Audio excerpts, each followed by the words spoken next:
Hey everyone, so we are live, and I'm guessing that most of the people watching this are going to be watching on YouTube. Welcome to everyone. We also have a Twitch. We're new to Twitch. We don't really use it that much, but you can go to twitch.tv/moderate rebels and you can check it out. Definitely let us know if there are any technical errors or anything, but I'm glad to see we already have over 100 people joining, and I know the number will increase. And this time, I tried to plan it so we're not streaming at the same time as Jimmy Dore, because I know every time that we do that, we're always competing for viewers. So hopefully this is a good time, but let us know about when like the best hours are for live streaming. But without further ado, this is Ben Norton speaking, and people are telling me I'm having audio issues, but we're speaking with Yasha Levine, who's a brilliant journalist, a friend of the show. He covers a lot of different topics, and we're going to cover some of those topics today. I mean, running the spectrum from big tech, which is kind of Yasha's main discipline. I mean, he's covered a lot of stories in big tech that are now kind of like mainstream, topics, right? Like the role of big tech in the U.S. national security state, the very large overlapping kind of presence of U.S. police agencies, the FBI, CIA, and big tech corporations in Silicon Valley. The myth that Silicon Valley are these independent venture capitalists and big tech, people who just invented their companies in like their garage and they were really into technology. I mean, all of the romantic myths about Silicon Valley. So we'll start talking about that. But some other topics that we want to address today are Russiagate and Ukraine and, just a lot of things. And then Yasha has been doing some really interesting reporting, and you should definitely check him out on Substack. In fact, I'll punt him in a second, and he can talk about his project. But you should definitely check out some of the reporting he's been doing specifically on Israel and propaganda and the former Soviet Union. So that's a kind of broad overview. I mean, there's so much stuff that we're going to talk about today. But Yasha, thanks for joining us. I mean, I'm wondering if you just want to start talking about what you're working on these days and just what your thoughts are on this current moment with Biden. Oh yeah. Thanks for the introduction. Pleasure to be here. I don't remember the last time I talked to you. It's been a while.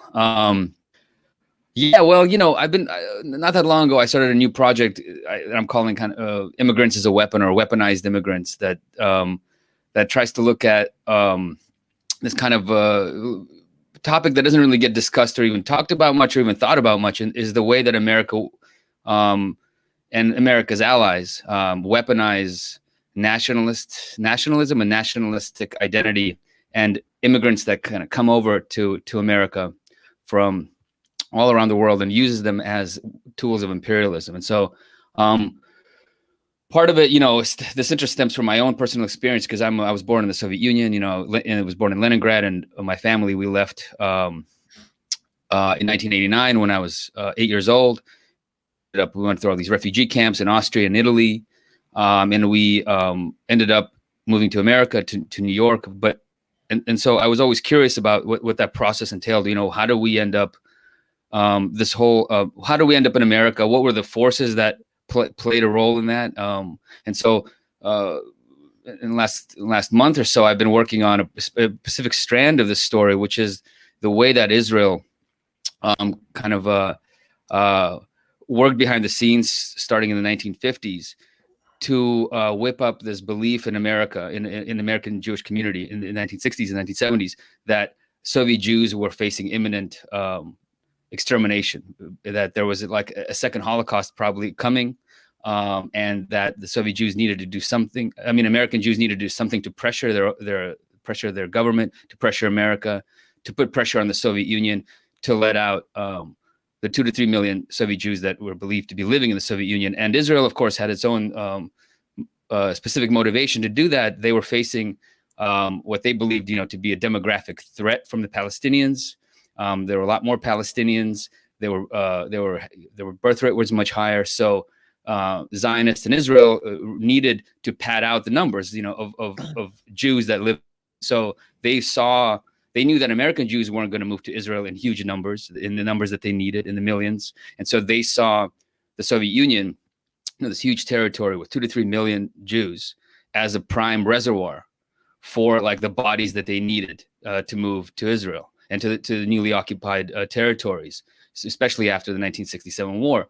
And so this campaign was really started going. And so I'm looking at it. It's a almost an unknown part of the history of, the Zionist movement, the way that Israel weaponized Soviet Jews, and the way that they kind of also lost control of this process, because once Soviet Jews began to leave America, and they had once Soviet Jews began to leave the Soviet Union, and they had a choice of where to go, to Israel or to America, they all of them ditched Israel to America. And so Israel kind of started the process going, but then they lost control of it, and they spent like another 2 decades basically fighting that and trying to get America to close its doors to Soviet Jews, so that all these Soviet Jews would be redirected to Israel. And they finally succeeded in like 1989. George Bush, the senior, actually kind of caved to Israeli wishes and did that. And so that's why you have all these Soviet Jews in Israel now. Most of them came in like 1989 and 1990, like a huge torrent of them. So I'm looking at that whole process now, but like you said, it's my interests are pretty varied.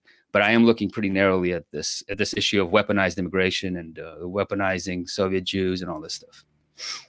Yeah, that's a big issue. I mean, we look at that at the gray zone all the time, because so many of the, lobbying proxy groups for communities that the U.S. seeks to weaponize against their real rivals, whether it's, the Uyghurs with China, or right-wing Venezuelan exiles in Miami, or Cuban exiles, the Ukrainian community against Russia through the anti-Bolshevik network.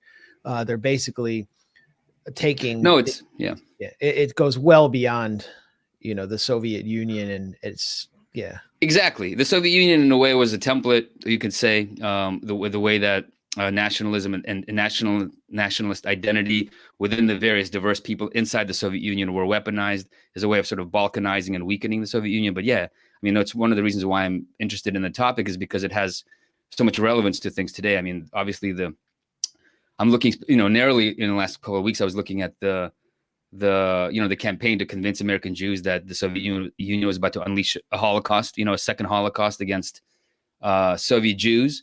And like, it has so many parallels to the sort of the Uyghur genocide narrative that's being spun today by a lot of sort of exile groups here and emigres from China, Uyghur emigres, and the groups that they've set up with American backing. So I totally agree with you. I mean, it's historical, in the Soviet, it's pretty recent history, but it has so many connections to what's going on today. And I mean, the America uses exile groups or immigrant groups as a very, very powerful weapon against its sort of target countries that it's targeting, against its official enemies. And they're very useful, and they generate a lot of useful internal propaganda that you sort of direct at the American people to convince them that, these countries are really bad, they're really horrible. And so you need someone to speak authoritatively about this. And these emigre groups and these emigres are really like, who else is going to be doing that, right? The lived experience card. And like, they're rolling out all these testimonies to paint China not only as kind of genocidal, to paint them as genocidal, but also to convey to the American public that China's participating in this campaign of systematic rape. There was this woman, Tursanai Ziawadun, who was living in Kazakhstan, who gave an interview to BuzzFeed and said, I was in a vocation center, internment camp. Nobody touched me. I wasn't physically abused. It was just being taken away from home. That was the worst mental trauma. And then she's airlifted to the United States this last year by the Uyghur Human Rights Project, which is a U.S. government-funded National Endowment for Democracy cutout organization, basically like a CIA front that cultivates dissidents. And then she comes here and starts giving testimonies about how she was, systematically raped by Chinese guards, and that this is the Chinese policy. And, the discrepancy in testimony reminds me a lot of, Curveball, or the Kuwaiti ambassador's niece, Niara, who testified with the coaching of something like 16 public relations firms hired by the Kuwaiti embassy, that Saddam Hussein's men were taking babies off incubators in Kuwait. Then we had the Libyan rape narrative of Viagra being given to Gaddafi's men. So all of these are carried out through groups that are cultivated by U.S. intelligence. And I think what you've illustrated, I want to get into actually specifically to your article about Soviet Jews in Israel, because I've written about it a lot in my book, Goliath. And I had roommates who had been basically, their families had been duped into moving to Israel by the Jewish agency. But on this specific point, I mean, what you're doing with your Immigrants as a Weapon project is showing how actually immigrant communities are corrupted by Western intelligence. I mean, we've also written about the Libyan community in Manchester, the corruption that took place there. It's a tragedy. Yeah, I mean, there's specifically in Israel. I mean, you know, when the Soviet Union really started opening the door to Soviet Jews and letting them leave, it was 1971, and like, you know, over 10,000 people left that year. You know, it was like a 10-fold increase, or almost a 100-fold increase from the year before. And they went to Israel, and they thought that because they're moving to the West, and you know, there's going to be this abundance, and they're going to lead a great life. And you know, there's only a small number of Jews who are actually ideologically wanted to move to Israel, who are actually Zionists and were Jewish nationalists and wanted to move to Israel. You know, primarily because of their nationalist ideas and their ideology that they developed in the Soviet Union. That's a pretty small number. You know, most of the people were economic refugees. They wanted to move primarily because they wanted a better life for themselves and their kids. And so when they moved to Israel and they found out that it's a poor country, made no plans at all for integration for them, you know, and that they are usually, you know, Jewish professionals. They had, you know, a decent life in the Soviet Union. They had an apartment, you know, they had professional careers. Suddenly moved to Israel and realized that they're essentially taking over like the lowest wage jobs that, you know, Palestinians have been kicked out of, and that they're having to wash floors. They're having to, you know, become like work in construction. I mean, doing basically the menial labor, and there's nothing done to help them integrate or give them kind of jobs on their own level. You know, a lot of them really resented it, and of course started, you know, looking for ways to get out of Israel. Some of them moved to America from there, and so that came up the grapevine from Israel. And as soon as Jews found out about that in the Soviet Union, they like didn't want to go to Israel anymore. But for the first few years of that immigration, actually, Israel forced Soviet Jews to move to Israel against their will. And so they actually, when it's kind of a complex story, but like Jews arrived in Austria, Soviet Jews arrived in Austria after they left the Soviet Union, and there was a kind of a camp that Austria rented out to the Jewish agency, and they were kind of held there until a big enough group was able to amass, and then they sent them on a plane to Tel Aviv. But once they got to Austria, I mean, Soviet Jews actually could go wherever they wanted. I mean, they could apply for asylum in America, for instance, and Austria wanted Israel to notify Soviet Jews of the options that they had once they arrived in Austria, that they didn't have to go to Israel. But Israel, you know, actually held back that information, and you know, and didn't allow. I mean, basically kept Jews in this camp under lock and key, under guard, and didn't allow them to go anywhere. Kept information from them that the Austrian government was trying to pass on about their immigration options, and then basically forcefully sent them to Israel. And so once Jews got the ability to not go to Israel, they fucking ditched that place and they moved, and they all came to America. I mean, 90% of Jews that left the Soviet Union to go to Israel, you know, quote unquote, ended up in America. So yeah, so Israel didn't care about, you know, what like the experiences of these people were in Israel. They didn't care that they were forcing Jews to move somewhere against their will. It was in a very ideological project. They specifically just needed them as bodies in Israel and really needed nothing else from them. And so, yeah, they were definitely, you know, some of them. Again, it's interesting because I have relatives in Israel, and even though now they talk about how hard it was, you know, when they first came, but they see it as a kind of a rite of passage, right? Even though they don't really see themselves as victims anymore, even though initially they might have been resentful and about the fact that they just had to, you know, basically start from nothing again. But it's interesting. I mean, there's a duality to this thing, to this weaponization of immigrants. I mean, some of these people, I mean, a lot of the Soviet Jews that I know, I mean, are willingly weaponized. I mean, they don't see it as a negative thing, you know. So it's like they're some people are more sensitive or are, you know, less, I don't know, less conformist, or just don't like most of their other peers, and so they reject sort of the Zionist ideology that they realize that they have to be a part of when they move to Israel, or they kind of reject the sort of the cynical capitalist system that they didn't really understand what it was all about. But for the most part, people welcomed it. They welcomed the weaponization. And so, I mean, I get a lot of Jews kind of angry, you know, Soviet Jews angry at me for characterizing them as kind of weapons, or characterizing them in this way, because they don't see anything wrong with it. Yeah. You know? Yeah. So yeah. And one of the pieces that you did, Yash, is super interesting. I mean, I had never even heard of this history, but it's really revealing. And I have it up for people watching, for people listening.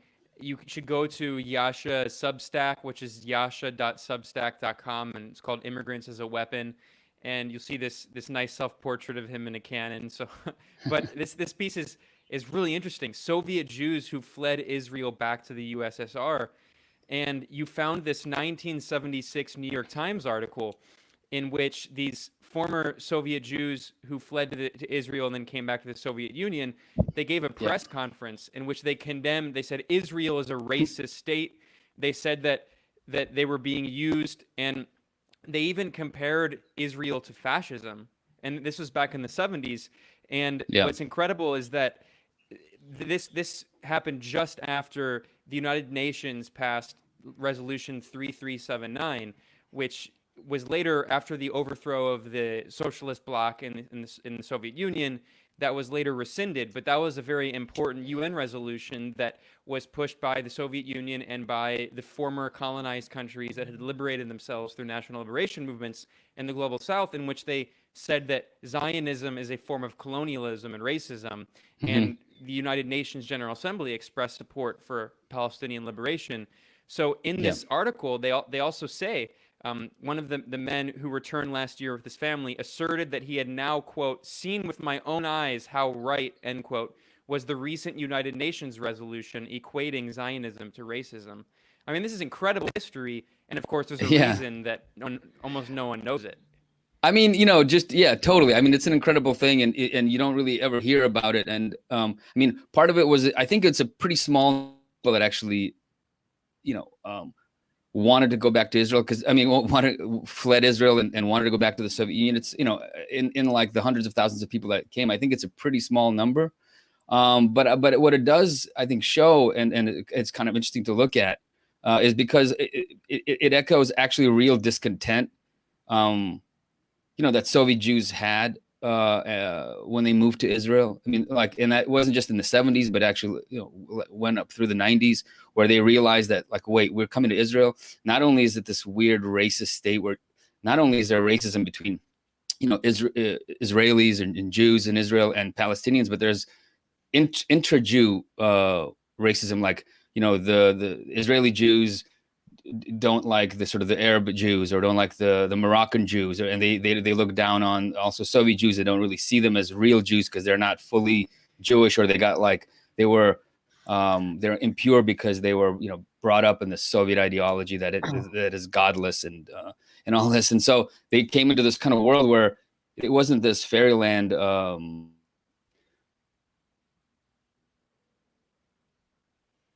I don't know. I think we might have lost. It's nothing but brotherhood and matzah and kind of honey. What's that? Yeah, go ahead. We lost you for a second. Go ahead, Yasha. You came back to matzah and honey. That's weird. How long was I out? For like 2 seconds, but yeah. Anyway, so they did. You know, these Soviet Jews, when they came to Israel, they realized that it wasn't this amazing place where there's nothing but Jewish solidarity and kind of. And good living, where they realize they're coming to a very racist country, a very poor country, a country where they have to fight for survival. And so there's a lot of resentment there, you know, and the fact that some of these Soviet Jews actually, you know, came back to the Soviet Union, which is very difficult. I mean, when you leave the Soviet Union, you're stripped of your citizenship. It's a very public process. You know, my parents were stripped of their citizenship when they left. And so when you leave, you realize, you know, that you're not coming back. I mean, there's just no way to come back. And so these Jews, when another group of them, you know, had to occupy the Soviet embassy in Austria in order to get their documents back, or to get their citizenship reinstated.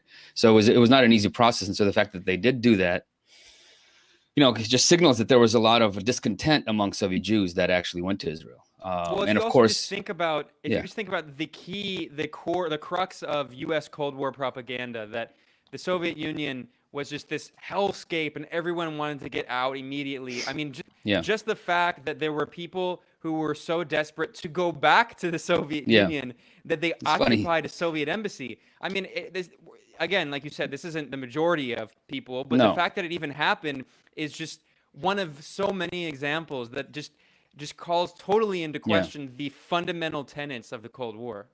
Yeah, I mean, look, obviously the Soviet Union was not the hellscape that people think it was. People lived happy lives, and again, some people were less happy with the government and less happy with the society that they lived in. There were a lot of problems with it, and there are a lot of people in America who are unhappy with the society that they live in. So yeah, of course. Yeah, no, of course. It shows you it's not like a concentration camp. I mean, the idea that the Soviet Union was a concentration camp, that everybody was just like, if you cut a hole in the barbed wire, everyone will just rush out of there. It's just not true, right? I mean, so it's not a concentration camp. It's a society with a lot of problems. I mean, I'm critical of a lot of the aspects of the Soviet Union, but it's also a society that was functional in a lot of ways, that had a lot of positive aspects to it, and people led happy, meaningful lives out there. So yeah, definitely. And there's also this idea, the idea that once you leave the Soviet Union, immediately you have a better life. It's also not true. A lot of, immigration is fucking hard, and it's a weird, my wife, Evgenia, who's, born and grew up in Moscow, she's always telling me, like, it's so strange that, a lot of so many Jews left the Soviet Union, as if it's like some kind of war zone, like, you just imagine just completely moving to a place, knowing that you'll never be able to come back, knowing that, like, all your communication with your friends, your family is cut off, right? Like, to move to a place to not know anything, and you're not moving from, like, you're not from zero. You have an apartment, you have a decent job, you have your kids are going to decent schools, you have, like, some people have summer homes, you go on vacation in, like, Bulgaria in the summer, like, it's not, but you're escaping that place as if it's like some kind of war zone and a total collapsed society. It is strange. So there was a lot of people who did hate that place and believed the propaganda that everything will be much better once they leave. And of course, that didn't work out for everyone, right? The propaganda was, it came through VOA, but it also was part of the Jewish Agency and their campaign. And it was a really intense campaign. I mean, first of all, the campaign to quote unquote free Soviet Jewry, which is still underway. When I was young and moved to Washington, D.C., and I'd see it, free Soviet Jewry in front of synagogues all over the city. That's funny, yeah. And I always thought, at first I was like, why are they giving away Soviet jewelry? Like, what? But, it began from the Holocaust, they killed all the Jews. Now they're giving away all the jewelry. Yeah. Yeah. And so I didn't understand it at the time. It kind of began in the early 70s, and Meir Kahane and the Jewish Defense League were kind of used as the muscle for this campaign. Yes, they were really pushing it hard.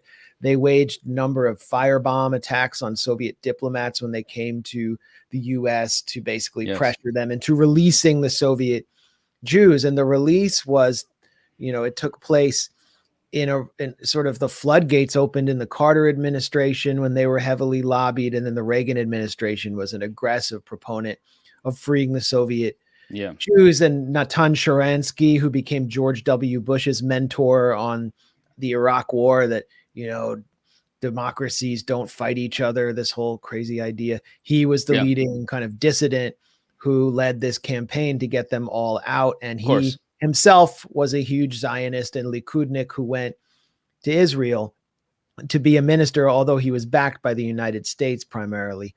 And so basically 1.5 million Jews moved to Israel. It was the largest influx of Jewish bodies since, I guess, the second Aliyah. Mhm. And then after, 1945 or 48, you had all the people from the displaced persons camps from Europe come in. So this helped Israel kind of win a momentary victory in the demographic trench war against Palestinians. And I got to know a lot of the children of the first generation that came there when I spent, 5 years off and on working on this book, Goliath. The first section, or maybe the second chapter, is about Russian Jews and their role in Israel and the role they've played in transforming Israeli politics. The ones that the Russian Jews I met, actually, some of them weren't even technically Jewish. They were like, they had gone all the way to the other side. Sorry to interrupt you, man. I mean, I have a term for those people. They're Jewish passing. Yeah, they're Jewish passing. Well, they don't pass for Jews in Israel. So one of my roommates, when I was living in Jerusalem, in central Jerusalem, basically was stripped of her Jewish hereditary title. What was her ethnicity? Well, they came from Russia, but it turned out that only her father was Jewish. And in Israel, your mother has to be Jewish. It has to come from the matrilineal line for the rabbinate, the Hasidic rabbinate, to affirm you as officially Jewish. So her family was stripped of a lot of benefits. And that was kind of her first sort of experience in stripping away the veneer of Zionism and seeing the rot at the core of it. And then, she began to examine the treatment of Palestinians. And this was, I would meet Russians. I'd always be at the central bus station in Tel Aviv. And it's like the base of the working class Russian and Eastern European community is all around there. And when I was with Russian speaking friends, you could actually talk to people there and they'd tell you about how much they hated their life in Israel. I also interviewed members of Knesset who were Russian from Avigdor Lieberman's former Yisrael Beitenu party, which basically replaced Natan Sharansky's party, which was not overtly politically Russian. It was more just a way of supplementing Likud with a just truly Russian party that was hard nationalist, not really that interested in the settlements for religious reasons, totally secular, was pushing like burqa bans, niqab bans everywhere in these mixed towns, had a working class base, was super warlike. And these people that led the party were very happy with their lot in Israel. The Russian experience there was mixed, but basically what you saw from the bulk of Russian people, whether they were miserable and hated their life in Israel or whether they embraced the Zionist experience, was this understanding that the only way that they could achieve any benefit or have a decent life there was to find their place on the demographic totem pole that Zionism establishes. So in the 1950s, early 50s, the Palestinian population of what's now Ashkelon, it was then called like Majid al-Askalun, was ethnically cleansed. They're put in a concentration camp near the town for like 2 years, surrounded by barbed wire. And then for those 2 years, Mizrahi Jews from the Arab world were literally trucked in. They were just brought in trucks and dumped off with their belongings because they had been pushed out of Iraq due to Zionist meddling. I can get into that in a second. So they become the human wall. And then the Palestinian population is trucked into Gaza and dumped there on the other side. And then the next supplement to the human wall comes in the 80s and 90s with the Russian population. And they're literally just put in Ashkelon. They're like, here's your free Jewish agency housing or subsidized housing. Go down there and you are the human wall against Gaza. And they experience the rocket attacks first. They become more nationalistic. And they are above the Mizrahi population because they don't look like Arabs. They're white, but they're not fully white. They're not embraced by the Tel Aviv Ashkenazi elite. My friends who would hang out in that scene or people I would know in Tel Aviv, they'd refer to them as like Arsim, the Mizrahim and the Russian, burly, nationalist guys. They were Arsim. It was just like a way of saying like rednecks or something. So everybody hates each other within Israel. And the only thing that unites them is their mutual hatred, almost genocidal hatred of Palestinians, and that's what brings them together. And so the Russians have kind of found their place as the, in nationalism, in pushing more secular society, in the army. They're in the border patrol with the Mizrahim that commits the more heinous abuses, that does the dirty work in the West Bank, and that's the life that they've found in Israel. And, the ones who've managed to think themselves out of it realized they were being coerced into something that was very similar to the propaganda about the Soviet Union. You know what I'm saying? Yeah. Like, the reality that they found was what the West portrayed the Soviet Union as. Yeah, I see what you mean. It's funny, when I was 16, so I went to, when I first came to America, and then we lived in New York, and then a few months later we moved to San Francisco because my dad got a job in San Francisco, and we got kind of like adopted by the local Reformed Jewish synagogue, and we got like honorary membership, and we'd had like these families that were assigned to us to sort of kind of show us the ropes and show us what life was like for American Jews. So I would go to the Sunday school there. Every Sunday would go and learn a little bit about Jewish history and learn enough Hebrew just so that I could pretend to be able to read the Torah on my bar mitzvah, the classic stuff. But part of the present that you get when you're confirmed at 16, you finish 10th grade and you kind of graduate from this religious school, this really bogus religious school where you don't really learn any religion at all. It's all just for show so that your parents can be proud of you for standing up there and fake reading the Torah when you've actually memorized everything and just reading it from memory. They send you to Israel, right? So you're 16 and you get sent to Israel on this massive trip. I don't know if you took part in that, Max. No, I did the birthright trip, but I didn't. You did the birthright trip. So this is like I was 16 years old. I've been in America for 7 years at that point. We went to Israel it was 6 weeks. So it was a big, long trip. And all these Reform kids from all over America, descended on Israel and would toured all over the place in these fucking buses. But part of the trip involved you kind of staying with an Israeli family to get a sense of what life in Israel was like, so you get the full experience. And so the guy that I stayed with, we went out one night and we went to some bowling alley. We drank some beers. We were smoking cigarettes.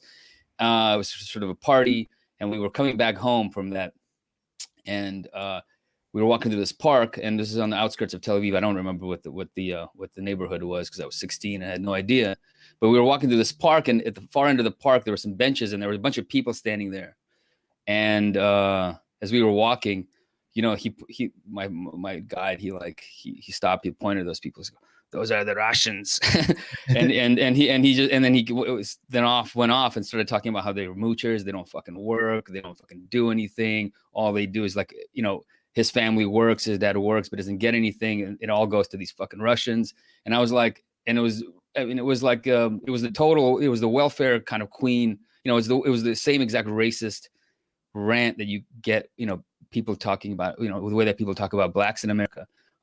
Just that they are put in exactly that category. And I was just shocked. I didn't know what to think. I was a 16-year-old kid. Here I was on a fucking trip that was supposed to show me the unity of the Jewish people, and I was just totally fucking weirded out by it. And I didn't even get upset because I didn't really quite understand what it meant. And I just told him, because he didn't know that I was American. I mean, he thought I was American. He didn't know that I was born in the Soviet Union. My accent was very slight. He's Israeli. He wouldn't even know the difference himself.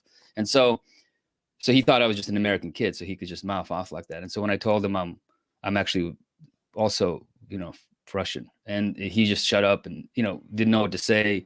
We just walked quietly, the whole way home.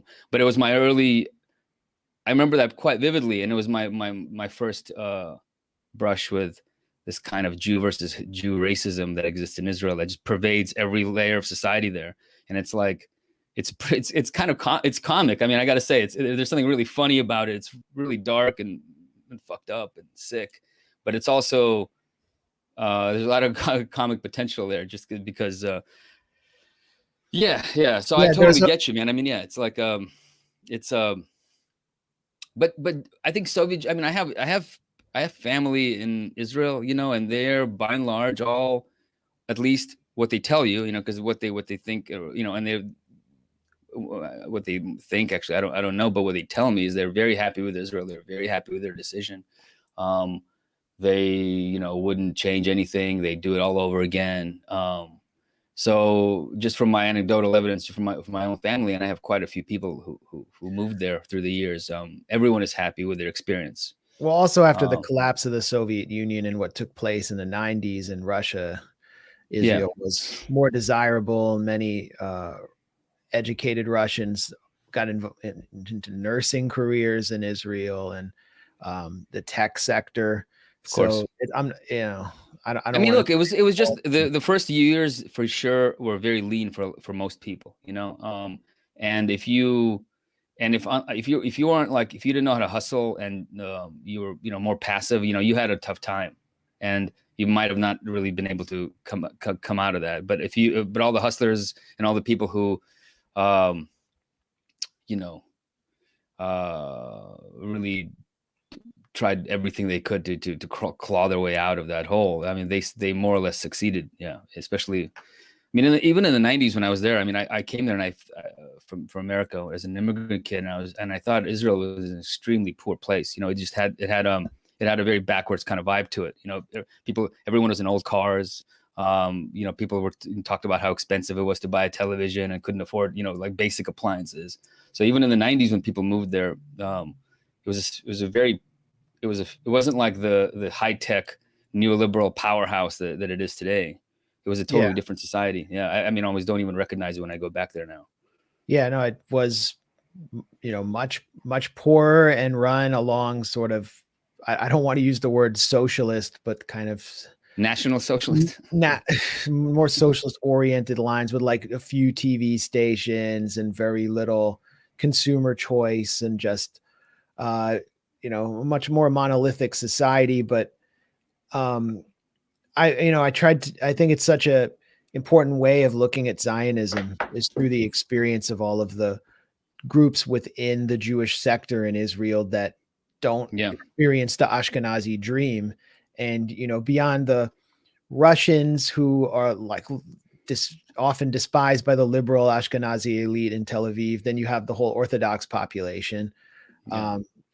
And their entire political parties. I mean, basically Tommy Lapid, whose son Yair Lapid now was one of the four principals of the opposition party that kind of collapsed against Netanyahu, blue and white. That party exists basically to try to strip benefits from Orthodox Jews and strip their exemption or ultra-Orthodox Jews and strip their exemption from the military. And there is a pretty insightful book called Iranophobia by an Israeli, I think, he's a sociologist, I think. His name, I totally forget his name. But basically the thesis of the book is that Israel's hatred and fear of Iran is a projection of its own internal internecine or sort of intra-Jewish resentment. And he points to a speech that Shimon Peres, the old stalwart of labor, gave in the late 70s when some of the Mizrahi supporters of Likud, of Menachem Begin, basically besieged him and started screaming at him and calling him a racist and saying, "You don't care about our community. You're just like represent the Ashkenazim." And he said, "You all are acting like a bunch of mullahs in Iran." And it was like that kind of projection where the Iranian mullahs are sort of seen in the same light as the ultra Orthodox who, staged the most ferocious protests inside Israel, are often beaten by Israeli border police who often are secular, basically non-Jewish Russians, and they fight back hard. That shapes the internal dynamics of Israel and then dictates its foreign policy in ways that I think we don't understand very well from the outside. So to have that experience, like you just described, going in there and then seeing the internal friction and how it's all held together. There's another book I would point to, Tom Segev, who's a revisionist Israeli historian, 1967, where he writes about 1966. I think that it's such a telling chapter on what Israel and Zionism really is, that Israel was just falling apart at the seams. The society was just bursting with internal racial resentment. Many Jews were leaving. They were sick of it, especially Mizrahi Jews. They were like, get me the hell out of this place. And then 67 happens. They have this great war, and it's this big ventilation mechanism. It's like the blue balls of Zionism explode into the West Bank. And then all of the holy sites are open, and everyone, including these like formerly socialist Zionists, become religious fanatics and worshiping in Hebron. And then the settlements are built and everything is sort of resolved. Yeah. And so Zionism has to keep constantly proceeding through this dynamic. And when you go to Ariel or places like that in the West Bank, it's like, that's where the Russians have found the kind of suburban dream that they were promised. It's in the West Bank on the backs of Palestinians. On the back of a destroyed Palestinian village. Yeah. No, it's interesting because it's funny because 1967, the war, it really launched Zionism as a kind of as a nationalist, as an identity for Jews in America. And it helped launch Zionism as an identity for Jews in the Soviet Union, because after that war, it's like, it's a good way of putting it. Yeah, like the blue balls exploded, and suddenly you could, like, with self-respect and determination, like, I'm a Jew. I want to go to Israel. Israel stands for me. This is our homeland. We're no longer beaten down. We're muscular. We're powerful. Look at us. I mean, it's what's kind of interesting about the growth of Zionism in America is that it's paralleled by growth of Zionism in the Soviet Union. I mean, like they actually work in tandem, because the growth of Zionism in America, it's like they mirror each other, because the more that Jews discover Zionism in the Soviet Union, and the more that they start to agitate for the right to leave, right? And the more that they're sort of refused and not given that right and not let out, the more it sort of agitates and the more it excites the Jews in America to agitate for their Soviet brothers, and this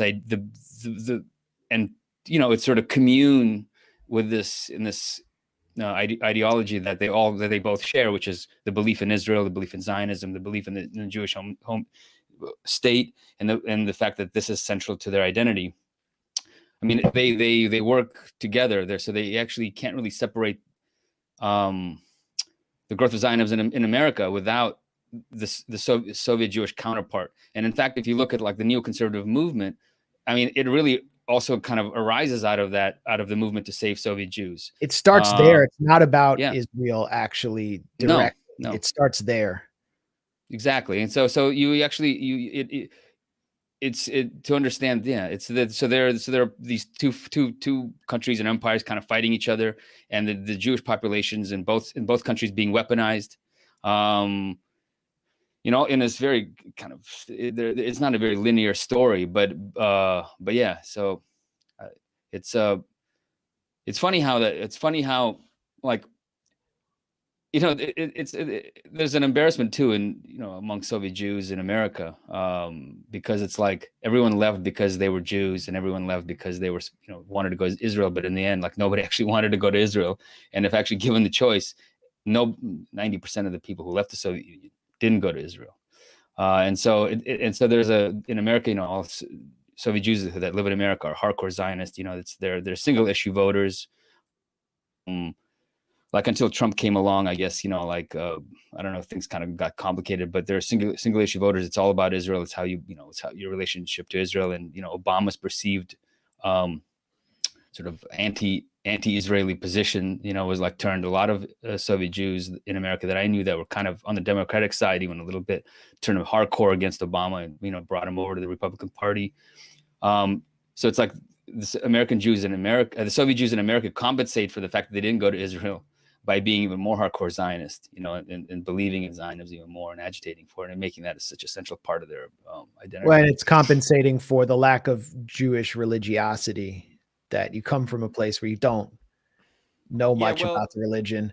And Zionism for American Jews too, who are increasingly secular, Zionism's the one thing you can do to assert your Judaism, and then to tell people like me that I'm a self-hating Jew.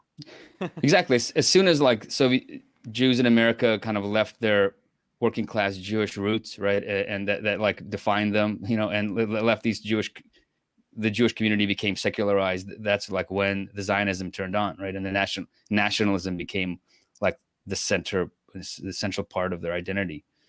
Yeah. Yeah, well, And there's a baby boomer quality to it too, because like it's the boomers that really like took on Zionism, and in the Soviet Union, it's like the Soviet baby boomers. It's the Jews who were born after the war, who were born into this relative Soviet prosperity, who didn't really have much an identity. They were fully integrated into Soviet life. They were Soviet citizens. They were kind of torn away from more of their like shtetl and Yiddish roots, so they didn't have that part of their identity. But they grew up as these just normal, basically like suburban Soviet citizens, right? And that's what their identity was. And so when they were able to kind of latch onto something that made them unique, that gave them a special identity, which is Zionism and which is their Jewish nationalist identity, they latched onto it very hard.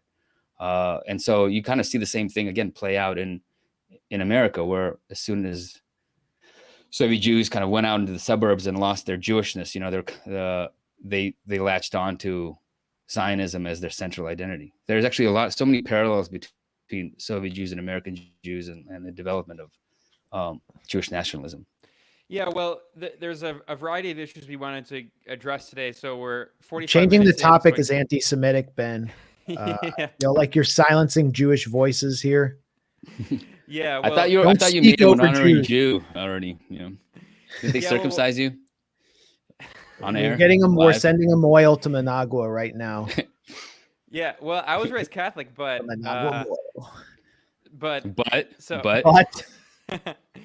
anyways, well, I want to transition a bit, and I want to talk more about Russia and Alexei Navalny, because we were looking at Yasha Levine's Substack. I would highly recommend that, Immigrants as a Weapon. And he has a really good piece looking at Alexei Navalny's oligarch backer. But before, I think an interesting transition actually is that you were talking about how this weaponization of immigrants, Max mentioned that during the Cold War, this was like a key propaganda point against the Soviet Union. And I think what's really interesting now is that one of the groups that came out of that initiative, the Victims of Communism Memorial Foundation. He looked like he's sig heiling. Yeah, well, this is the Victims of Communism Memorial Foundation, which was founded by the Ronald Reagan administration. It was backed by the U.S. government. It has praised far-right figures in Eastern Europe. In fact, it is funded by the far-right Polish government. And when Trump was in power, by supporters of the Duda government. I'd just like to actually correct you. It was signed into law by Bill Clinton, the Victims of Communism Memorial Foundation. It started under Reagan, but it was signed into law under Clinton, right? Yep. Yeah, well, I don't know when it exactly started, but like the whole thing is to build a memorial to the victims of communism. I mean, but statue. But yeah. But go ahead. I mean, it's a minor point.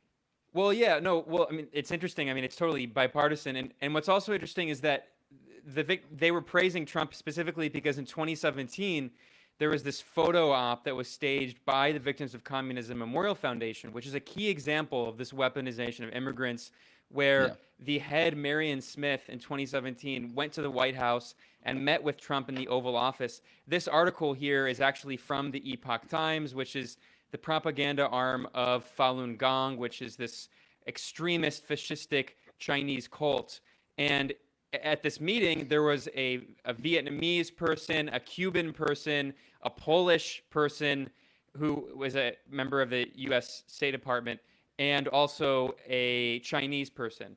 And they were all representing like these countries that are supposedly these horrible hellscapes and that they're repressed by. And Victims of Communism was one of the main groups behind that. I mentioned that because, of course, now you mentioned early on of how similar these narratives are to the narratives about Xinjiang and China and the Uyghurs. Well, who is the main person, of course, pushing this line of Chinese genocide? It's a senior fellow at the Victims of Communism Memorial Foundation, Adrian Zenz. And anyone who's interested in this at the Gray Zone, we've done a lot of reporting on Adrian Zenz and his extreme right-wing views, his Christian extremism. But I mean, very much what Max and Yasha were talking about the weaponization of accusations of anti-Semitism in the Soviet Union, many of which were extremely exaggerated. I mean, the same kind of tactics are now being used with Uyghurs in China. I mean, it's the same tactics repeated over and over again. No, and By the same you've done. institutions. It's Yeah, not you've even done different great people. reporting on this. Yeah, you've done the great reporting on this. And exactly one thing that I was just when I was looking at this Israeli campaign to, influence the American Jews and get them to believe that there was an imminent Holocaust against Jews in the Soviet Union. Like I was like, it was so similar to what's going on with the Uyghur genocide campaign. I mean, because both of them, take what is essentially a kernel of truth, right? I mean, that there is. In the Soviet Union, that there is some repression against and discrimination against Soviet Jews. I mean, it affected my dad. He couldn't get into university of his choice because of these kind of hidden quotas that existed. I mean, they were even like when my parents had to went and took a vacation overseas once, and not even overseas, but like a foreign vacation in Bulgaria. They had to leave me as a hostage because they were Jews and they were considered a flight risk. And so, my mom, my dad, and my brother went, and I was left behind in the Soviet Union as just a bag of money, just to hold there. And so, that kind of stuff existed in the Soviet Union. It wasn't extreme, especially, after Stalin's death, the anti-Semitism was extreme, but it existed, And so you take a kernel of truth of some repression, some discrimination that exists, and you blow it out of proportion, right? And you make it into something, that it isn't, which is a coming genocide. And I saw a kind of a, similar, totally similar thing going on with what's going on with the Uyghur population. Although it's extremely hard to know actually what is actually going on down over there. And the only information that you really get is from people like Adrian Zenz, right? And other Uyghur groups. So yeah, I totally agree with you. Yeah, I mean, it's the exact same institution that it's one of the main institutional drivers of this.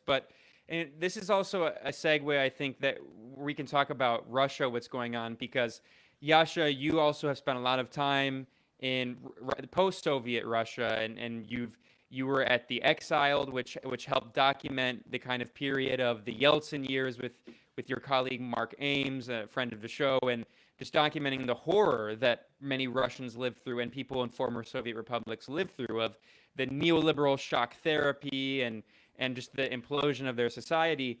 And, since then, since that Yeltsin honeymoon, which was not really a honeymoon, I mean, it was an awful dystopian period, and the rise of Putin, we've seen the same kind of new Cold War rhetoric, even though, of course, Russia is very far from being socialist like it was in the Soviet Union. There's still the same kind of rhetoric, and we see, just as with the Soviet Union, there were weaponized dissidents, and we see now the weaponized Russian dissidents like Alexei Navalny. So, I mean, anyone who's watching this has probably heard Alexei Navalny's name, and he's just constantly now in the media 24/7. You wrote a really good piece. Say hello to Alexei Navalny's libertarian multimillionaire backer. So, I mean, talk about who Alexei Navalny is and your take on, I mean, the media hagiography is absolutely incredible, portraying him as like this Jesus-like figure who's being repressed by Putin, who's a mustache-twirling villain. Yeah, I mean, look, Alexei Navalny is a genuine phenomena. Despite the fact that he's being kind of weaponized by various American and sort of imperial organs, and they're using him as a way of, basically destabilizing Russia and trying to overthrow Putin and all this stuff. I mean, he is a real domestic phenomenon. He might not, he's the real deal.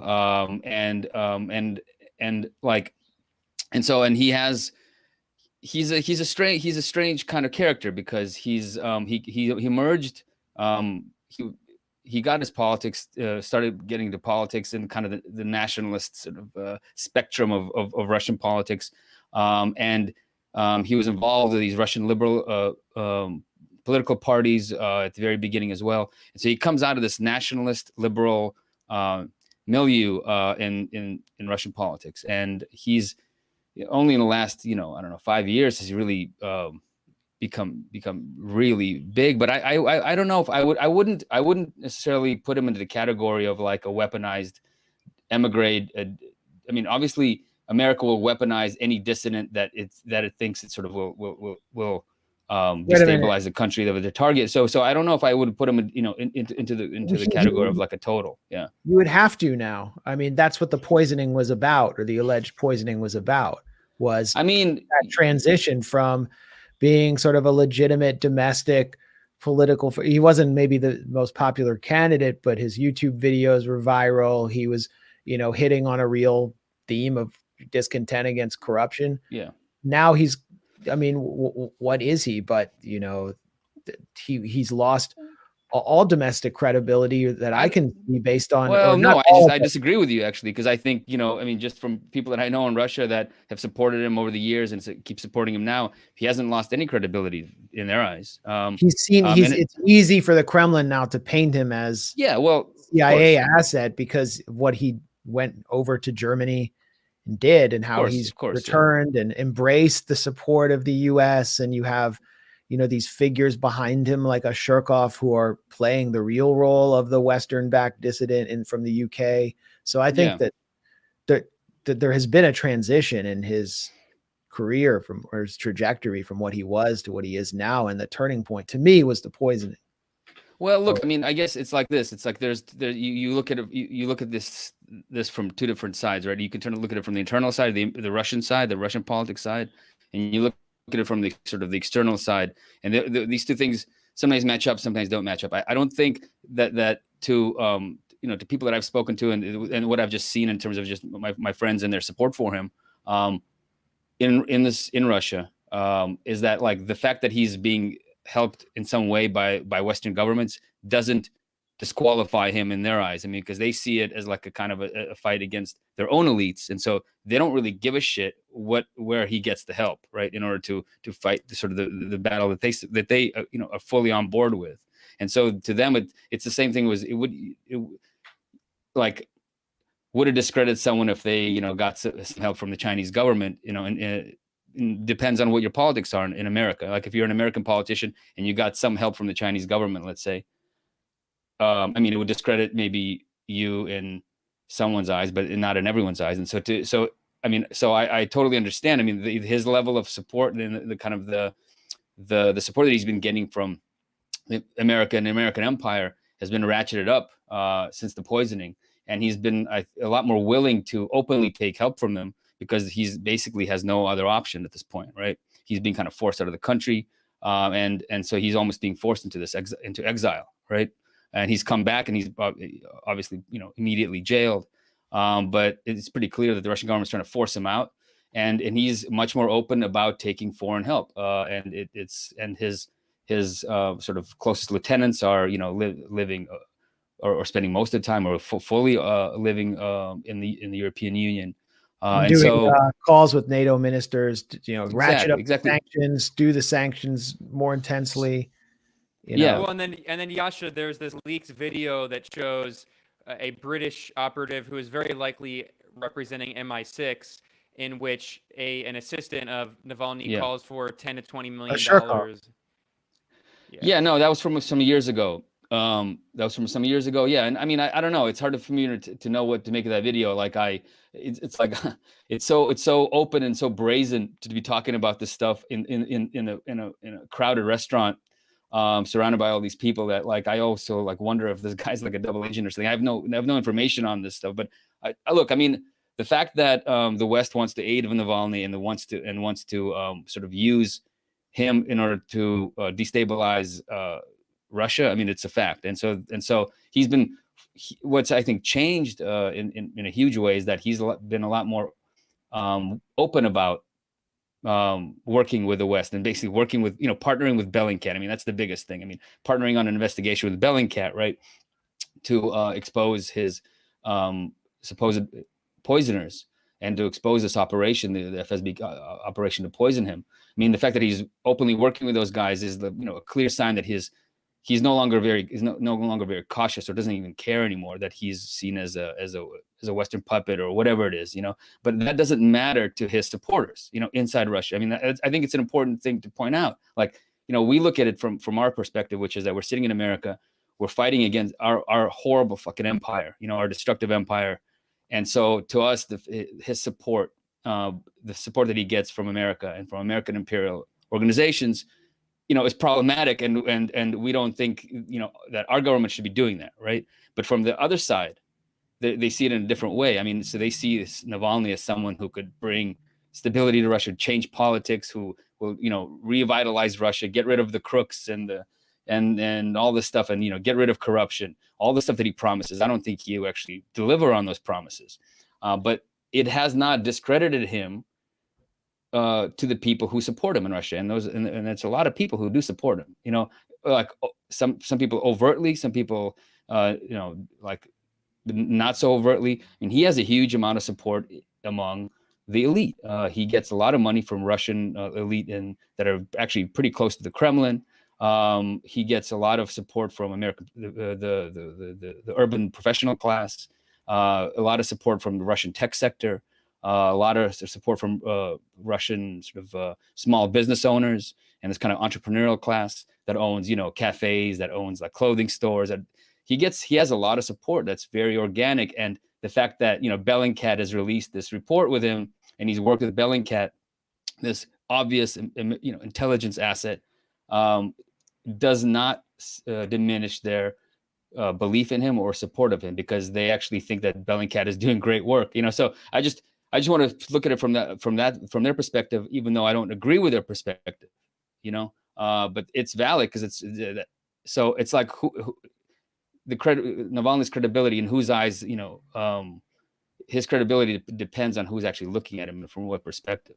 Well, Yasha, could you talk about who those Russian liberals who support him are and what their politics are? Because, I mean, you said that to them it probably doesn't matter that he gets Western support, because a lot of them are pro-Western neoliberals.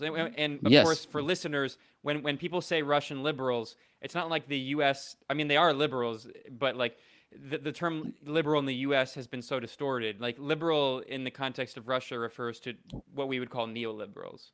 Or like a classic liberal, yeah, exactly, a neoliberal or like a libertarian even would be a closer, maybe even So a Russian liberal is closer to be a libertarian, meaning that they, like economically they are for free markets, they're for introducing markets into every sector of society. So what people would sort of refer to as neoliberalism in America, or libertarianism.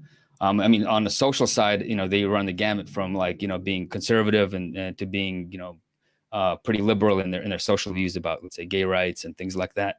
I mean, the people that support him, it's an interesting question. He gets a lot of support from, again, this upper tier kind of, I guess you would call it like the petit bourgeois class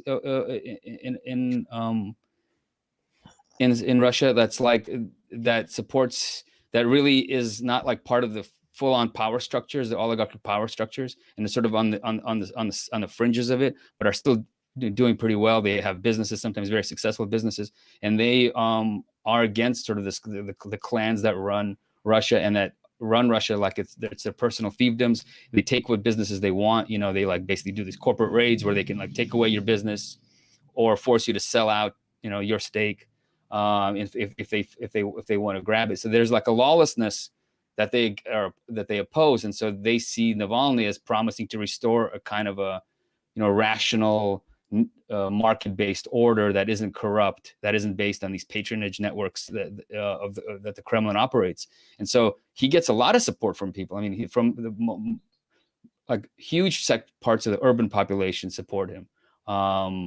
People, people in the tech sector, like I said, people who run small businesses, even in these kind of close to the oligarchy segments that are still kind of against this oligarchic patronage system that isn't about free markets, that it doesn't function on the basis of markets. They're against it. So even people close to the Kremlin still support him. So there's a wide wide array of people, and all of them want for Russia to be run on a kind of on a market basis. So they think that he will restore a kind of neoliberal order to the country. And so it's hard to pin him down as a Yeltsin character. I mean, he did support the annexation of Crimea. He kind of understands that you can't give up all of Russia's national interests.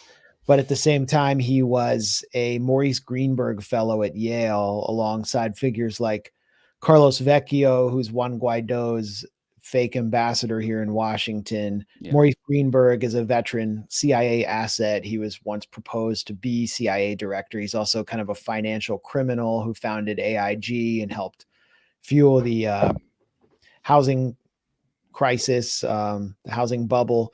And I found a tweet by Navalny. I mean, there's so many good Navalny tweets where he is part of the program. And he said, now we're about to go into a seminar to meet Maurice Greenberg, the financial criminal from AIG. I think he just called him a straight up financial That's pretty funny. He's in the program and being cultivated. He's Navalny's an interesting character. He's a very Russian, like if you know Russia, like he exudes a kind of Russian mujik vibe, like a Russian manliness. He's a very man of the people. Part of the reason why he's so successful and he comes out of this liberal, sort of nationalist oriented liberal world or neoliberal world is because he's one of the few people in that world that's kind of manly and can speak the same kind of language as the people, whereas the rest of the people, that world is very academic, very kind of spineless, kind of puny and wimpy. He is like, the first time that I actually even kind of heard his name and started looking at him is when he at a debate between these liberals in Moscow. I think it was in the summer of 2007. He actually, like, some guy was like heckling him. He shot him. He shot him with this. Basically, it's like a real gun, but it has rubber coated bullets. And he shot him point blank in the face. And apparently, it was one of the reasons why they got into an altercation is because the guy that he shot was from Central Asia or the Caucasus, and he called him a racial slur, and so they got into a fight, and so he whipped out a gun and he shot him, and so he's like a pro guns rights guy, and he carried a pistol with him. He recommended that everybody carry a gun on him at all times. So he's like this, and it turned off a lot of people, but at the same time, Russia is a very macho culture. Where you do kind of have to protect yourself. It's kind of a dangerous place. So people gravitate to him, and he really stands out from that world. And so he has a natural appeal, and he's fearless, and he's the only. I don't know. So he gets support from the West. I don't deny that, but he's also like a very organic sort of creation of Russian political culture, and he has organic support. I don't know, if you take away all the American support that he's gotten, what would happen to him? Well, it's not about about that. It's more just what is the U.S. trying to do here? How he's being used? How he's rolling with the whole thing? That's more what I'm interested in. But you raised an issue here that's defined the whole discussion of Navalny for the past 2 or 3 weeks that we should go into, which is that, he cultivated a lot of domestic support by being a nationalist, by calling for getting rid of the migrants from the stands, he's made anti-Jewish comments. I think he's made anti-gay comments. Yes. Yeah. I'm not as, I don't speak Russian, so maybe there's some linguistic issue, nuances I'm not picking up on, but it seems like he was saying things that would offend any, liberal in the West. And so what ultimately happened was Katya Kazbek did a Twitter thread. Yes. On how he's just for years been saying things that went even further than Trump about immigrants and Jews and everyone else. Basically just stuff that it would be seen as ultra-nationalist, right-wing, unacceptable in the liberal West. And so Amnesty International yanks his prisoner of conscience designation, which I always thought was a joke anyway. And they have Leopoldo Lopez, this right-wing Venezuelan oligarch who's been leading military coups, as a prisoner of conscience. Why is he still listed there? And Julian Assange is not and Chelsea Manning not listed as a prisoner of conscience. I was trying to find out, like, if are any American, people in American jails prisoners of conscience? Is there a single one? Like, I don't even think. Are you aware of one? Because I couldn't. Mumia, like, they're not really touching that. They remember J12 when all those kids were arrested for protesting Trump, and like they broke like a Starbucks window or something. Like, I'm not like a big fan of the protest or whatever, but like the human rights, and then all these journalists, including our friend Alex Rubinstein, they were put on trial. They were facing years in prison just for covering what took place. Amnesty and Human Rights Watch didn't say a goddamn thing about that. So I was just like, if only they were in Russia or Venezuela. So it's like the international. Well, actually, here, Yasha, this answers your question. Here is Amnesty International. Amnesty International has investigated the case of Leonard Peltier, who's a Native American and political prisoner, and they say really quickly here, Amnesty International has not adopted Leonard Peltier as a prisoner of conscience, although they remain concerned about the fairness of the proceedings leading to his conviction and believe that political factors may have influenced the way in which his case was prosecuted. That says everything about the priorities. But it's such a, the prisoner of conscience is such a liberal label, because it's like, if you advocate for violence, or any kind of violence, even if it's a righteous violence, right, against an oppressor. Like, if you're a Jew and then like the Jewish ghetto in a ghetto, and you're doing like the Warsaw Ghetto uprising, like you wouldn't be able to be a prisoner of conscience because you advocated for violent uprising against Nazis, or the Gaza ghetto. I mean, all of the Palestinians, so many of them. Khalida Jarrar, why is she not going to be listed as a prisoner? She's going to jail for another 2 years. She's always in jail for resisting Israel's administrative detentions and everything they're doing, and she's affiliated with the PFLP, so they're not going to list her. But I do have to say it's true. I mean, that hypocrisy is true, but at the same time, as Max mentioned, Amnesty and Human Rights Watch claim that Leopoldo Lopez is a prisoner of conscience, but he has not only called for, he has organized numerous violent coup attempts. And Leopoldo Lopez, according to the Wall Street Journal, they admitted that he was one of the key figures behind the failed invasion in 2020. So and they haven't rescinded. They support some violence. They haven't rescinded. But let me ask you, let me try to ask two semi-provocative questions. I mean,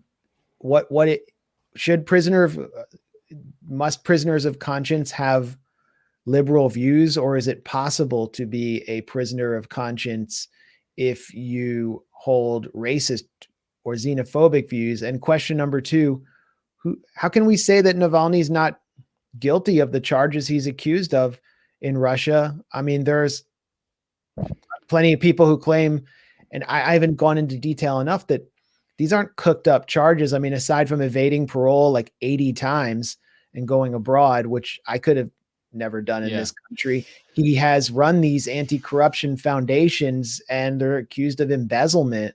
And I mean, you look at the video of Ashurkov and this MI6 agent, he's asking for $20 million. I mean, there's all kinds of, look, there's money laundering and stuff like. I mean, there's so much of this stuff happening in Russia that the way that the law gets applied, obviously, is unequal. Yes, it's hypocritical. I mean, I think it's pretty political. The corruption case, again, including the sort of French makeup company. Like, there was some actually merit in it, but the fact that they were investigated, the Navalny brothers were investigated, and sentenced, I mean, it was clearly politically motivated, because there's all these schemes, exist like that. Essentially, it was like a kind of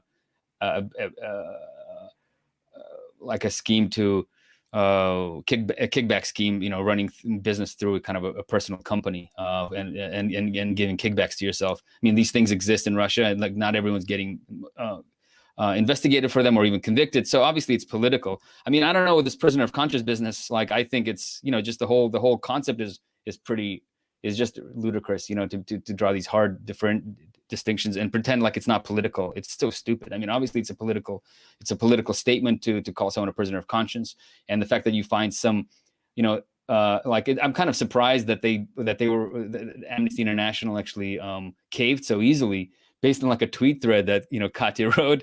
It's actually shows how fucking incompetent they are. It's so it's pretty funny. I mean, but yeah, I think look, Navalny is an interesting character. You know, there's so much of his stuff that he's like written over the years, because he kind of you know, he rose up as an internet troll or as an internet blogger. You know, he first gained a big influence in Russia as a blogger, like in this live journal community, which was you know, a very vibrant blogging community in Russia, that actually a lot of authors and politicians came out of, and he used that to kind of ride a popularity wave and it became known as an anti-corruption sort of campaigner and a blogger, almost like a kind of a Greenwald, you know, type of he, like the kind of vibe that he had on there. It's like the sort of the manic, never ending kind of stream of consciousness blogs that just you're pumping out all the time.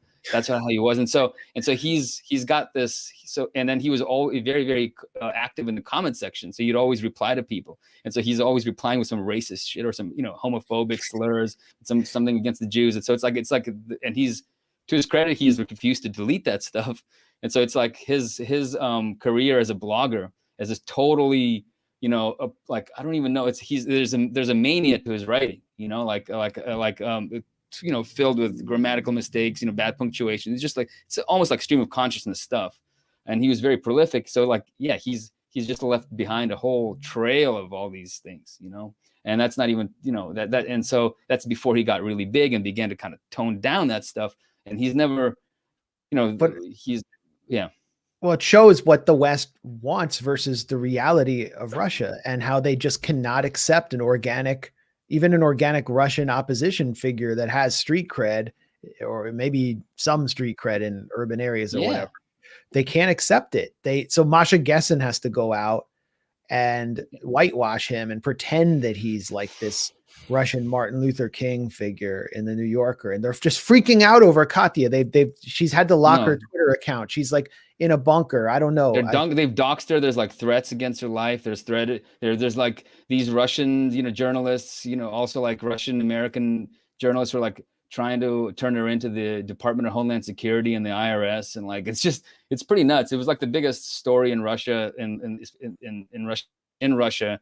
I mean, I don't know. I've never seen a freak out like that. I don't think ever. We got blamed, you know, and then somehow Masha Gessen winds up linking to my piece on Reuters, the BBC, and Bellingcat being like British Foreign Office cutouts. And I know. We should give a little credit to. We should give some credit to our colleague Aaron Mate, because who's being smeared for doing something called journalism. I mean, as any journalist should do, he followed up on this and he was emailing people in Amnesty, and that was distorted and portrayed as this great Kremlin conspiracy, because Aaron has been one of the leading skeptics of Russiagate, and he was the one who was following up as a journalist, and he posted the statement on Twitter. So then I mean, it's just so insane how they distorted. No, I know. No, I know. And yeah, exactly. And you guys got dragged into it as like some kind of part of some kind of grand Kremlin conspiracy to write a tweet thread, you know, basically pulling together all these really racist things that Navalny said over the years. You don't get it. We went back in time with the time machine and hacked his political campaign and posted those racist videos that he made where he's like calling for people to like shoot or smash Central Asian immigrants with a shoe, or shoot them, like spray them, like spray them with Zyklon B or something. Like he's got a bunch of those ads that he created for the organization that he co-founded, which is like a kind of a Russia for Russians white nationalist outfit that he made several videos comparing migrants from the Caucasus, basically, like to insects, to like bacteria that cause cavity, all this stuff that need to be eradicated through chemical warfare and to be shot and you know, swatted like some kind of insect that they are. Well, I mean, look, it's like when you bust these narratives, like when we started busting Russiagate, all of a sudden the attacks are just ferocious, and then you bust the Syrian narrative and the white helmets, and then Bellingcat. And now Navalny, it's like, okay, well, Navalny maybe is different than the other three institutions or people that I named, but when those attacks come down and you see how intense they are and who's waging them and the conspiratorial, bogus nature, baseless nature of the attacks, how McCarthyite they are, that they're trying to link you to the Kremlin because Katya wrote a few op-eds for RT. She also wrote for Radio Free Europe. But exactly. You realize that millions and millions of dollars have been invested in these agitprop schemes, and just with a Twitter thread or a few articles, you just destroyed that. You can puncture it, and it really isn't about Navalny or Russian politics at all. I mean, really, it's about like convincing Americans, and so it's like Americans think that they need this totally like whitewashed, perfect individual that said nothing bad ever, that sort of conforms to all whatever the liberal norms are for behavior at the moment, because they're always changing too. So today it's like he can't possibly say anything about immigrants bad, right? He can't possibly say anything about gays that's bad. I mean, especially he can't say anything about Jews. And if you show that he holds all these really noxious views. Well, Julian Assange, though, when we have to focus on him being, or we have to call him a rapist and focus on him saying weird things on Twitter. Doing that I mean, for me, what really discredited him was the disco that he did. To be honest, that was the op that worked on me, man. When they showed him dancing in the disco, I was like, I can't support this. I don't know. I thought it made him look like, fun guy. I'm just joking. Yeah. Hollywood or something. I don't know. I'm just joking. Yeah, no, I know. Yeah. It's look, I totally, I mean, look, you pull out the things that you think you will destroy a person. And then you turn down the things, or you suppress the qualities of the people that you want to promote. And again, it has nothing to do with Russia or Russians, because if you really wanted to, boost this guy in Russia and boost this guy and make him even more popular in Russia, you'd actually amplify these things that he said. Because, I mean, to be honest, that's true. The views Navalny holds are, pretty mainstream in Russia. Like, to be kind of homophobic casually, pretty mainstream. To be casually racist, and to think that like all these migrants from Central Asia are fucking destroying your country and possibly raping your women, it's totally normal to think that way. And it doesn't even matter what segment of society it is. It's everyone from the working class up to, professionals at big tech companies, basically believe these things and talk that way to each other. And so if you want to run a successful op to convince Russians to support Navalny, you'd actually amplify this thing. So it's actually not about Russia, and it's not about Navalny. It's about Americans and getting America to support whatever the foreign policy is, the American government. They have to believe there's an opposition figure who can be installed instead of Putin, and that they can get behind, and that it helps. Yeah. Navalny's name was completely unknown among the people, many of the people who are now agitating for him before this poisoning incident, which raises so many questions in my mind. Well, Yasha, this is actually a good segue. I wanted to ask you really quickly. I was going to say before that Max mentioned, that there's these figures like Navalny, like Juan Guaido, like in Ecuador, Yaku Perez, who are cultivated over years. And then if you expose them, then all of the anger comes down on you. And from my reporting in Ecuador, I've seen something very similar happen with this massive smear campaign using very similar tactics. But as for Navalny, really quickly, I mean, you talked about kind of who his constituency are, the kind of the upper middle class, pro-Western liberals, although there's different groups that support him, but that's probably kind of the main constituency. But really quickly, can we just talk about where he lies in the kind of larger context of Russian politics? Because this is something I've seen you tweet about, and not a lot of people in the U.S. understand, and even people, who are anti-imperialist and who oppose, these clear regime change operations and destabilization operations. Sometimes they say really stupid stuff, especially when it comes to Russian politics, mostly because so many people on the Russian political spectrum are pretty right-wing. So in the context of where Putin lies, where other opposition groups to Putin lie, where Navalny is on the spectrum, can you kind of explain, where the different politics are? Because, there's this attempt by the kind of the Russiagate liberals and some of these like anarcho spook characters like Alexander Reed Ross, who want us to think that Vladimir Putin is a secret fascist who wants to bring back the Third Reich and like national Bolshevism or whatever, which is ridiculous. But then there are people. I remember you saw that you were joking that some people claim that Putin was a socialist because in Russia healthcare is way better than in the U.S., which is obviously also a joke. I mean, he's Yeah. not a socialist. He's a capitalist. He's a conservative. So talk about like in the context of Russian politics, where is Putin? Where is Navalny? And where are the other opposition figures? You talk about Zhirinovsky. I mean, in the 90s, the big fear was that someone like Zhirinovsky was actually going to take power until Putin came along and kind of held the line. I mean, look, it's hard to draw a clear line between, you know, what these two people believe. You know, Putin is, I mean, you know, like they're like, I mean, okay, so just very broadly, both the opposition and sort of the Kremlin sort of patronage networks that they're opposing, both of them are broadly neoliberal.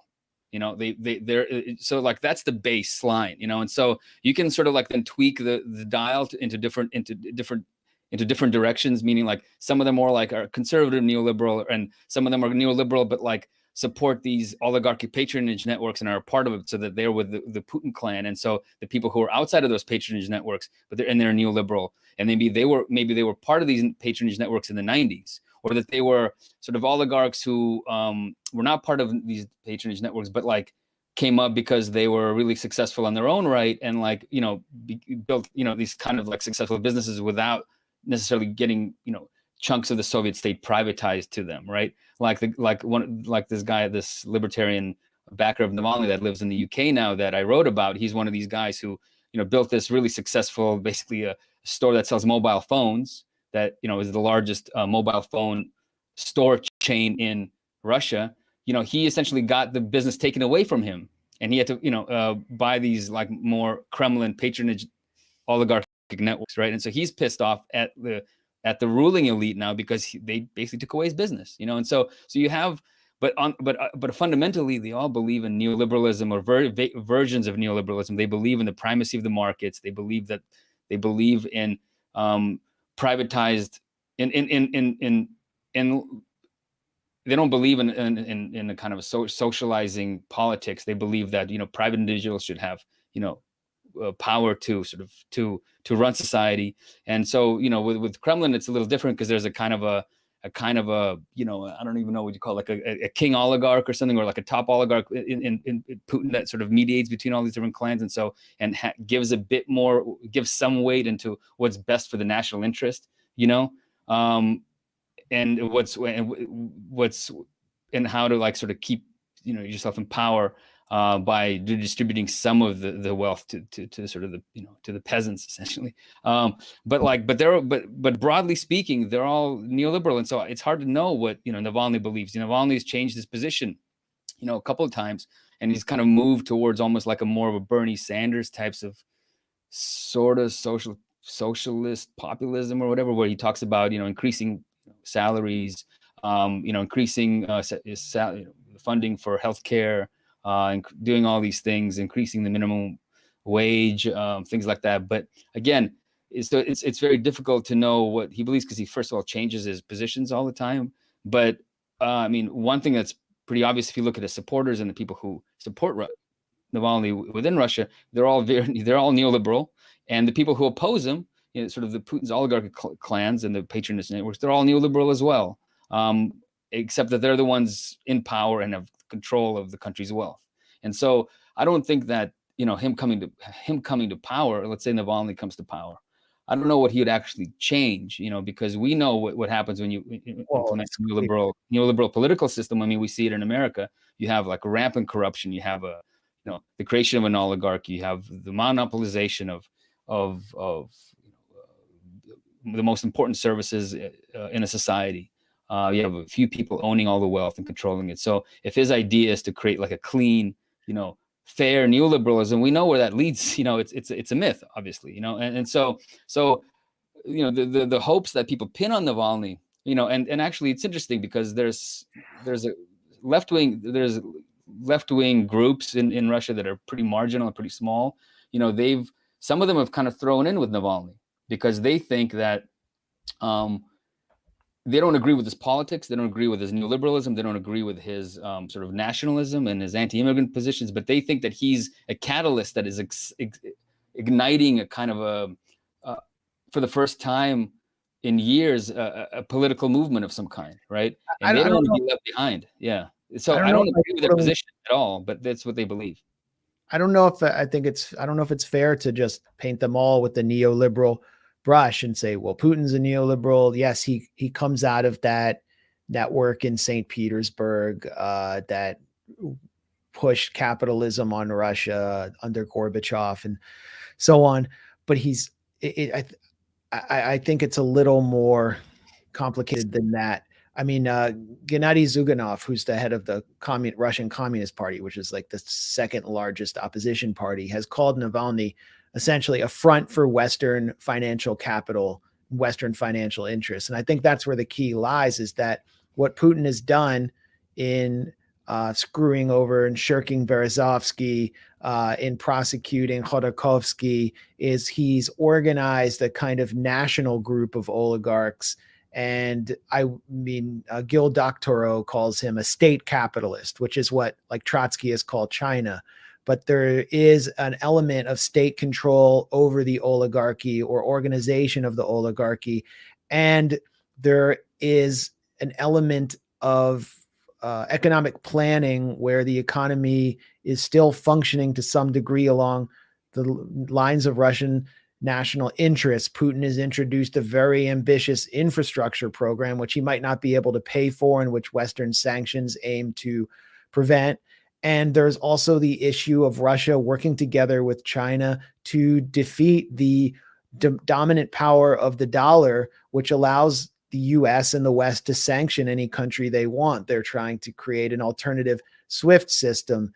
Putin's speech at Davos, which was completely overlooked in Western media, was very interesting. He talked about how dangerous big tech is and how big tech monopolies need to be broken up, how the future will be determined by counter-hegemonic powers being able to compete with big tech monopolies. He essentially denounced neoliberalism as I understand it, while of course he's embracing a sort of national form of the free market. And I think you give someone like Navalny in power, who, as you said, was a monomaniacal blogger, that the idea is that he will have no idea how to run government. Whereas Putin is someone who comes from the intelligence world, understands geopolitics very well. I mean, you can say what you want about him. He's not someone that I have a political affinity for, but he certainly handled Russia's interests very well on the world stage, and Russia seems much more like an adult in the room than the US when it moves into when it deals with its near abroad. So that's what the US wants, is to get someone who's just a complete doofus who has no idea and then needs coaching. It would be like, I wouldn't think Navalny administration would be any different than a Saakashvili administration in Georgia. It would just be a complete clown show, which is what we want. Yeah, I mean, look, I don't even know. I think that Navalny is in a way a mystery, because I think that he could very well go a kind of a Putin way, which is to, I mean, successfully or not it's not clear if he would be able to do it. But like what Putin did is he replaced a kind of a free-for-all oligarchic plunder of the Soviet Union and division of its assets with a managed plunder and division of its assets with like oligarchs that are his buddies, and that's his inner circle.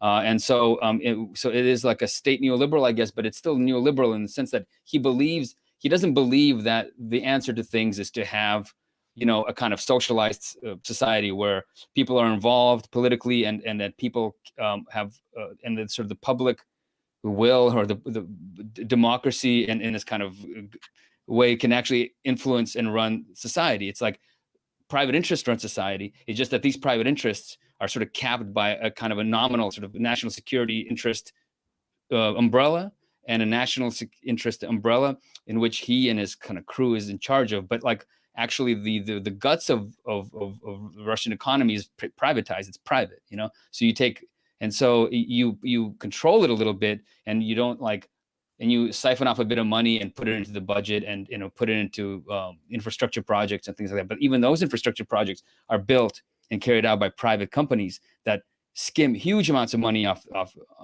the budget. And there's the existence of an oligarchy. And so I think the idea is the primacy of the market is what makes it kind of neoliberal. They believe in the market. They believe in the market ideology.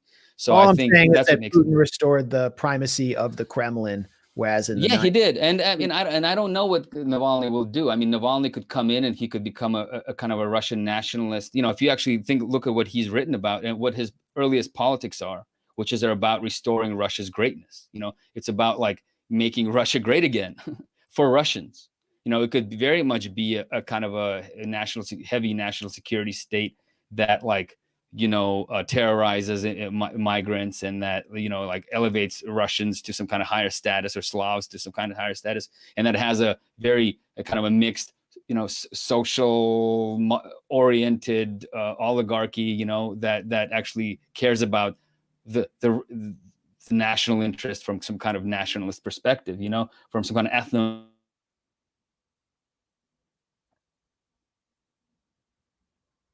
almost like Clinton level.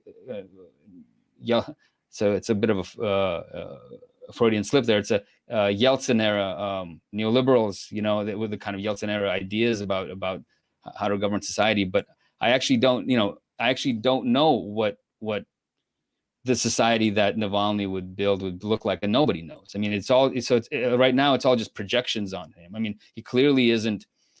He clearly is nationalistic, and so I don't know how that would impact the kind of the people that he would gather around himself to create a new Russia, and how that would actually change things. I mean, it actually might look a lot like Putin's Russia.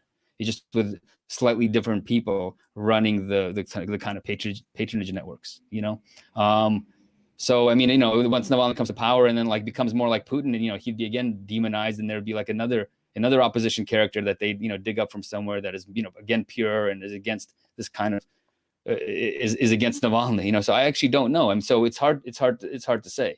And I don't think anyone knows. And right now it's all just pure projection on him. Well, Yasha, I want to switch to the final topic of the stream before we cut. We're at an hour and a half here, but I gotta actually jump off. But aren't there some patron questions too? Yeah. And so Max is gonna leave here, and we're gonna spend a bit more time with Yasha, and he and I are gonna talk about big tech, which is one of his other big topics that he covers, and talk about Silicon Valley and mass surveillance and the U.S. national security state. So I guess, Max, do you want to leave any parting words? Well, yeah, subscribe to Yasha's Substack. Thanks. I was one of the first subscribers, and I definitely don't regret it. And one of the best things about Yasha is even if you think you agree with him, he'll find a way to make you argue with him. So it's never a boring moment. And thank you, Max. That's a big compliment coming from you. Thanks for joining us. And thanks, man. Yeah, take care. All right. Peace. All right. Great. So it's just finally we got that fucker out of here. Now we can get down to business. Yeah. Yasha and me sounds like. Can you swear on your live stream? I guess you can.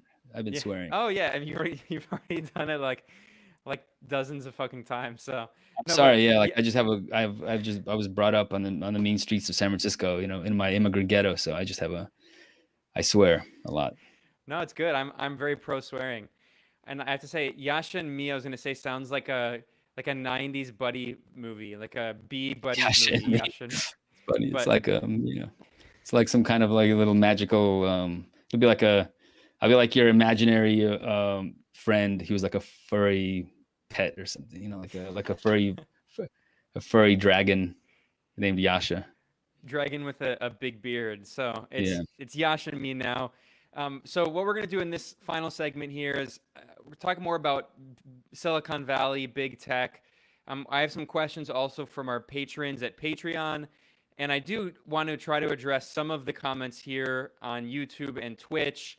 Like there's one comment here, talk a little bit about Lula's judgment, just because, today is March 8th, and this is really quickly, I just want to mention, because this is a really huge deal, that a Supreme Court judge in Brazil just dropped all charges against Lula da Silva, the leftist former president, the most popular politician in the country, and he was imprisoned under very bogus charges, specious charges of so-called corruption, which prevented him from being a candidate, which is what led the far-right candidate Jair Bolsonaro coming into power. And we know, I would recommend the website Brazil Wire, spelled with an S, Brazil Wire.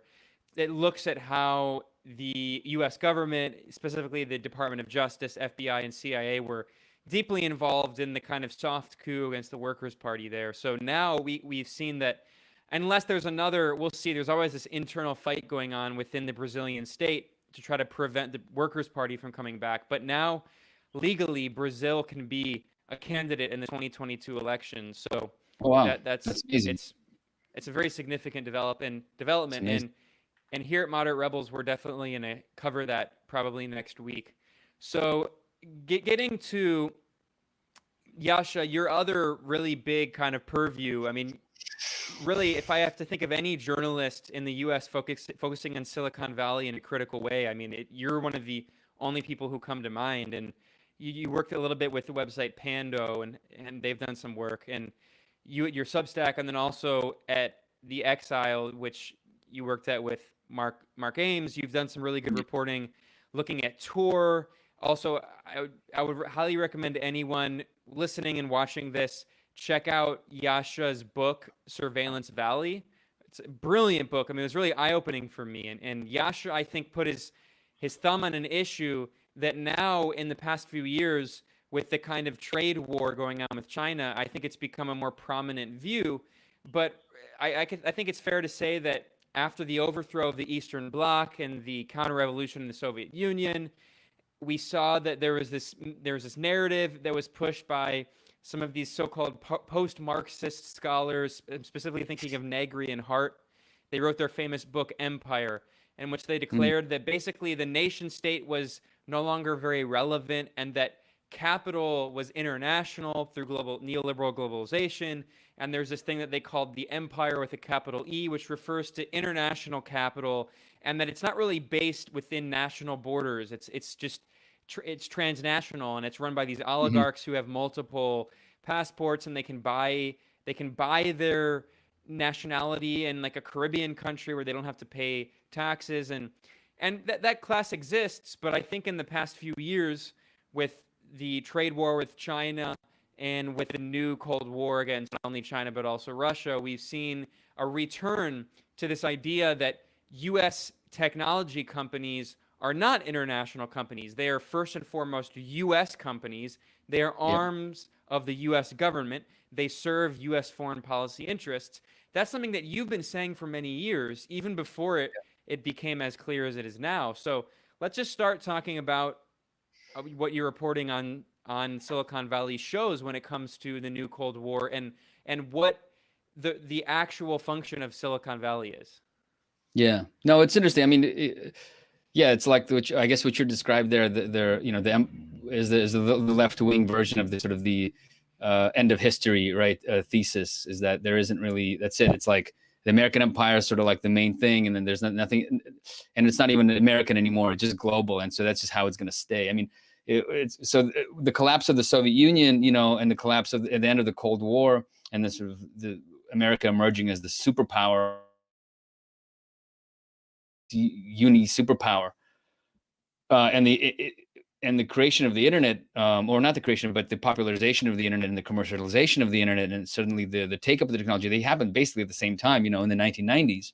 And so the internet from the very beginning was imbued with this utopian, globalized vision of the technology, which posited that it's beyond the state, it's beyond a certain society, it's beyond any government even.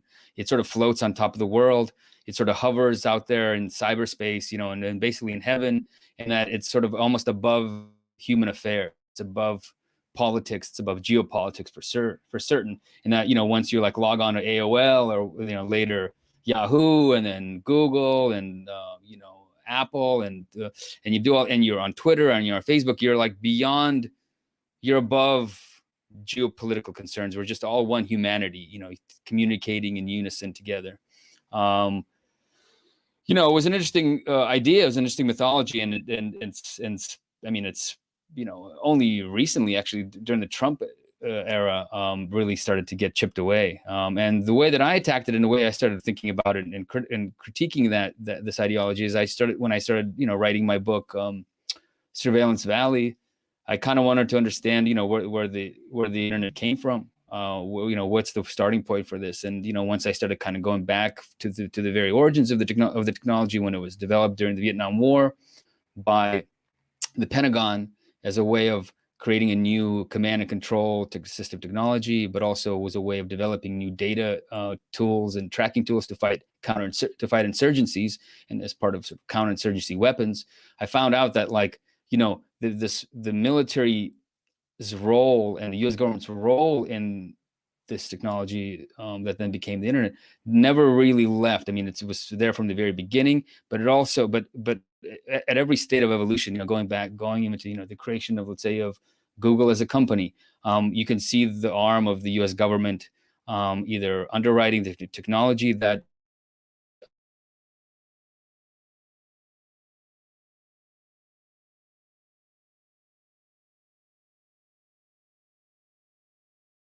see the arm of the U.S. government and the fingerprint of the U.S. government at every step of the way. And so, yeah, I mean, it's almost silly now to think that Google is not part of the U.S. government in the same way that it's silly for people to think that TikTok is not part of the Chinese government or something like that. So it's such an accepted now view that, yeah, just a few years ago it was seen as heresy, and I was attacked and just mocked and belittled for implying that American Silicon Valley companies are actually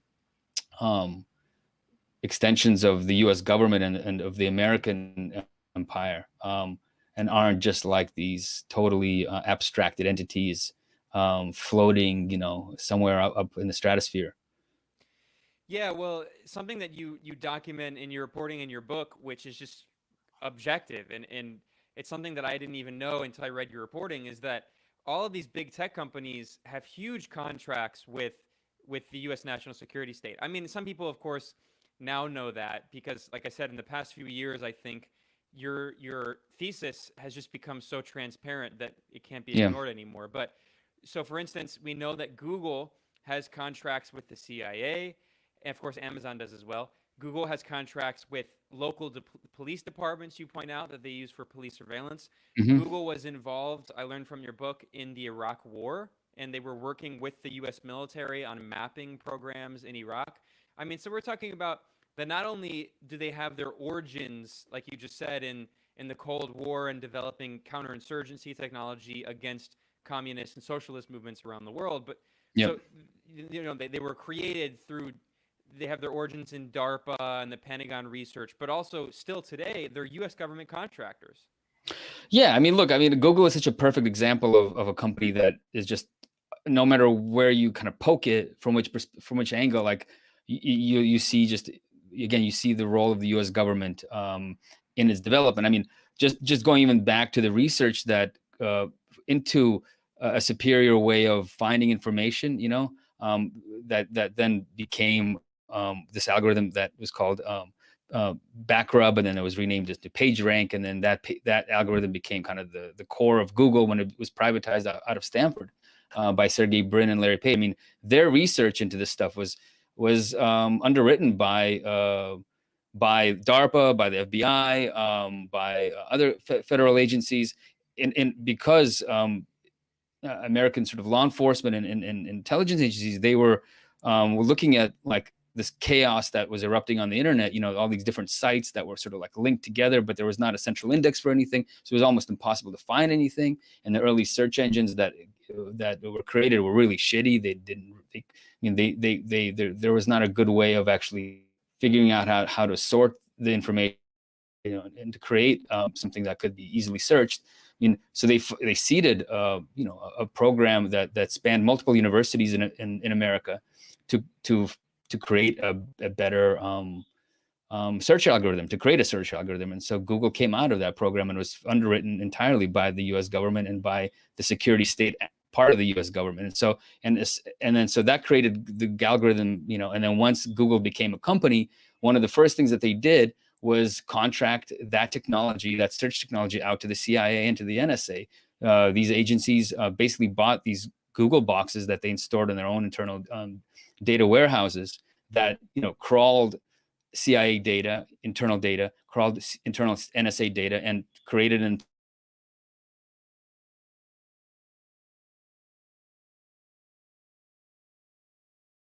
search the internal data of these intelligence agencies. And I know that the CIA even modified the Google logo internally on their internal, that the crest of the CIA was in one of the O's. And they actually asked Google for permission to do that because they're kind of messing with their brand, and so Google gave that permission to the CIA. And then of course then when Google went on this sort of buying spree and started buying up all these different startups, including the startup that became part of Google Maps, that company was developed with grants, with investments from In-Q-Tel, which is the CIA's sort of venture capital arm.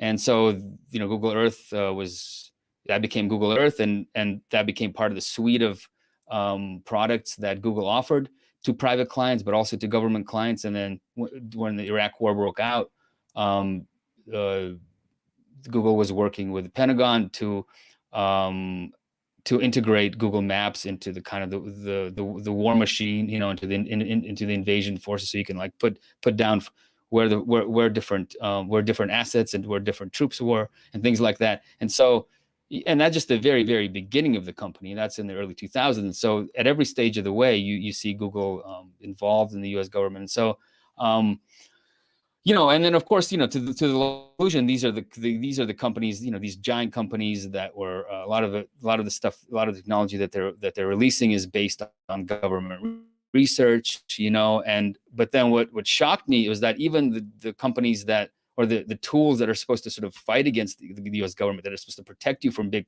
corporations spying on you on the internet, are also part of the U.S. national security state. Tools like Tor and tools like Signal, the encrypted chat app that's sort of blown up recently, these are also funded and sometimes fully created by the U.S. government. And so not only are these giant corporations part of the U.S.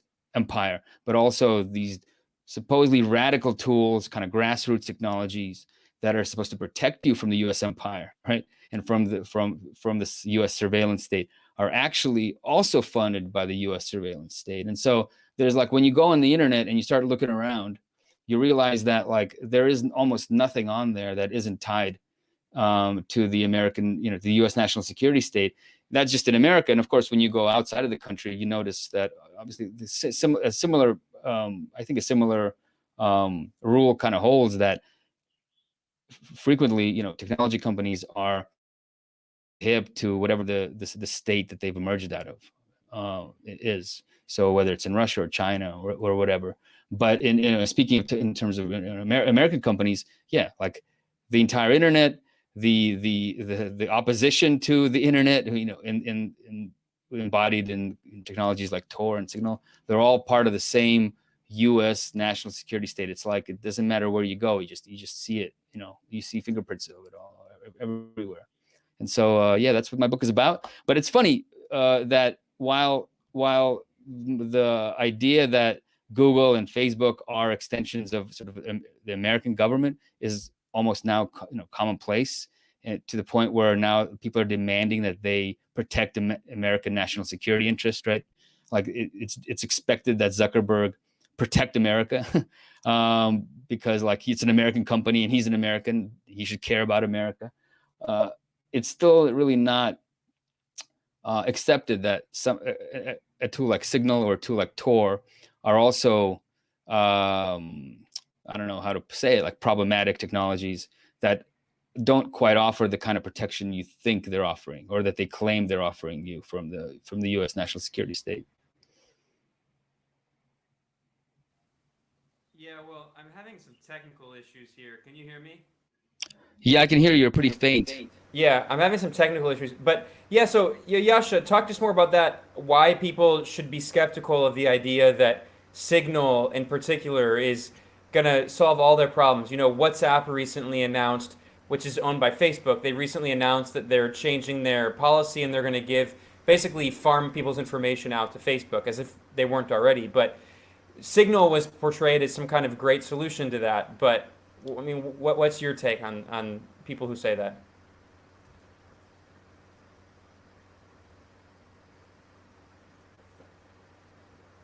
That they created the app from what was called the Open Technology Fund. The Open Technology Fund is a private sort of child company of Radio Free Asia. Radio Free Asia is a sort of privatized propaganda arm of the U.S. government that targets communist countries in Asia like China, Vietnam. Signal was funded by this regime, kind of a regime change arm of the U.S. government. And the point of Signal, I guess, at the time was to give sort of activists or dissidents in countries that America is targeting, like let's say Vietnam or China, a way of communicating and organizing themselves and organizing their anti-government activities without and in a way that could be sort of protected from those governments. So, like say China couldn't spy on your chats because they're super encrypted and totally unhackable.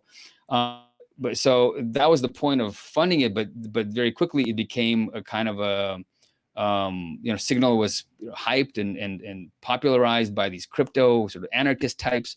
A lot of them who are actually on the payroll of the U.S. government. And they advertised it as like the most secure text messenger. It's totally unhackable by the NSA. Edward Snowden, lent his credibility to the app, saying that he uses it every day. He even made absurd claims saying that if it wasn't for Signal, he probably wouldn't be alive today. And so it got this sort of almost like cult status as the most unbreakable, as the most amazing, as the most secure chat app on the planet that could protect you from anybody. But of course, it offered people a false sense of security because as we've sort of know now, actually, intelligence agencies and law enforcement agencies don't really need to break the encryption of the app itself. All they need to do is break into your phone and then grab the text information before it's even sent and when it's received. So just because it has a really good encryption doesn't mean it's unhackable, and it's actually pretty easy to hack because if you can hack a phone, you can hack Signal. And so what it does is it offers people this false sense of security. People use it thinking that they're protected from whoever they're trying to hide from, but in reality, it's not so easy. And so which means that the CIA has access to it, the NSA has access to it because they have the ability to hack these phones. So I don't know. It's like these there's also this kind of I don't even think it's even exists anymore, because I think this is a very like Obama era kind of cultural movement in America. The idea that like we all need to be super encrypted, that encryption is like the thing that'll protect us from the bad guys. It's a strange kind of movement where everything is like, privacy is a political issue, for the most part. Like it should be handled in the political sphere, but what it's doing is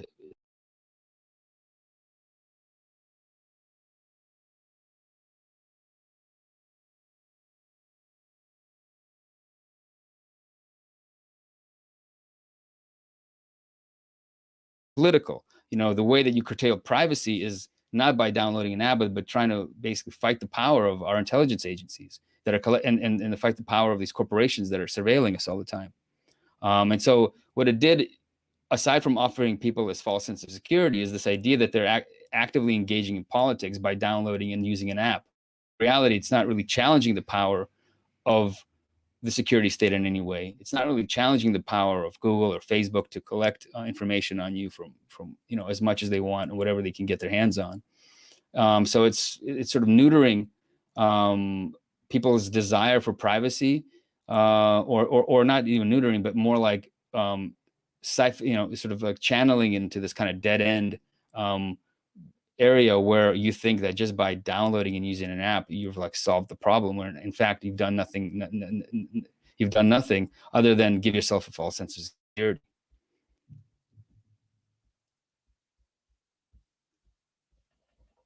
Are you there, Ben? You there, Ben? I don't hear you. Do you hear me, Ben?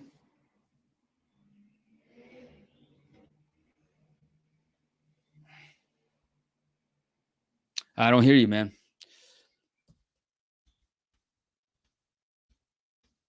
Do you hear me now? Yeah, I hear you now. Very faint. Do you hear me now? Yes. There you go. Yes. Yeah, having some weird technical issues today, but anyway, Yasha, another piece of technology in here that I want to mention is Tor, and you've done reporting on Tor, and specifically there's a question from one of our patrons that I want to address, and he asked, Mark Owen asked if Tor and Signal components are part of full spectrum dominance. I think he's referring to that policymakers in Washington after the end of the first Cold War had this idea of full spectrum dominance, that was the goal of Washington's foreign policy. I mean, it's an interesting question, so maybe you can respond to that question. But can you also just, for people who don't know, can you talk about Tor as well? Oh, it's funny. I guess you didn't hear. You didn't hear because I went on a rant about Tor that I don't even. I don't know. I mean, about the full spectrum dominance bit. I don't know what he really means by it. I mean, I just think that Tor and Signal are actually slightly different. They're different tools. Tor was created primarily to hide spies on the internet, to give them cover while they're browsing the internet, and that involved the need to sort of farm this technology out to the general public, and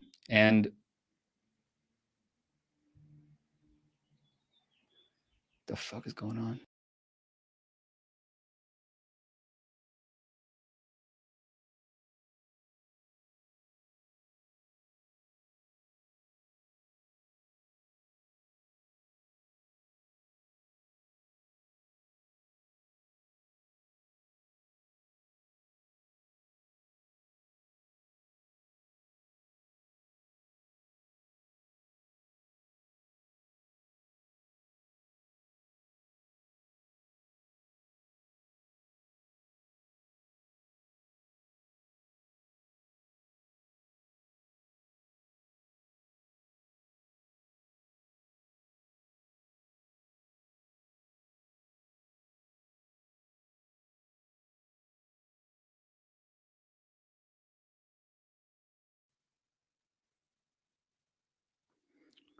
Can't hear you, Ben.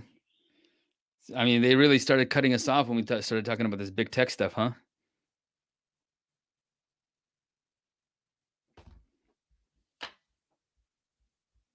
Hey, hello, can you hear me now? Yes. Yeah, I don't know what's going on. There's really weird technical issues, which I have actually not had in the past, because usually that's why I use StreamYard, but we'll figure out what those are in the future. Anyway, so Yasha, sorry, you were cut out there, but I think you kind of did a good job of answering that. You were talking about Tor. Um, Here's an interesting question that I know nothing about, and you might be able to speak to. A patron asked this question, El Gato Blanco. I'm reviewing this book by a former writer for Epoch Times, which is the propaganda arm of the extremist Chinese cult Falun Gong. Amelia Pang, I wrote an article about her, and she has a book called Made in China.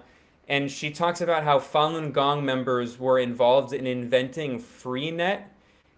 So this patron asked if you know anything about the history of Freenet and its links to Falun Gong and potentially DARPA. Oh yeah, God. You just cut out for like a bit. So you asked me about Freenet and the whole Falun Gong bit. Yeah. Yeah. Well, yeah. I mean, there's not much to tell other than when the internet started to go global in the late '90s and began to penetrate China. The American sort of regime change arm of the U.S. government that was involved in sending kind of anti-China or anti-communist broadcasts over into China that had been doing for decades as part of Radio Free Asia. It started thinking like, okay, why don't we use the internet to do now? Technology can penetrate, it can cross borders. So we'll just also broadcast. We'll create a website, you know, and do the broadcast anti-communist propaganda into China now using the internet, right? It's pretty a no-brainer. It's a logical thing, you know, you want to do. But very quickly, America realized that China could just simply block these websites. You know, all China had to do was just block the IP addresses of Radio Free Asia, or block the URL Radio Free Asia. And so, Radio Free Asia began looking for contractors that could develop technology that could act as proxies, as kind of anti-censorship proxies that could allow people inside China to circumvent these blocks, right, of the internet, and to listen to Radio Free Asia. And so who did Radio Free Asia contract with? Well, contracted with the Falun Gong.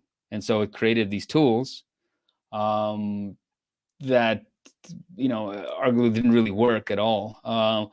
But it paid, I don't remember the exact amount, but it paid, you know, I think several $1 million over the years to Falun Gong to build and maintain this tool that allowed people in China to theoretically circumvent these censorship blocks, you know, that were being put up against Radio Free Asia. And so that was like, so they contracted with Falun Gong, and that was like their first attempt. In a way, it was like the first, because there was this internet freedom war that was launched in the early 2000s, and that was a part of it. So, you know, America was like, yeah, we want internet freedom. We want the whole world to have access to all the information, you know, without censorship, without, you know, limitation. And so it started broadcasting into China, and then China was like, you know, no, we don't think this is right. This is a weapon. So you're trying to, like, you know, broadcast propaganda. We're going to jam these websites like we jammed your radio broadcasts, and, you know, and so that was like the kind of the first shot fired in the internet war, in the internet freedom war. And so the next sort of shot that America fired was to create this, to fund this technology that could, in theory, go around these blocks. And so from then on, actually just kind of escalated to the point where Tor became kind of the go-to weapon that the U.S. government found could not only hide spies, but in theory could also help, you know, people in China get around these Chinese internet blocks. And so FreeGate was like the first really weapon developed to combat sort of Chinese censorship, but more like, you know, China's attempt to maintain some kind of sovereign control over its internet space.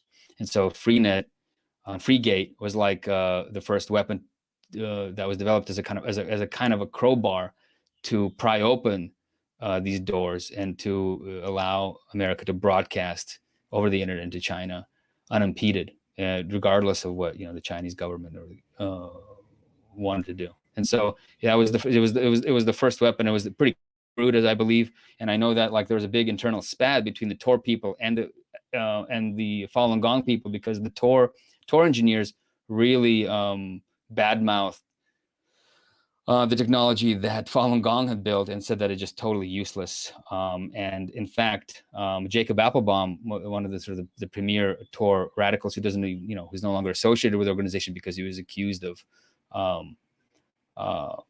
sexual harassment and sexual abuse by all these people in the Tor community and the crypto community. You know, he was a principal author of a kind of a technical policy paper submitted to maybe the State Department, telling them that you should ditch this Falun Gong technology because it's junk. And I know that, like, when I was reporting on Tor, I got a couple of different people from Falun Gong emailing me, telling me, you know, trying to give me all this dirt on Tor because that was their principal enemy, because they basically Tor robbed Falun Gong of, like, you know, a pretty serious contract to develop this technology. And so, yeah, I mean, and what's interesting about these grants to build this tech is I think it's the only documentation that I've seen of an actual financial relationship between the U.S. government and Falun Gong. I mean, we know that they collaborate together. It's pretty clear. We know that, you know, Falun Gong is essentially exists in exile. This, you know, and the leader of the Falun Gong exists in exile in this sprawling, you know, country mansion and compound. Pretty clearly, you know, with the support of the U.S. government. But to my knowledge, I have not seen any reporting or any evidence of an actual financial relationship between the U.S. government and Falun Gong. Although we know it exists, it must exist, and this is pretty clear evidence of the U.S. government support for this organization, for this cult that I've seen. I don't know, Ben, if you've seen anything else, any money trail. Yeah, no, between. I haven't seen anything direct, but like you said, that you can definitely see that there are NGOs that are linked to Falun Gong that are funded by the National Endowment for Democracy, and some prominent activists that work with NED, and it's usually really easy to find those people because they're always listed on the NED website. As like, they make it easy. Yeah. They don't hide it at all. But I'm glad you mentioned that, because another really good question we got from one of our patrons is Seth Aronovich wrote, how closely linked do you think Falun Gong are to U.S. intelligence agencies? I know they've been engaged in the creation of a number of these censorship resistance-free VPN tools to the Chinese dissidents. So you addressed that, but I would not be surprised in any way to see that the support goes much deeper, and especially under Trump, where the Mike Pompeo CIA and State Department basically merged, and we saw that Pompeo gave a historic speech at the Richard Nixon Library, saying that basically that he thought that the Nixon visit to China and the opening with China was a mistake, and that China is now the main enemy of the U.S. So I think it's very clear that the U.S. is supporting Falun Gong networks. But something that you said, I think, as bad as the new Cold War is in a lot of ways, I think it's been really revealing, especially on this front you were talking about, of these utopian ideas of the internet being this liberation technology for freedom. I mean, for a lot of people now, I think it's pretty funny because the internet is like enslaving us. I mean, it's like everyone jokes always on Twitter about how it's a hell site, but they still spend all their time on it, which says a lot. No, it's crazy. I mean, it's pretty impressive. Like, so, when Hillary Clinton was Secretary of State under Obama, her like prime sort of like policy that she put in place was called internet freedom.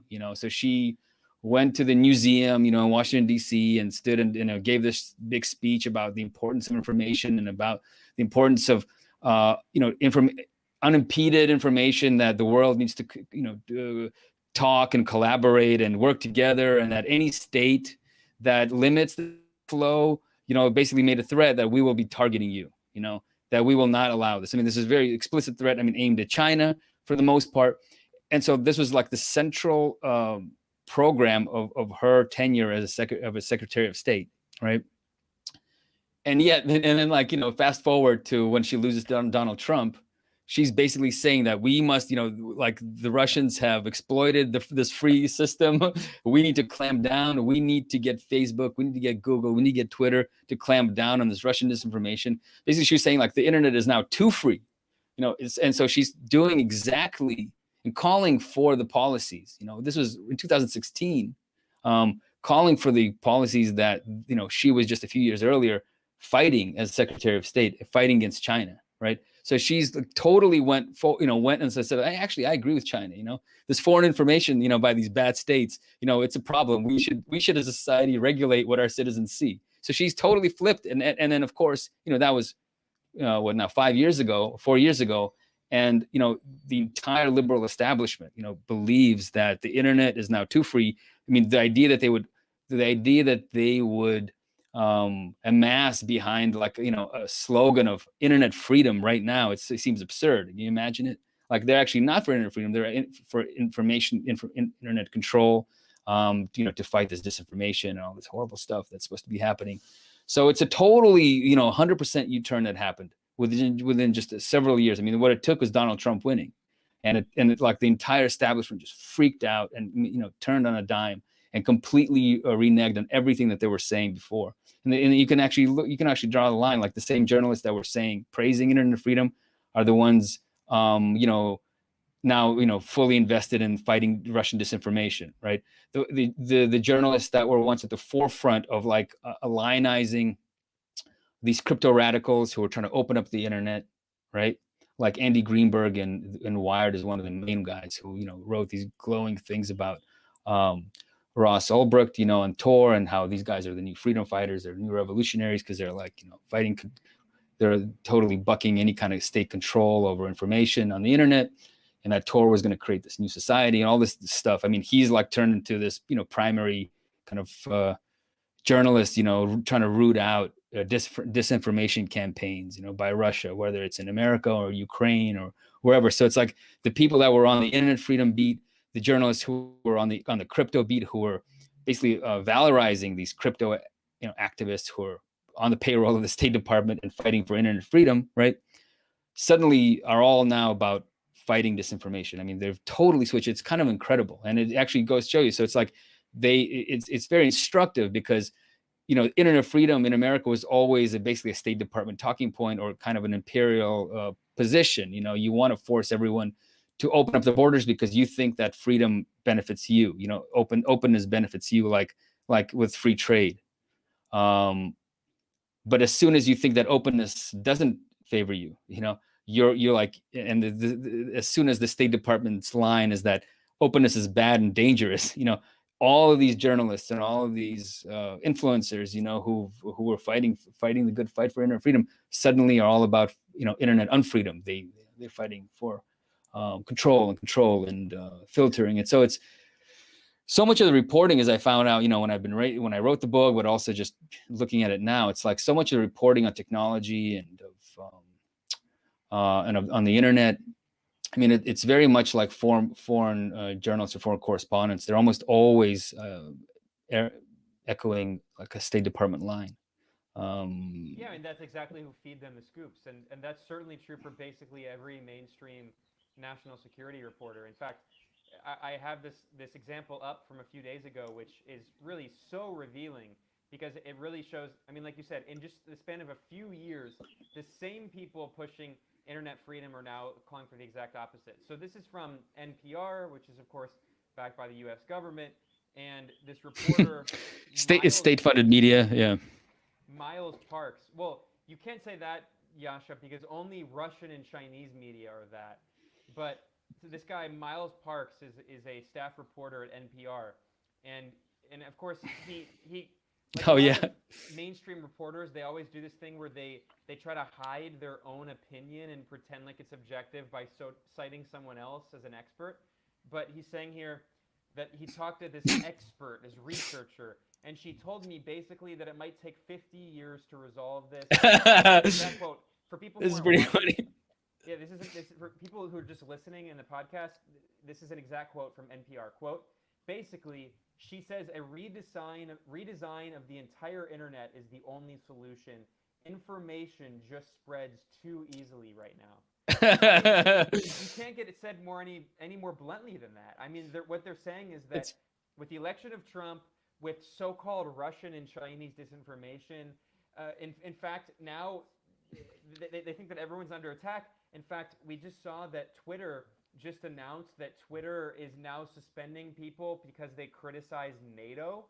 Because if you criticize NATO, it means you're probably Russian assets or Russian. You're weakening belief in the system. Yeah. No, it's funny because the internet is only 50 years old about. So it's like just from the very beginnings of the technology, you know, the rudimentary routing technology that was developed by DARPA. I mean, it's basically 50 years old. So they're saying that it's gonna take another 50 years to create a new internet, essentially. That'll put like gatekeepers into every switch, so like, you know, this kind of dastardly Russian disinformation can't spread. So it's just such bullshit, man. It's incredible. Yeah, it's yeah, it's one of the reasons. I have this tweet here, or I have this thing from Twitter. They said that here's the exact part from Twitter. Under my faith. We've disclosed networks with Russian ties, which doesn't mean anything. I mean, it could be people in Russia. But another subset of the network focused on undermining faith in the NATO alliance and its stability. It's even worse than I remembered. Undermining faith. I mean, it's like religion. It's a religion. Yeah, it's religion. Yeah, because the NATO alliance is yeah. I mean, and they're going on yeah, it's pretty fun. I mean, it's just such a fucking joke. I mean, you know, I'll tell you this. I mean, I believe it, although it'll impact my ability to make money. I mean, just because I make money off of these tools. I mean, I have no other job now. I mean, I make money off Substack, like, so I don't get pushed by, or promoted by any large organizations. So I'm almost, entirely dependent. My income is dependent on social media and the ability to publish things on the internet, and for them to be read by people, right? And for them to be able to pay for this stuff. I'll use this as an opportunity to plug. Give Yasha your money. You can go to yasha.substack.com. I've actually told him he's one of the only people I subscribe to on Substack because it's consistently great. Yeah, I subscribe to one other person, and it's a historian named William Hoagland, who writes about the founding of America and sort of the founding fathers. He's got a couple of great books on that. He's an incredible journalist. So I just give him money because he does great stuff that no one else does. But what I was, and thanks for the plug, Benzia. Please, give me your money. We're all dying over here. It's pretty tough for journalists these days. But I mean, given all that, like, I think that the sooner these networks and these social media platforms like shut us all down and like basically prevent people from like congregating on them, I think probably the better it is for politics, or because what's going on now is everyone's so glued to these big kind of scandals on the internet that, everyone kind of does politics by proxy through these networks. And just I'm in LA now, and it's like the local, there's no local politics. I mean, it doesn't exist. So to the extent that people want to get involved, most of people's energy is sort of like dissipated through the internet, unfortunately, and it can be useful sometimes, but I think ultimately it's a detriment to actual political organizing on the ground, because people only have so much amount of time, and so I know that it's not like a either or thing, I mean, they could exist together, but I do think that the internet in general and social media and its extreme, like the addiction that people have to it, and these kind of frivolous fights that are constantly ongoing, never ending. I do think it's actually bad for politics and bad for political movements in America, because you need to start somewhere, and there's just almost nothing. It's like a desert out here. People aren't, even like, it's really sad. And so I think the sooner that Silicon Valley cancels all of us, probably the better it is for local politics, and because that's where you got to do things, is you got to start at the local level, I think, and move up. But yeah, it's pretty bleak. But if they do manage to cancel us all, I mean, I'll probably I don't even know what I'll do for a living, but maybe society in general will benefit. Yeah, well, as this for people listening and not watching, this commenter Zachary wrote, "The revolution will not be on the trending page." Exactly. It's also, you got to remember, what's good for journalists is usually bad for society. Yeah, well, that's true too. We're the ambulance chasers of and so it's like so we might have to be the first ones that are what should I say, we're brought as sort of sacrificial lambs into the altar of the revolution. Yeah, the journalists. We go up on the altar and they pull our heart out and eat it, but it makes exactly. society better in the process. Exactly. Well, before we wrap up, Yasha, because we're over 2 hours here, I just want to, Max and I have been trying to engage our Patreon. Speaking of, journalists trying to make a living, we've been trying to engage our patrons at Patreon more. In fact, I just want to point out that this live stream is honoring our 420 patrons. So thank you. It's our 420 celebration. That's awesome. But you got to kick that number up, though. Come on, patrons. Yeah. Yeah, you can go to patreon.com/moderaterebels. Well, there was a question on here that I actually don't have an answer to about, have you seen the Netflix documentary Social Dilemma? Yes, I have seen it. Yeah, I've seen it. Okay, well, my understanding, I know of it vaguely. I should watch it. But my understanding of it is that it's a criticism of social media for kind of like destroying society. So maybe for those of us who haven't seen it, can you summarize the thesis and what you think about that movie?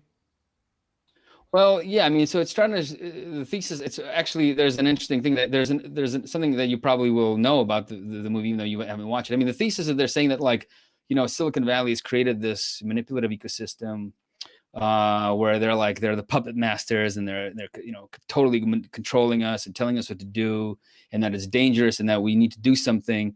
but it's not really saying what we need to do, and it's not really criticizing sort of the capitalist system that underpins, the internet. They're pretending like psychological manipulation is something that just recently happened, with the internet. Whereas we know that, the creation of the public relations industry, the creation of the marketing industry, goes hand in hand with with American capitalism, to basically to manipulate people into buying things that they don't need or want, and to basically create this, hyper industrial consumer society that the internet is just basically a part of, right? And so it's a very ahistorical documentary that's like that really leaves out I don't know, just the larger capitalist ecosystem in which the internet exists, right?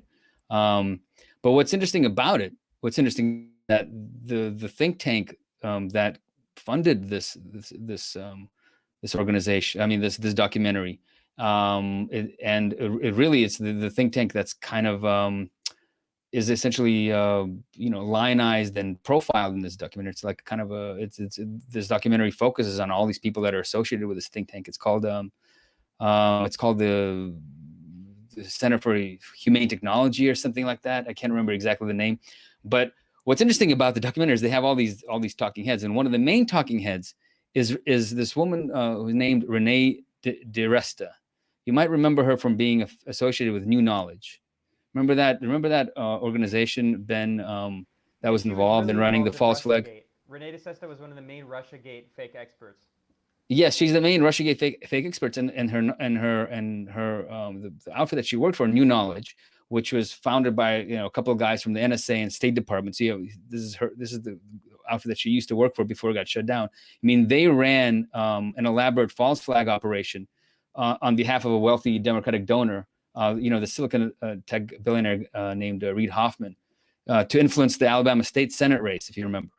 And they ran they ran a troll operation to make it look like the Republican candidate in the Alabama state Senate race was being backed by the Russians, and in reality, Roy Moore was his name. And in reality, it was an op underwritten by a Democratic donor to make it look like it was Russian, so they could blame Russia for backing this guy. And so she's involved in using the internet for disinformation and manipulation. I mean, her employer was involved in trying to manipulate voters into thinking that a candidate in a democratic election, right, was being backed by foreign government, when in reality he wasn't. It was just a false flag operation. And so the documentary has her as like one of the main experts to weigh in on the dangers of the internet being used for disinformation and manipulation. And they're sort of highlighting the work of the Silicon Valley think tank. So the whole thing is very like liberal and I guess neoliberal. So that it doesn't actually call for any kind of structural change to the internet or to these companies. It doesn't call for the breakup of these companies. They call for, I don't know, like the sort of voluntary self-regulation and a new like bill of ethics for the internet or something like that. So it's interesting on some level, because they do talk about the kind of the dangers of the internet, how this technology is used to kind of influence people, but it's way overhyped, the danger. And it's also obscures and obfuscates the role that our oligarchy and our sort of capitalist system plays in creating this system. They think it could be like fixed very easily, when in reality it's not going to happen. I mean, it's like manipulation and marketing and public relations and what they used to call propaganda. Going back to people like Edward Bernays. I mean, it's the foundation of modern American industrial capitalism. So it's not like it's going to end with a new bill of ethics for the internet, right? That's the problem with that documentary. Yeah. And on the subject of Renee DiResta, by the way, this is her LinkedIn for people watching.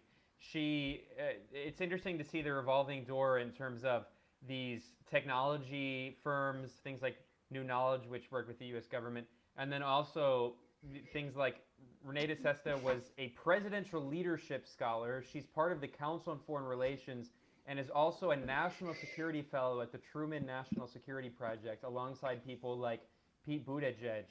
So I mean, it shows how these these foundations and these national security linked institutions help cultivate people as their preferred so-called cybersecurity experts who say exactly what the U.S. national security state wants to be said, but with the veneer of being an independent expert who's at Stanford University now. Yeah, no, and it's funny that she actually omitted, not surprisingly, her work for New Knowledge, because New Knowledge, after this was outed, their role in this false flag operation to influence Alabama voters, they folded and they like rebranded, and so she's basically tried to whitewash her connection to that company. And I think Dan Cohen actually wrote about this whole thing about back in, I think, in early 2019. At the Gray Zone, yeah. I mean, it should have been a huge scandal. Even the New York Times. It was, yeah. Even the New York Times referred to it as a false flag operation. Like, that's not just our language. Even the New York Times said it. Like that, it was clearly a scandal. But it was called Project Birmingham, and it was a big scandal. It was a big scandal, and that's why the company basically folded. I mean, they folded and they rebranded, because it was such an embarrassment. I mean, you have these guys. New Knowledge was actually also one of the reasons why it was founded, supposedly, was to fight disinformation online. But in reality, what was doing was actually engaging in disinformation online, selling its services to billionaires in America to influence democratic elections. So it's interesting that, like, you see a kind of almost internal imperialism happening here, where what America does to other countries, you can see it kind of play out in the same way inside America, in a Senate race in Alabama. Yeah, that's something we always focus at the Gray Zone. That's kind of one of our main beats. Well, a few final questions before we wrap up here, Yasha. One, I noticed that when I was looking at Renee DiResta's resume here, that she works with the Mozilla Foundation, and I'm wondering if you know much about Mozilla, which produces, they're behind Firefox and some other software. And, at the Gray Zone, we've talked a lot about the Ford Foundation, the Rockefeller Foundation, which are kind of the traditional conduits for CIA money that work as CIA cutouts. And then, there's Soros, which you can't mention Soros ever in a negative context, or you're an anti-Semite. But I mean, we know that me as a Jew, I can do that. Apparently, he's a good billionaire, because apparently those exist. But and then there's Mozilla. I end up seeing Mozilla a lot when it comes to funding a lot of these, like, cybersecurity experts that are, especially the ones involved in Russiagate. So I'm wondering if you want to talk about the Mozilla Foundation.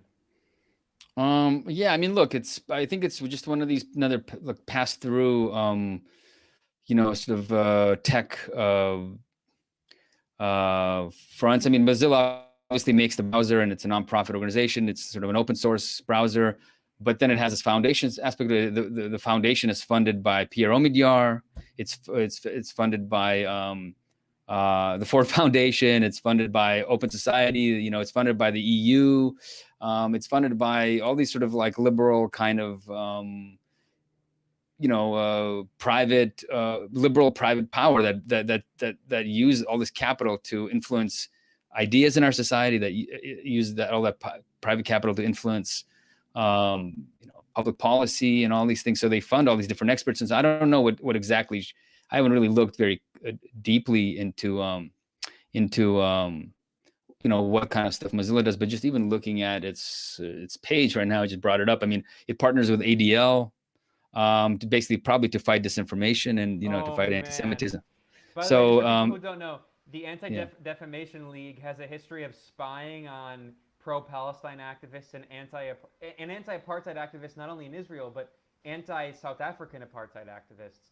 Also, the ADL has a history of spying on people who, in the 80s, who did solidarity work with Central American left-wing movements. So that's incredible. The fact that they collaborate with the ADL, which, I mean, that's no, yeah. So it's, I mean, look, it's just, I'm sure, I don't know what her, I'd have to actually look closely at the fellowships that they give out, and the, here we go. Like, I mean, they have like the open internet, open web, tech policy, tech and society, you know. So it's basically, it's like they're funding people to influence the kind of ideas that are floating around in our society about technology and how it can be fixed or how it can be changed, and how, you know, what we need to do with technology to meet whatever the, you know, the today's problems are. So and it's obviously all liberal billionaire funded, with these very, you know, like with ADL is, I'm sure ADL is, you know, probably as like is involved in being a consultant on, you know, extremism, right, and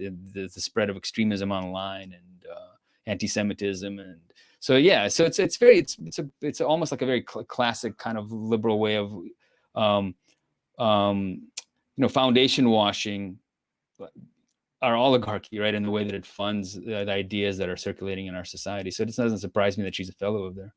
I mean, I'm sure she's like there doing, you know, what she was doing in the documentary, which is, you know, basically talking about how dangerous this internet is, and how the far right can manipulate you, and by using these Google algorithms, and that how we need Google to pledge to be a better steward of information, and to shut down ideas that are dangerous to society. And that's kind of her whole line, you know. So I mean, the question is, who gets to decide which ideas are dangerous? Well, I guess it's, you know, NGO fellows like her and Google, you know. So it's yeah, it doesn't surprise me. I don't know. Well, a few final things to wrap up here. I not, you know, just because I mentioned him in passing, I'm wondering really quickly if you want to give us your thoughts. I mentioned Soros because, you know, you and Mark Ames are some of the only people I've seen on the left who are brave enough to even mention George Soros, because it's true. I mean, it's 100% true that on the right, not only in the US, but especially in Europe, there is this anti-Semitic obsession with Soros. And certainly, I mean, the anti-Semitic stuff against him is ridiculous. We always, of course, thoroughly condemn that. But the reality is that because of the far right scapegoating of Soros, there is this on the left, especially on like the liberal NGO left, his name is like sacrosanct. You can never, ever acknowledge anything bad that Soros might fund, that the Open Society Foundation's funds. I mean, this isn't even to mention the role of Soros in the massive privatization, neoliberal campaigns in Central and Eastern Europe after the overthrow of the socialist bloc. But specifically, I just want to mention really quickly that I wrote this piece exposing this fake left candidate, Yaku Perez, in Ecuador when I was in Ecuador. And there was a smear campaign led by these liberal academics. They signed this open letter smearing me as racist and sexist. It's absolutely insane. And as part of a censorship campaign, Judith Butler, the Kamala Harris supporting postmodernist, fake, I mean, another fake leftist, signed it, and a bunch of other people, including people who supported the coup in Bolivia. But one of the most ridiculous things in their letter is they tried to portray me as anti-Semitic because I mentioned that one of the funders of this anti-Correa activist, Manuela Pic, I don't have time to get into it, but I mentioned that one of the many funders is the Open Society Foundations. And here's the line. It's this foundation, Frontline Defenders, which funds a lot of these like so-called dissidents in countries that the US is targeting for regime change, and also the European Union. It's funded by the European Union, by Taiwan, which is another key sign. It's funded by the Ford Foundation and George Soros's Open Society Foundations. I always, when I mention him, I always make it clear that he's avowedly anti-communist, because, you know, Soros, if you go to the Open Society Foundation's website, he makes it very clear that OSF was founded in order to have a transition, as he always says, from these Communist Party ruled governments to neoliberalism. But if you ever acknowledge that, of course, you're smeared as an anti-Semite. And I point out in the article that, you know, back in 1991, the Washington Post columnist Dave Ignatius wrote an article that was about spyless coups, as he said it, which actually they were not spyless, but he names a series of figures who were, quote, one of many overt operatives who helped prepare the way for, end quote, the overthrow of the former socialist governments.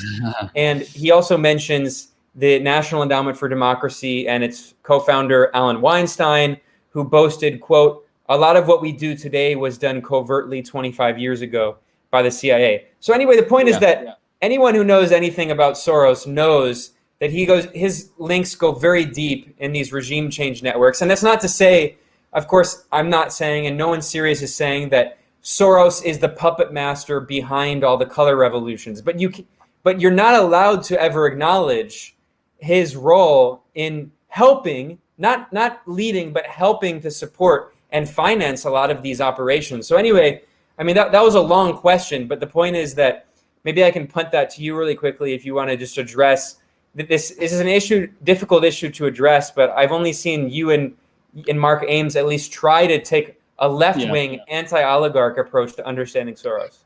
I mean, it's funny. It's is that I think Mark Ames wrote about this a while back. Is that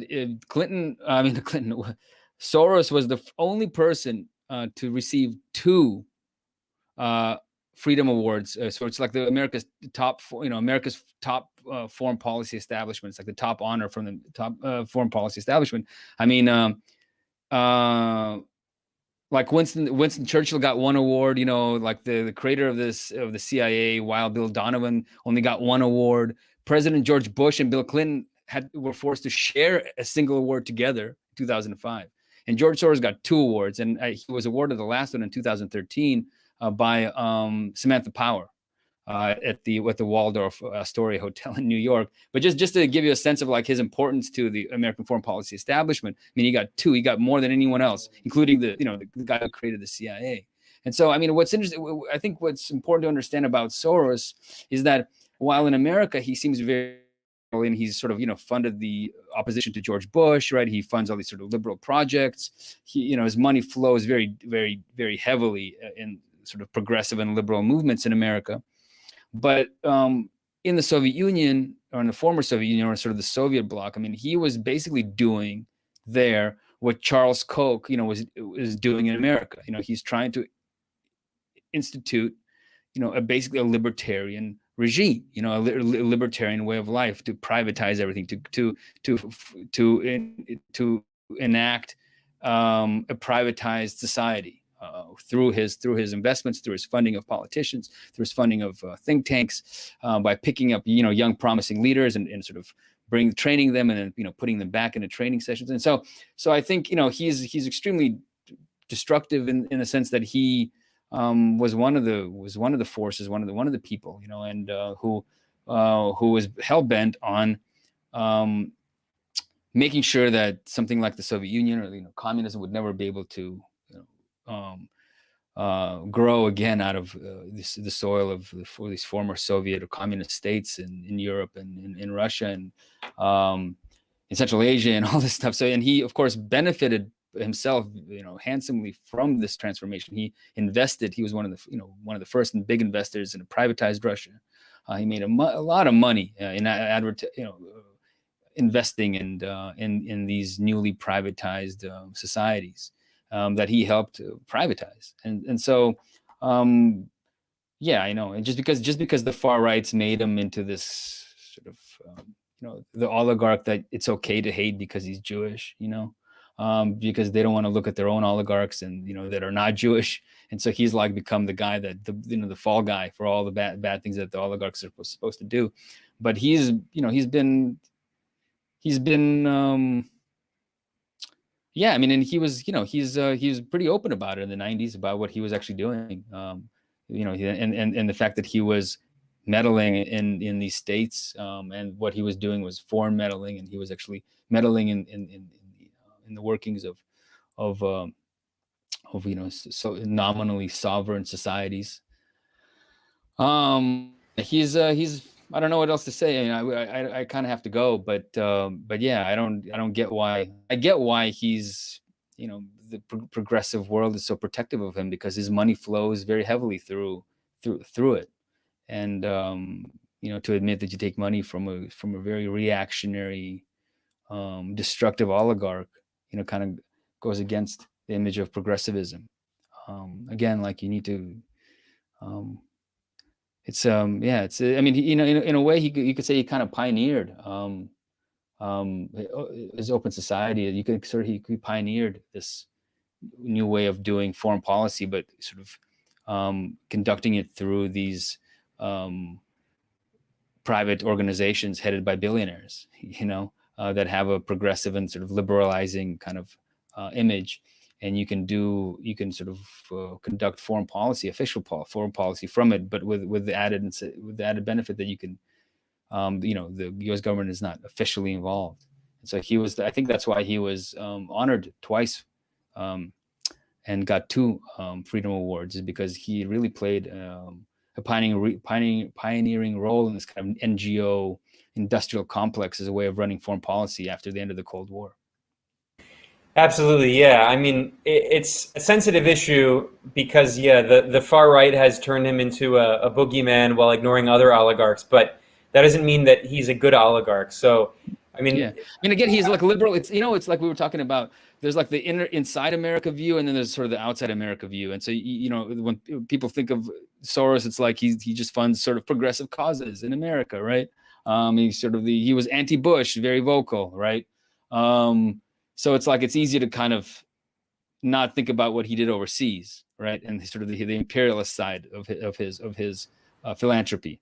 And I have to say that as people who follow the gray zones journalism, we investigate all these regime change operations and such. And I have to say, the more and more I investigate a lot of these organizations, these regime change groups that back coups and wars and humanitarian intervention, I mean, OSF, Open Society Foundations, is very frequently a funder of a lot of think tanks in DC. And again, I'm not saying that in any way. In fact, I'm very much against the thesis that he's some puppet master. No, it's the opposite. In fact, the point I'm saying is that he's a billionaire oligarch who, like Pierre Omidyar, like a lot of these other billionaires, his money is used to help fund these regime change operations, which are run by the U.S. government, by the CIA and stuff. But the point is that he's a player. So anyway, I mean, it's like just on a closing note. I mean, it's like it's something that always people want to like draw a hard line between the government and the private interests, right? Or like just like they want to draw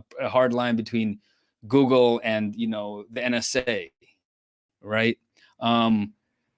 You really can't draw a hard line through these things. I mean, because they are part of the same machine, and what makes George Soros so powerful is kind of the state, the powerful empire that's backing him, right? And the more powerful that George Soros becomes, right, and the more that he sort of gets his way, which is to completely dismantle any kind of socialist system in Eastern Europe or the Soviet Union, right? The more powerful that the American empire becomes, right? So they are mutually reinforcing. They're part of the same kind of machine. I mean, and it's the same thing with with Google. It's like the bigger that the American, which is why Google is invested in, for instance, fighting China or weakening China, is because if you can open those markets, right, if let's say the Chinese government is weakened and is forced to sort of allow American companies to come in there unimpeded, it opens up a huge market for Google. And so of course Google is going to back what sort of the US empire does, right?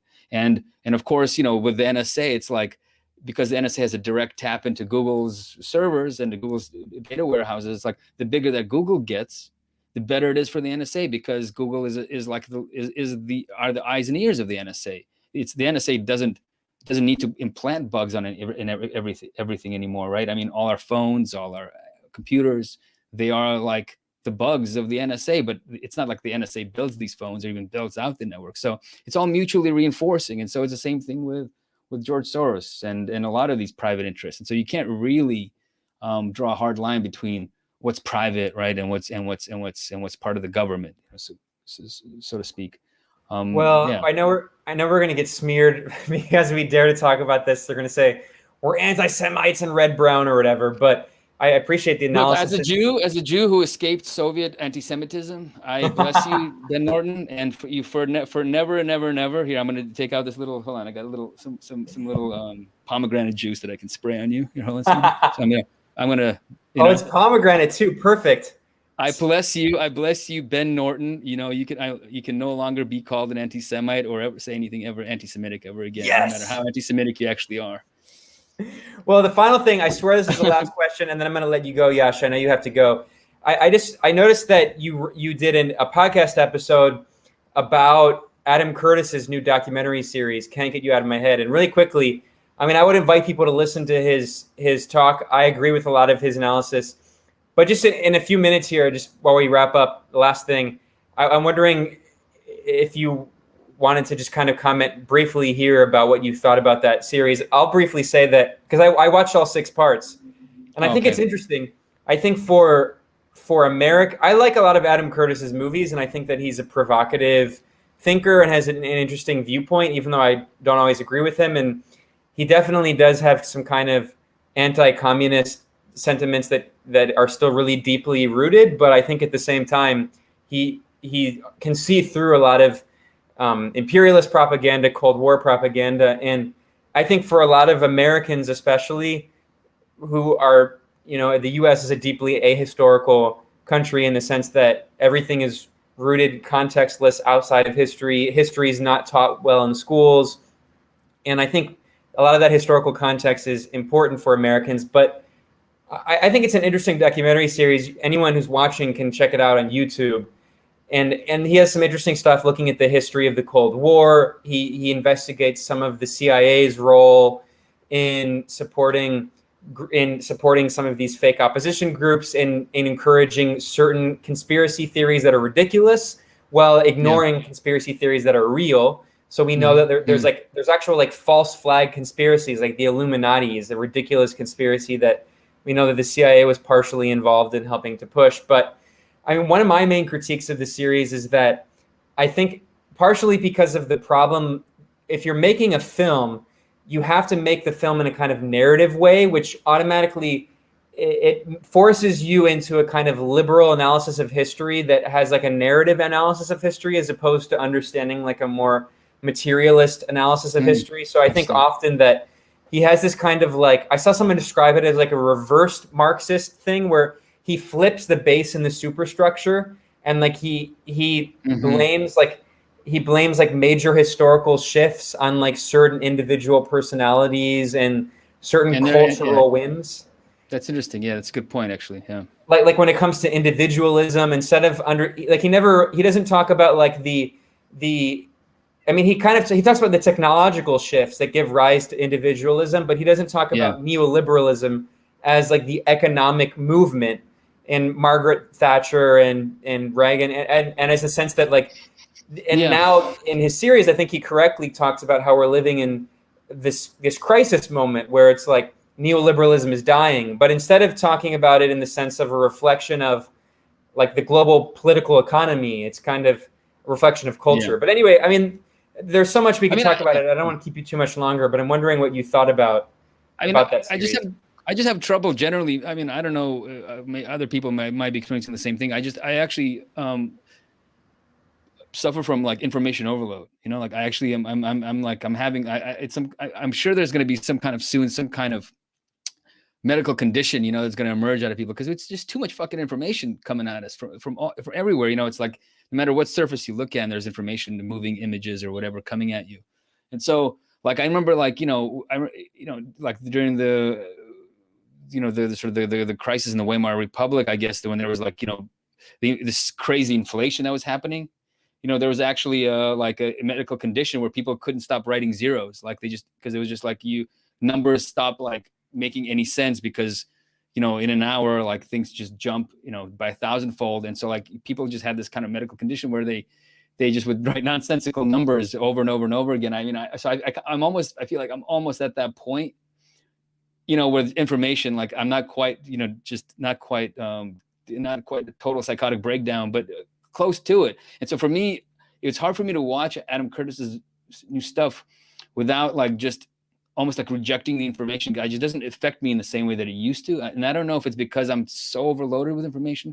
I mean, I'm making kind of a personal critique of it. It's not really that like structural, but or I'm just kind of used to his kind of tropes and used to the way that he structures things, that it doesn't hold me in the same kind of way that it hypnotically holds you. Like, his filmmaking extremely beautiful and hypnotic, and it sort of is able to like inject these ideas into your head without really, it's almost like brainwashing on some level, because it just almost turns off it relaxes your brain, when you're watching these images and the great music that he puts onto them.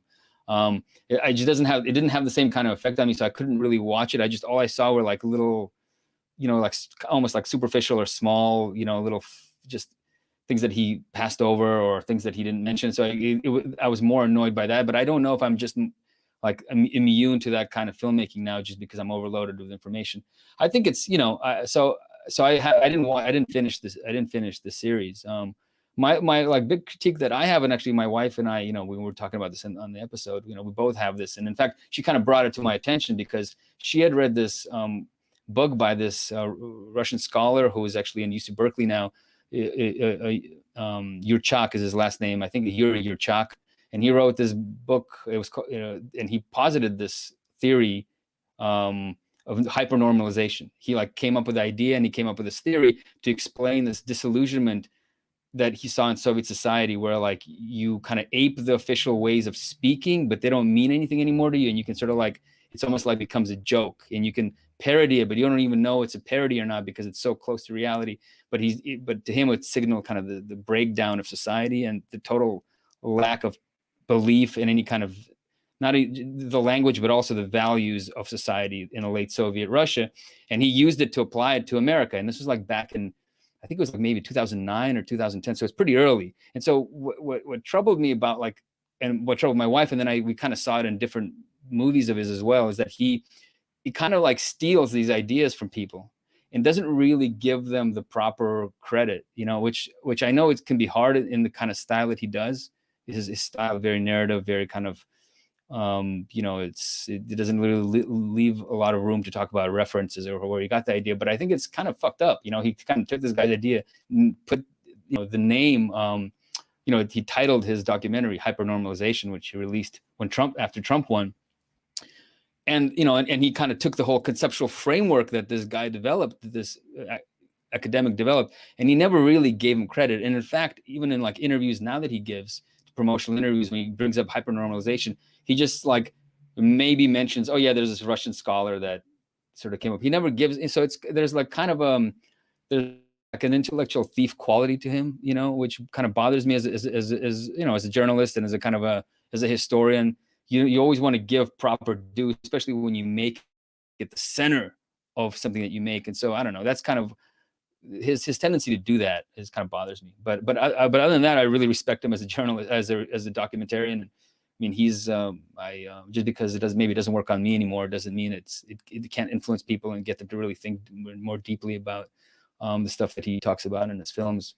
I mean, he's definitely created a whole new, I mean, almost like a documentary style, which is pretty unique and incredible. I mean, documentaries have been, no one's really messed with the format, I don't know, for a long time. And so he's created almost a new kind of a new way of making a documentary that I don't know, that I even see, like, I don't know, that you don't really see anyone.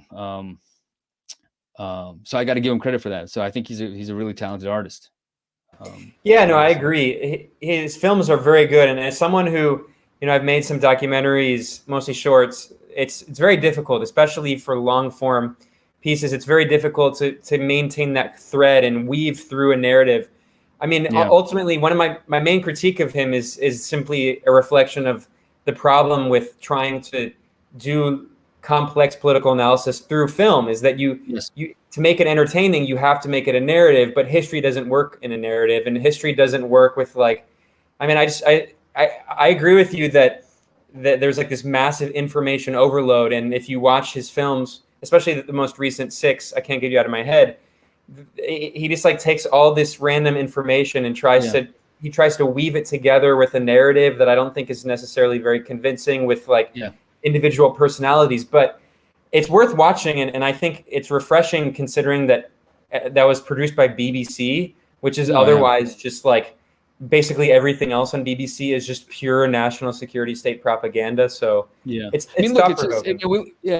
we live in a kind of a documentary moment, right? Documentaries are hailed as like the new storytelling. It's like journalism isn't really journalism unless you make a documentary about it. But you're right. I mean, I'm actually right now struggling to fucking edit the documentary about these billionaires who are privatizing water in California and are using their power to influence foreign policy, including lobbying for tougher sanctions against Iran because they're involved in the pistachio trade and all this stuff. But just going into it, I'm primarily I write, and so I'm used to going into any kind of depth that I want to, and keeping it entertaining and kind of keeping it readable. But you can go on tangents and get into some to the details and get into the weeds and not lose people. But with the documentary, you have to radically simplify everything because there's just only so much information that you can transmit in this kind of format. And because if you start to overload people, people turn off. It's like the brain can't handle it doesn't process. I guess the visual nature of the documentary just makes it very difficult. And so we struggle with that, when we're editing it. We don't want to oversimplify things to the point of not it being kind of not telling the truth, because it can veer towards that, it's like very easily, because you just fudge things a little bit. It just becomes a lot more easier, and to make it about personalities and to make it kind of simple.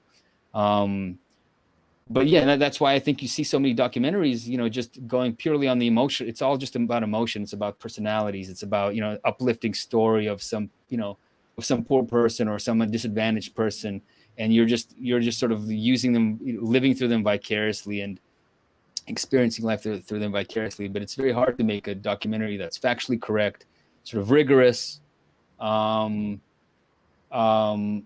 It's just difficult. It's not the format for it. The format invites improvisation, invites a kind of a looseness with facts, and almost like an impressionistic way of treating the world, which actually fits. I mean, Adam Curtis totally mobilizes that aspect of the medium, I think, because he creates these lyrical, impressionistic kind of works, right? That are kind of divorced from reality in a major way when you actually start to look at the things that he's talking about, but they do it in a way that still impacts you, makes you think about all these different contradictions and all these different flows of ideas and how some idea here can influence a person there to make them, but it's still personalized. And I totally agree with your critique. I think it's right on.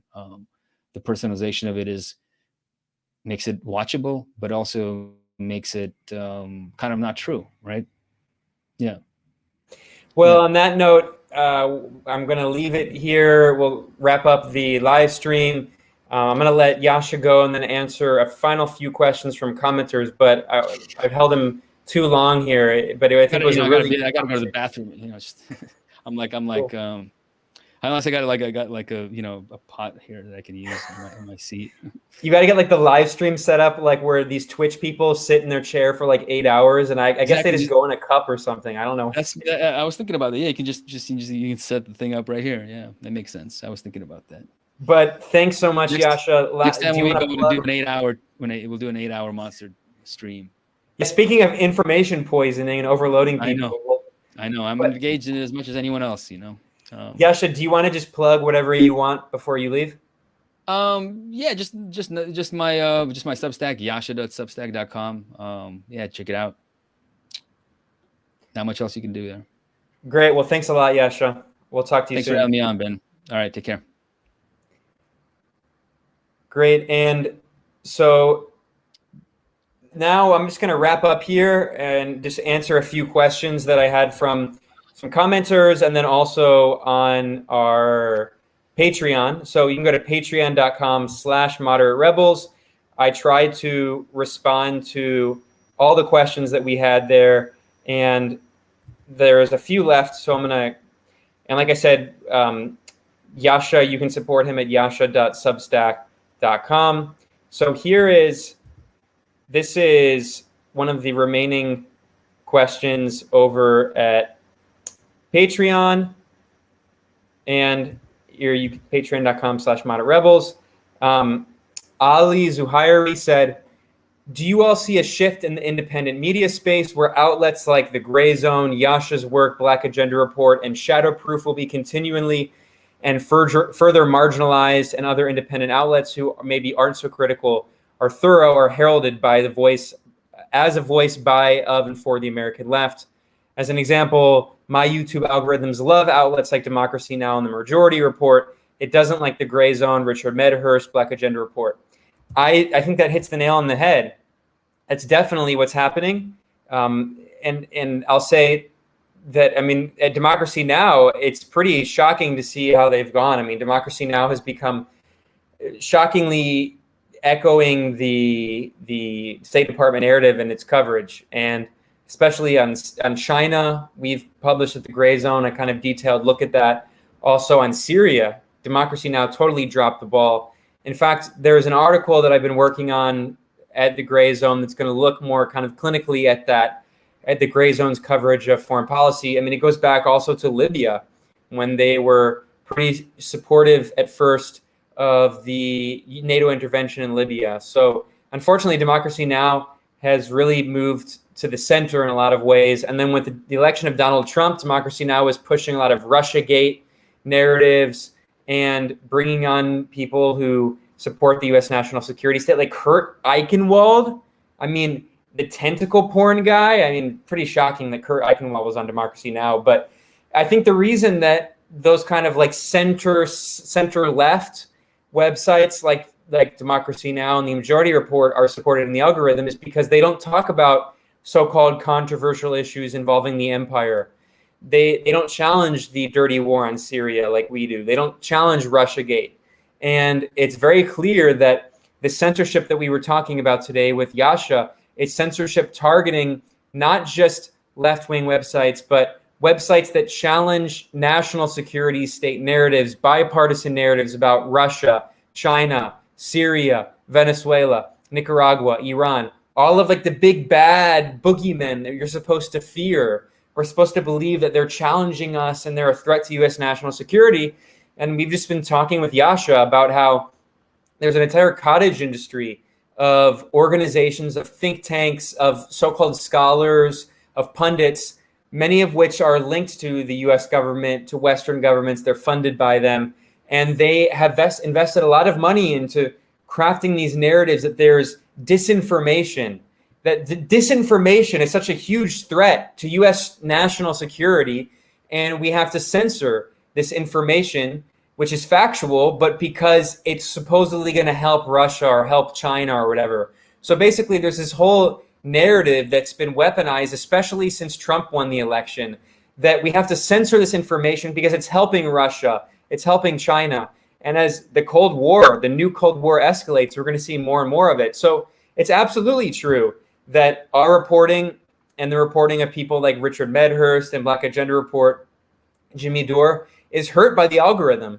That's absolutely true. Whereas the kind of center-left liberal outlets like Democracy Now! That don't rock the boat, that are funded by big foundations. I mean, they get huge foundation money, and they're a multi-million-dollar operation at this point every year with around $12 million per year in their budget. So they're a major media operation. And with that foundation money often comes that kind of center-left, milquetoast, pro-democratic party politics.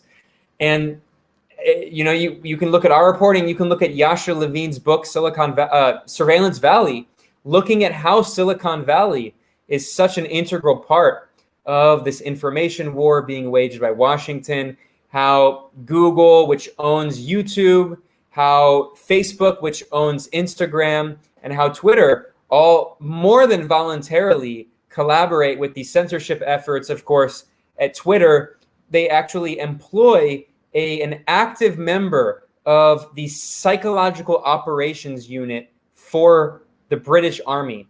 He is actively involved in what they call information war, and he was hired by Twitter. Twitter knows this. Until recently, it was publicly broadcasted on his own LinkedIn profile. And what does he do? He oversees Middle East editorial content for Twitter. So we know that these Silicon Valley companies are censoring things on behalf of Western governments. And the most clear example is on behalf of Israel.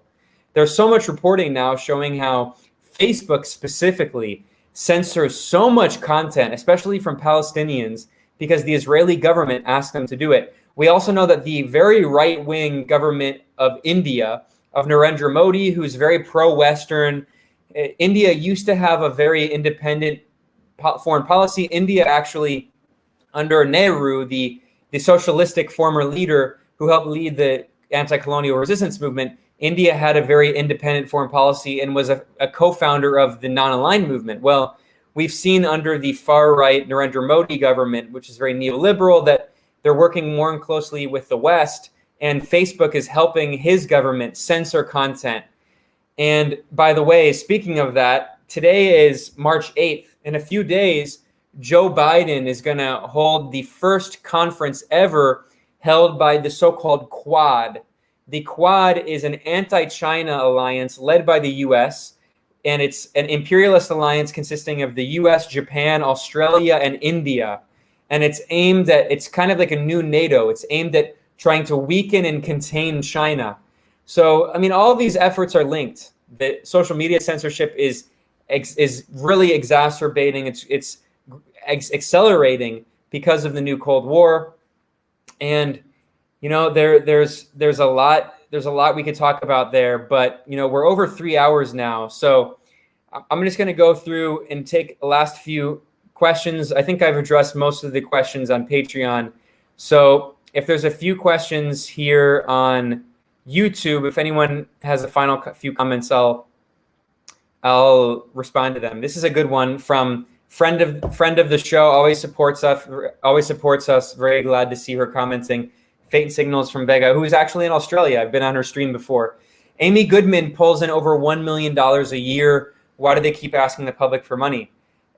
Well, that's just Amy Goodman. I mean, Democracy Now!, like I said, a few years ago, the last time I looked at their tax documents, they were operating on around $11 million budget, which is a lot of money. And only a tiny percentage of that, like around 500,000, came from individual donations.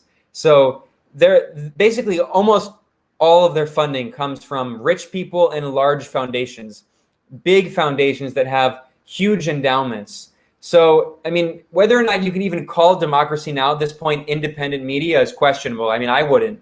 It's part of the liberal media ecosystem. They regularly have New York Times reporters on to talk about whatever national security story is popular this week. So unfortunately, they've lost a lot of their cred when it comes to reporting on the empire.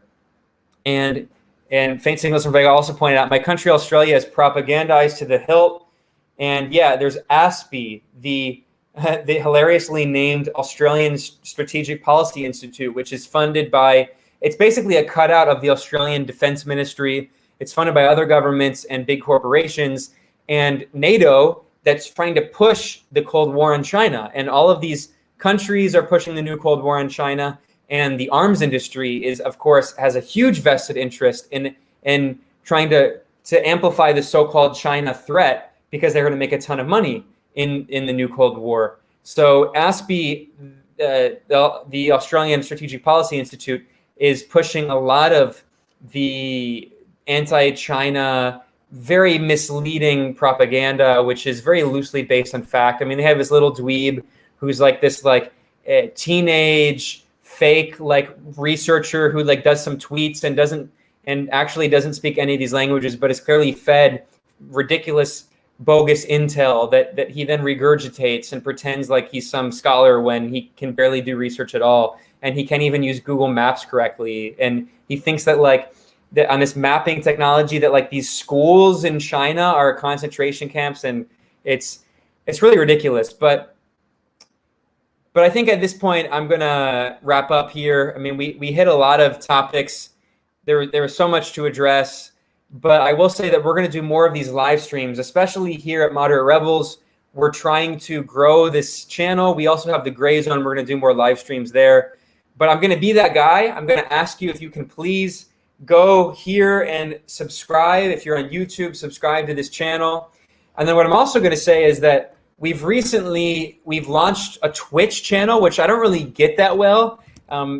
Twitch is it's a whole other world to me, but we are on Twitch. So if you want to go to twitch.tv/Moderate Rebels, if I'm actually going to mute this here, you can go to Twitch there and please subscribe and help us grow that channel. And last thing is, if you want to go to patreon.com/Moderate Rebels and Yasha Substack, you can support all of those. So it was a fun stream. I always like chatting with our fans and seeing what they have to say. Parasocialites has broadcast more on Twitch. I'm hoping to do it more. Like I said, I don't really get it. It's kind of a generational thing. It's a little beyond me, but I mean, what I can promise you is that we're going to do this dual streaming. We're going to stream on YouTube and Twitch. And what I use is this StreamYard thing, so all the comments come together. So I can respond to comments from both of them and questions from both. So it's fun. I mean, I like to engage with fans and viewers. Some of the other Graysman people prefer, just focusing more on reporting, but it's fun. Communist Kitty 89 saying you're not that old. Well, no, I'm not that old, but Twitch is, I feel like Twitch and TikTok are like, that's a whole new generation. That's people younger than me. Like, I'm not, sorry, don't tell me to go on Twitch. I'm not going to be on Twitch. But we will live stream stuff on Twitch. I'm not going to be an active user. I'm not a gamer, so I don't really get it. But anyway, yeah, Twitch is too much for me. That's some legit ADHD stuff, and I'm just middle-aged. From Nestor Gonzalez. But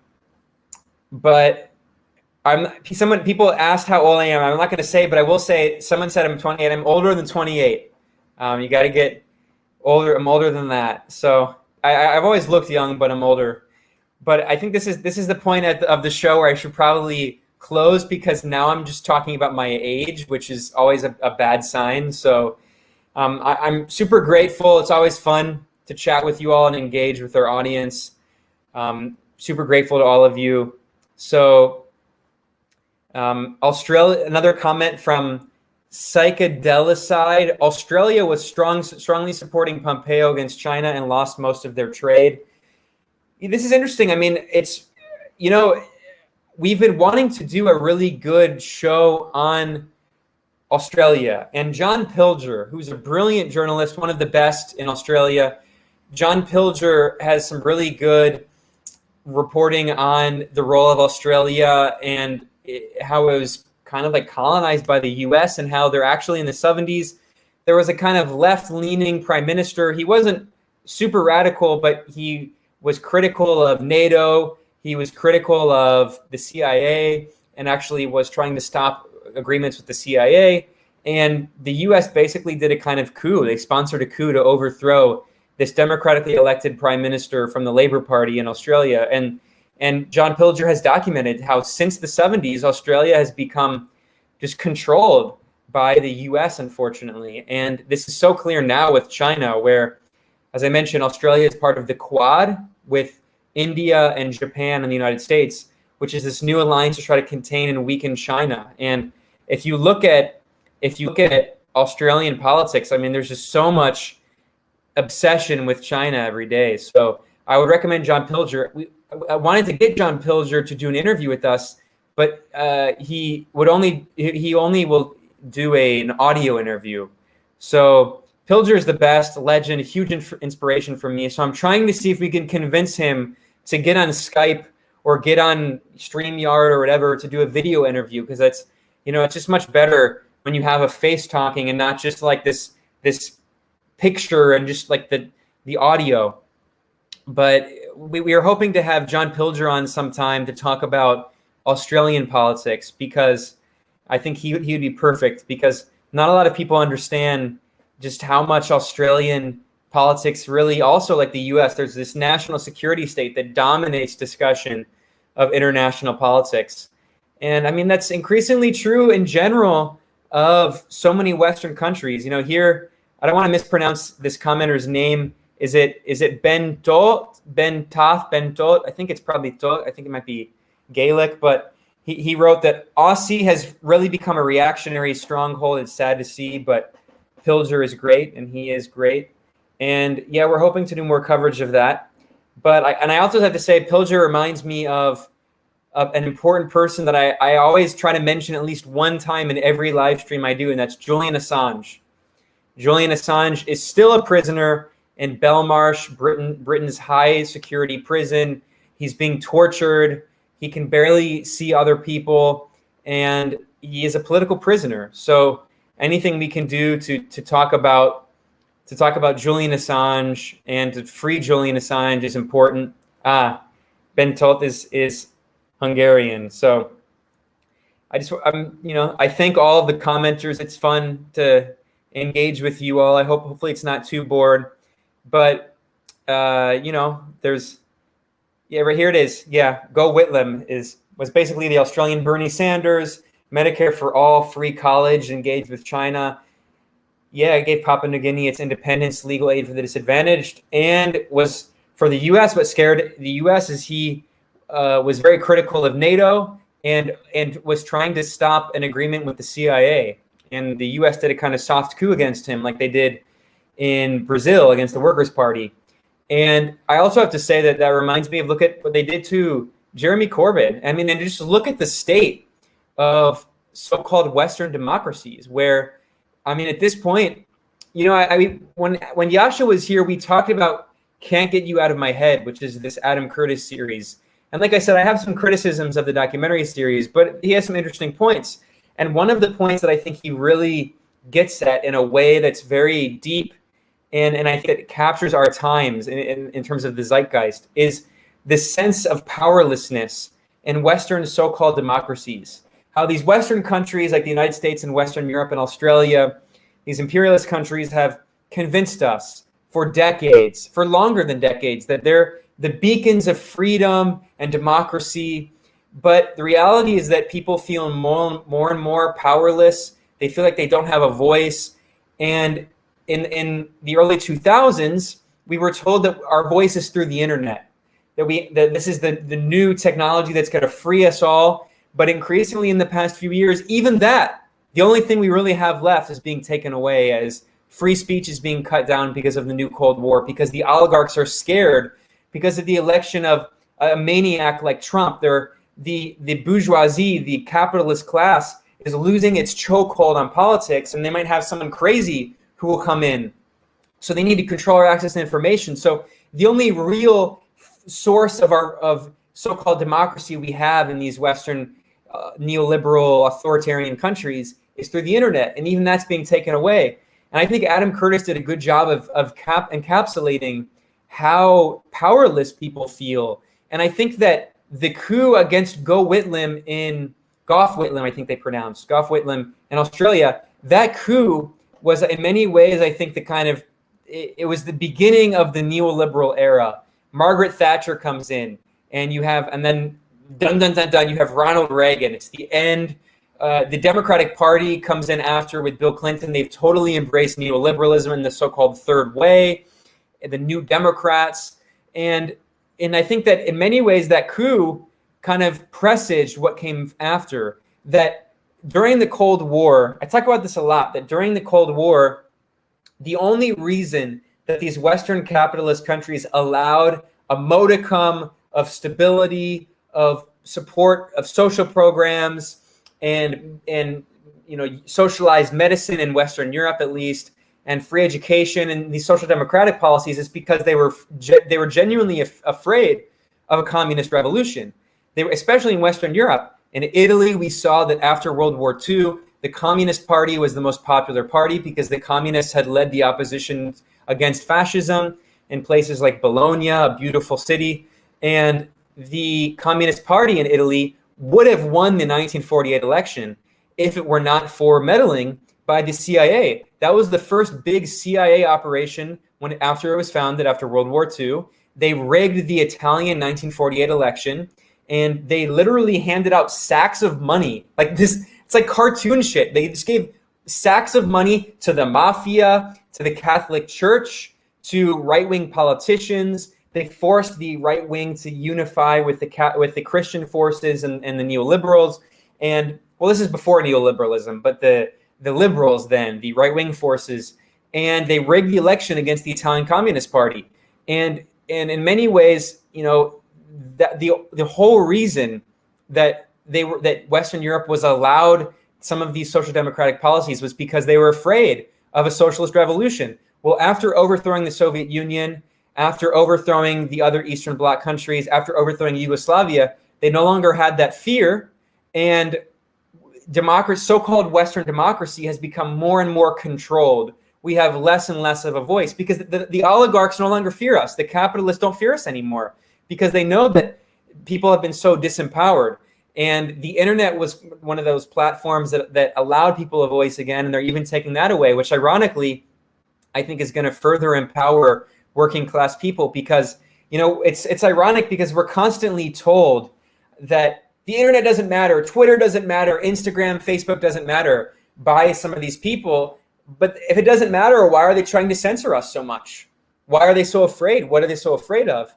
And, you can say that at the same time, like a lot of the people who might otherwise be engaged in organizing in the so-called real world, as if now, like in the age of the so-called Great Reset, as if now in the age of being locked in our houses and pandemic, as if the internet is not the real world. If we can't leave our apartments, then what is the real world?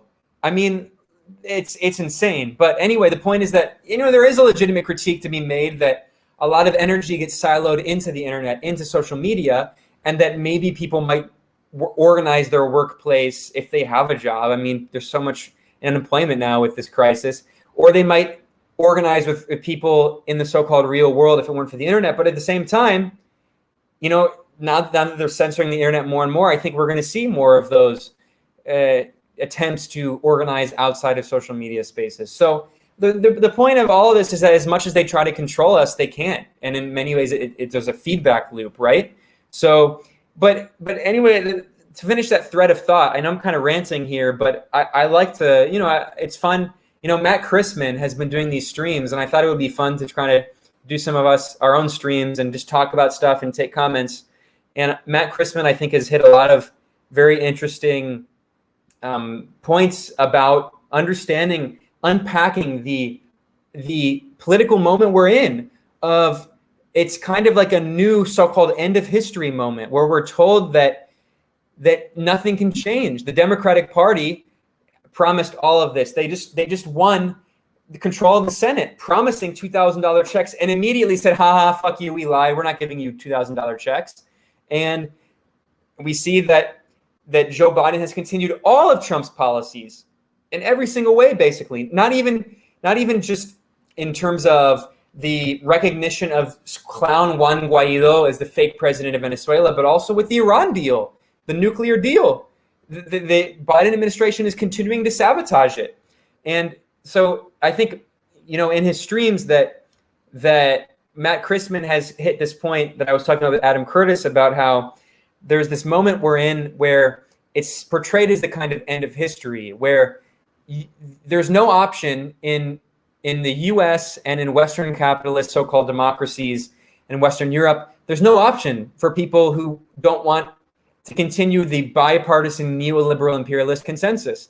In the US, Bernie Sanders, for all of his flaws, and he had a lot of flaws, he represented some kind of change from that bipartisan consensus, and they destroyed him. And not only did they destroy him, they put him back on the leash, and they made it clear who he can't bite the hand that feeds him. And Bernie is now totally obedient, following a Democratic Party line. And we see the same thing. They destroyed Corbyn. And what is the rational response? If you're someone, especially if you're a young person, and you see that you're constantly told to eat shit, there's no alternative. Bernie Sanders, nah, he's not allowed. In fact, Bernie Sanders is a racist and a sexist. Jeremy Corbyn is an anti-Semite, as they always, insane, totally insane. This guy, if anything, Jeremy Corbyn bent over backward too much, apologizing for the fake anti-Semitism. He's not anti-Semite at all, but we saw how even he, who is not a revolutionary, but he had a very progressive program, he was destroyed. And he was not only destroyed by the media, but more importantly, by the British national security state, by British intelligence services. The really good journalists in Britain, Matt Kennard and Mark Curtis, have done really good reporting showing how British spy agencies were involved in undermining to destroy Jeremy Corbyn and his campaign. And we saw that now, who's the alternative? Oh, you got to be kidding me. This neoliberal Blair reincarnation who I mean, like, it's just going to do anything that the U.S. national security state wants. And the Labor Party now is actually, at this moment, they're campaigning to the right of the conservatives, of the Tories, opposing a policy proposed by the Tory government, the right-wing government, of increasing taxes on corporations to pay for coronavirus measures. And we now see that Keir Starmer, the fake leader, the neoliberal imperialist leader of the Labor Party, he's campaigning against that. So you have to look at this situation and say, what is the alternative? And of course, they tell you there is an alternative. The alternative is neoliberal identity politics, Kamala Harris, yes, slay queen, dropping bombs just as much around the world, starving Syrians with sanctions, but it's woke now. That's their alternative, is woke neoliberal identity politics. Well, the country goes to hell and the empire continues smashing up the entire world. And, you know, I understand why people feel so cynical. I understand why people feel so nihilistic. But I think we also have to understand that, in my view, we're living through like this kind of transitional historical moment. And now I'm really ranting, right? But it's fun, and hopefully, you know, people aren't leaving. So we've been continued. It's pretty funny. We're exactly at 420 viewers, and we've like continued to stay at 420 viewers consistently, which again, like the universe is telling us something, because as I pointed out earlier in the stream, we also right now, we were celebrating having 420 subscribers on our Patreon. So I don't know what the universe is saying, but people are still watching and I'm ranting. So I guess I'll continue if you're crazy enough to keep listening. But the point I was saying with this analysis, which is interesting, is that, you know, we're told at this moment that, you know, that there's no alternative and we have to support the Democratic Party because otherwise there's going to be a fascist like Donald Trump or whatever. And as if Biden represents anything different from Donald Trump. I mean, if Trump is a fascist, Biden is a fascist. I mean, Trump is awful, and I think it's fair calling him far right. I don't agree with the criticism calling him a fascist because that's a very specific word, but 95% of Trump's policies have continued under Biden. So if Trump is a fascist, Biden and the Democratic Party are also fascist. And what's interesting is that at this moment of crisis in not just domestic U.S. politics, but in the U.S. empire, it's also the moment where they can no longer sell this myth of so-called Western democracy. So I think what's interesting is that it's an inside-outside crisis. There's the internal crisis, and they reflect each other dialectically. So internally in U.S. politics, there's this political stalemate, which was broken by Trump.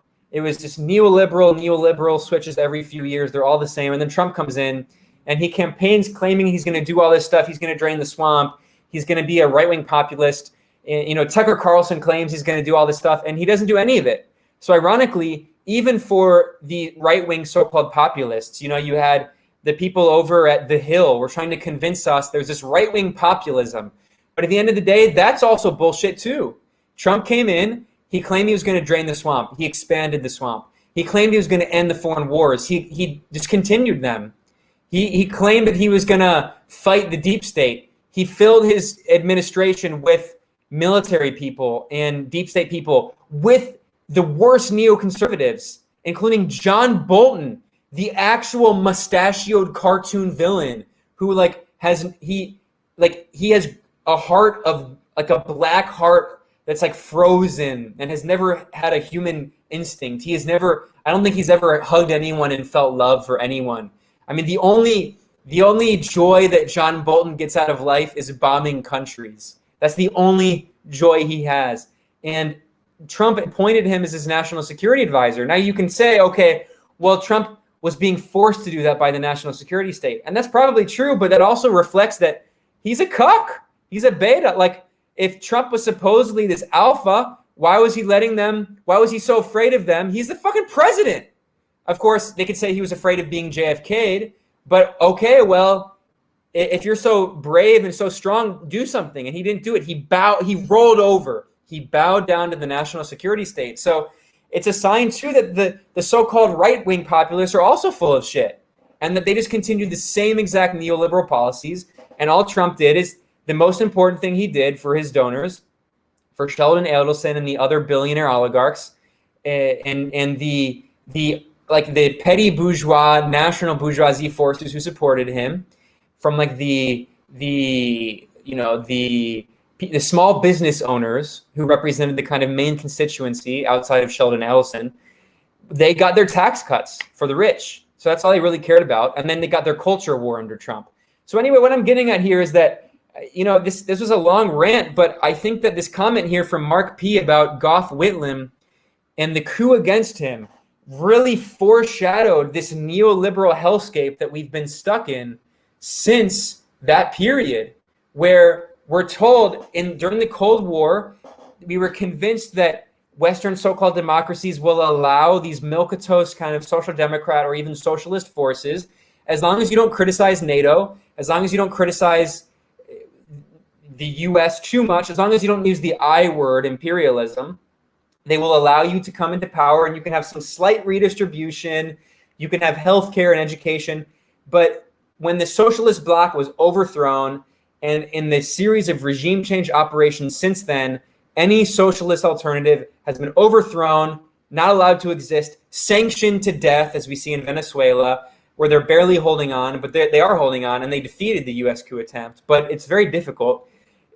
Any alternative is being destroyed. And then at home, they say, screw you, you fell for it. We never actually cared about democracy. This was all just an illusion. We allowed some democracy in the Cold War as propaganda in order to overthrow the Soviet Union. And now that we did it, nope, there goes the democracy. We don't give a shit about democracy. All you can have is your dumb Netflix shows, which are the same 10 things repeated over and over again, but like we'll change the cast members and no, I mean, like that's they don't have a vision for the future. And I take that back. Their vision now is the Great Reset. And it's not a coincidence that if you looked at Joe Biden's campaign and you look at his use of the term Build Back Better, that was used by the Five Eyes countries, by also Australia, by these Western imperialist countries, Build Back Better. It's part of the Great Reset is part of this techno-feudalism. They no longer have to pretend to care about democracy because they no longer have a socialist threat. Well, they have China, and that's why we're supposed to fear China. And China is not the same as the Soviet Union, of course. They've had much more privatization, but China still has a state-led economy and a state-led country that represents an alternative to Western neoliberalism. And you can criticize elements of the Chinese model, but it's not neoliberalism. It's state-led, and they have private property and they have some private industry, but the commanding heights of the economy are still controlled. That's why we're supposed to fear China so much. It's not just because of the military-industrial complex wanting more contracts. That's part of it. It's a huge part of it. But it's also because China is the only force that hasn't, China, Venezuela, Nicaragua, Cuba, Iran, these are the only forces that haven't been destroyed. Their states haven't been physically destroyed, as we saw in Iraq and Libya, and forcibly reintegrated into Western capital and Western imperialism. And that's why we're supposed to fear them with these lies and these smear campaigns and whatever imperialist propaganda it is this week. But the reality is that the thing about China, which is different from China from the Maoist era and now, is that China is post the Maoist era and the Deng Xiaoping reforms, is that China took a much more, Deng Xiaoping had this quote, lie low and buy time. And they stopped engaging much internationally, and they stopped doing what Iran is accused of so-called exporting the revolution. And with the Soviet Union up until the end, they were supporting, well, not until the end. In the Khrushchev era, and then especially with Gorbachev, they stopped as much with international efforts, but they were still engaged in supporting national liberation struggles and other socialist movements, which China is not really doing much. It has a very hands-off anti-interventionist foreign policy, which is very refreshing, considering that the U.S. is the opposite, intervening everywhere, not allowing any countries to have their own breathing space. So it's refreshing to see China do that. But China is not focused on exporting socialist revolution at all. So the Western imperialist countries, these neoliberal countries, are no longer afraid of, there's no longer the so-called threat of the Eastern Bloc and the Soviet Union. So what we get is more neoliberalism and more woke neoliberalism. And I think that the Great Reset represents the sign. I mean, as Davos put it, I mean, and now you're called a conspiracy theorist if you acknowledge the existence of this video that they themselves posted. But Davos, whatever, posted this video of like 10 things of the future. And one of them is like, everything will be delivered by drone. And what they didn't mention is everything's going to be delivered by drone, which is owned by Jeff Bezos, which is going to control the entire economy. And not only will Amazon control like basically everything we buy, including food more and more, but it's going to be delivered via drone. So they're going to knock out the workers, I mean, who already have shitty jobs at Amazon, but they are jobs, better than no jobs, even though they suck and they have horrible conditions and they're treated like machines. And then, but anyway, the other part of that Davos dystopian techno-feudalism video is they said that in the future, you're going to have nothing but be happy. So that's techno-feudalism. And what we have is the right-wing, mouth-foaming, capitalist lovers say that this is a sign that Davos, that all of the neoliberal oligarch capitalists at Davos suddenly became socialists. No, it's the opposite. When they say you're going to have nothing and be happy, they don't mean that in a socialist way. They don't mean that we're going to socialize control of the commanding heights of the economy. They don't mean that we're going to have universal health care and free transportation and free education and guaranteed jobs. No, they mean that you're going to have fucking nothing, except you're going to rent whatever you're using on a shared techno-feudal economy like serfs. You're going to own nothing. It's all going to be owned by the techno-feudal overlords who are capitalist oligarchs like Jeff Bezos, a small hand. They control all the means of production in a small group, small, tiny hands. And what you have, you're going to rent from them. It's not going to be socialized. It's going to be controlled by a technocratic capitalist oligarchy. And that's their vision for the future. So, I mean, I don't want to be pessimistic. I mean, there are alternatives, and we're in this systemic moment of crisis where there's no longer the illusion of democracy in these Western countries, where they openly steal elections like they did from Bernie Sanders. In broad daylight, the Democratic Party rigged the primary against him. Or in broad daylight, the Labor Party destroyed itself and destroyed the red wall in order to defeat Jeremy Corbyn rather than have a socialist. So the myth of Western bourgeois democracy has been punctured. And that, as bad as that is in terms of the decreased living standards, in terms of the increased authoritarianism, it's also refreshing because it's lifted the veil of the myth of Western bourgeois democracy. And now it's very clear that there is no alternative within the bipartisan neoliberal imperialist framework, and that the alternative has to come from outside the Democratic Party, outside of this system, and it has to be a revolutionary alternative and not like we're going to work within the boundaries and reform the system from within. No, I mean, it's clear more than ever that it's total bullshit. And I think a lot of people around the world are seeing that. My concern is that there are elements of the left who are on board with this attempt to try to rebrand imperialism and make it woke and try to unite forces in the United States and Western Europe against China. And I'm pointing out United States and Western Europe specifically because that's where we're seeing this kind of like post-neoliberal new end of history.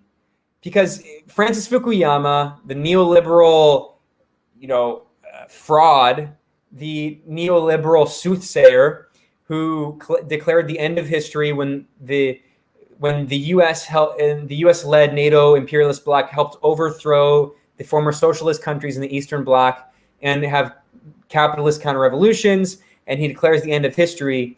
Well, you can say that in many ways. You can say the election of Trump and coronavirus, COVID-19, are the end of history period, of the neoliberal period, and that we're now in the new Cold War period, and that you call the kind of post-neoliberal, where there's a zombie neoliberalism. Everyone knows it's dead. The only thing that's keeping it going is that there's no alternative in the US and Western Europe. But there is an alternative in Latin America here. There's socialist countries and progressive governments, and they're coming back. We see in Ecuador, if the US doesn't steal the election from them. We see in Bolivia, where the movement towards socialism party is stronger than ever. Where we see in Venezuela, the Chavistas are holding on despite the extreme difficulties in the US blockade. Here in Nicaragua, the Sandinistas are holding on. In Brazil, next year there's an election. In Chile, I mean, talk about scaring the US. In Chile right now, the latest polls show that a politician from the Communist Party of Chile is #1 in the polls for the presidential election.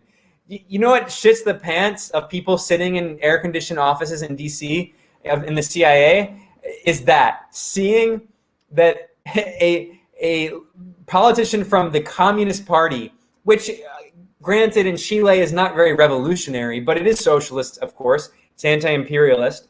It's committed to the project of regional integration. In Chile, the birthplace of neoliberalism, the birthplace of this neoliberal fascist model that we've been living under in the past several years, this hellish neoliberal fascist model, Pinochet style. He's the one who gave birth to it with the help of the CIA.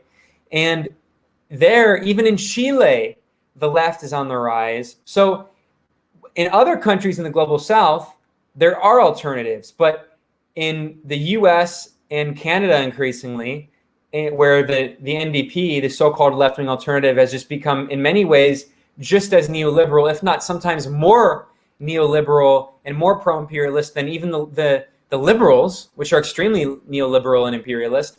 And then in Western Europe, we saw what happened to Corbyn. We'll see what happens with Jean-Luc Mélenchon in France, but we're consistently told that the only options are a neoliberal centrist imperialist banker like Macron, or a far-right neoliberal nationalist like Trump, or like Geert Wilders in the Netherlands, or like Marine Le Pen in France. So in these countries, we're just moving more and more toward neoliberal fascism, where they're not even pretending to have a left-wing democratic alternative.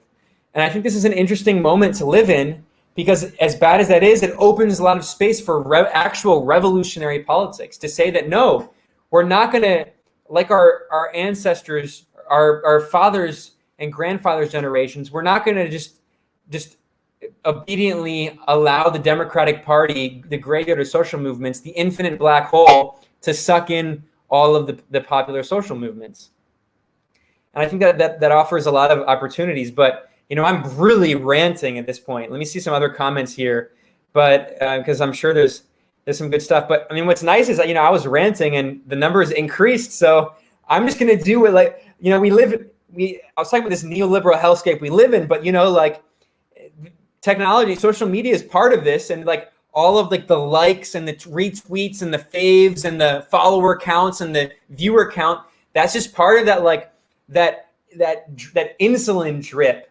Like they just keep, or like that's like part of like the drug. Just give me more of it. Give me more of it. And so I'm just going to feed that neoliberal, technocratic, or technological hellscape. But if I rant here and people like it, then I'm glad to hear that. But Zaki Chowdhury wrote, "First thing I did when Jagmeet dropped his budget was compare it. It was to the right of the centrist alternative budget." So this is talking about Canadian politics, and that's a whole other can of worms. But I mean, for me, what's most revealing about Jagmeet Singh, who's the leader of the NDP in Canada, which is supposedly the left-wing alternative, is that he immediately stopped criticizing Israel in any way and began taking this like the most like the softest possible position someone who calls themselves progressive could ever take on Israel, which is basically just supporting Israeli apartheid by pretending that it's anything but a fascist apartheid regime. So, I mean, and then if you look at what they've been doing to their own members, like Nikki Ashton is one of the only really good members of the NDP who also has pushed for anti-war and even anti-imperialist politics. And they've been attacking their own Remember smearing her because she went to Greece to visit her dying relative, and they said, well, now that they're disciplining her. Of course, the reason they're doing that is the NDP doesn't care about her breaking the coronavirus measure. They're doing that because she's one of the only people on the left wing of the party who's willing to criticize these kind of centrists and support international solidarity. So, yeah, here we go. Oh, I forgot. In the UK, there's a lockdown right now. God damn, I'm sorry for you all. I got to say, in Nicaragua, there was never a lockdown, but things have been normal for months. So I forget. I feel bad. I solidarity, man. I feel bad that you all are stuck in a lockdown. And here's NDP pushes hard for sanctions against enemies of the U.S. empire. Yeah, I mean, it's really depressing. Cameron Morella, thanks so much. You and Max are the greatest journalists. I definitely wouldn't say in existence. I mean, that's pretty. Existence is a long time, Cameron. Like, I think that includes like hundreds of thousands of years of human existence, hundreds of thousands. I'm an idiot. I mean, tens of thousands if you include, not hundreds of thousands, tens of thousands if you include like humans and then our ancestors. But that's a long time. Tap it into my veins, whatever, man. Okay. But Canada and Ukrainian oligarchs, it's pretty interesting. The role of Canadian oligarchs in Canadian politics, of Ukrainian oligarchs in Canadian politics, is very interesting. In fact, I'm going to call out a friend of the show who was on this stream earlier, Mas Robson. Mas Robson is a really good journalist who has documented the role of the Canadian Ukrainian far-right forces. And you can look at Freeland, Chrystia Freeland, who is now the deputy prime minister. She was the former foreign minister, and she was also a former journalist who was one of these like people who was very close to Western intelligence agencies and extremely anti-Russian. And her job as a journalist was just doing nonstop anti-Russian propaganda. Well, again, I want to stress this point for people who don't follow Canadian politics. Chrystia Freeland is the deputy prime minister, making her one of the most powerful people in Canadian politics. And Chrystia Freeland is actually the granddaughter of a Nazi. And if you acknowledge that, she calls it, the Canadian government smeared this as Russian propaganda. This is Chrystia Freeland.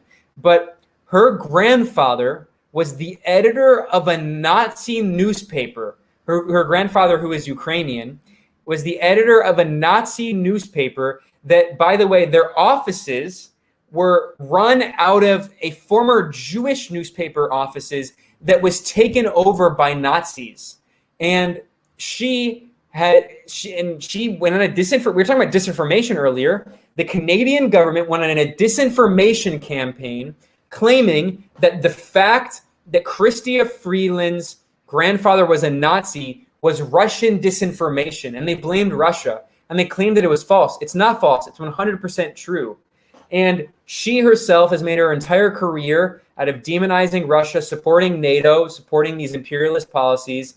And under her and under liberal heartthrob Justin Trudeau, by the way, who is not in any way related to Fidel Castro. Stop. That is sacrilegious. That is a crime against humanity. Do not ever try to link. It's biologically impossible for someone like Fidel Castro, one of the most legendary anti-imperialist revolutionary leaders in history, to give birth to a cretin like neoliberal, just empire worshiper, lackey of Washington, Trudeau. I mean, it's a joke. But under Trudeau, and specifically Chrystia Freeland, I mean, it's incredible to see the extent to which Canada has sacrificed its own national sovereignty to the U.S. It's really shocking.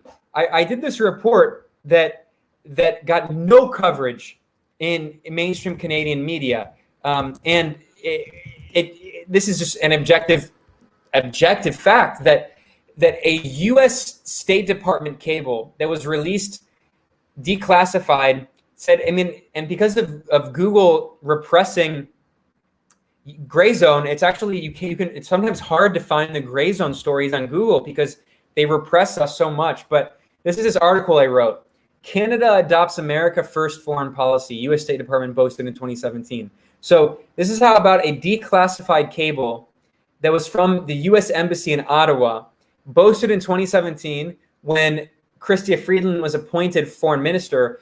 They boasted that Canada had adopted an America First foreign policy. That says everything.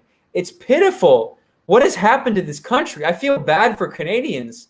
I mean, because, you know, I mean, the Canadian left has the same issues as the U.S. left. But, like, there are really good, I know a lot of good organizers.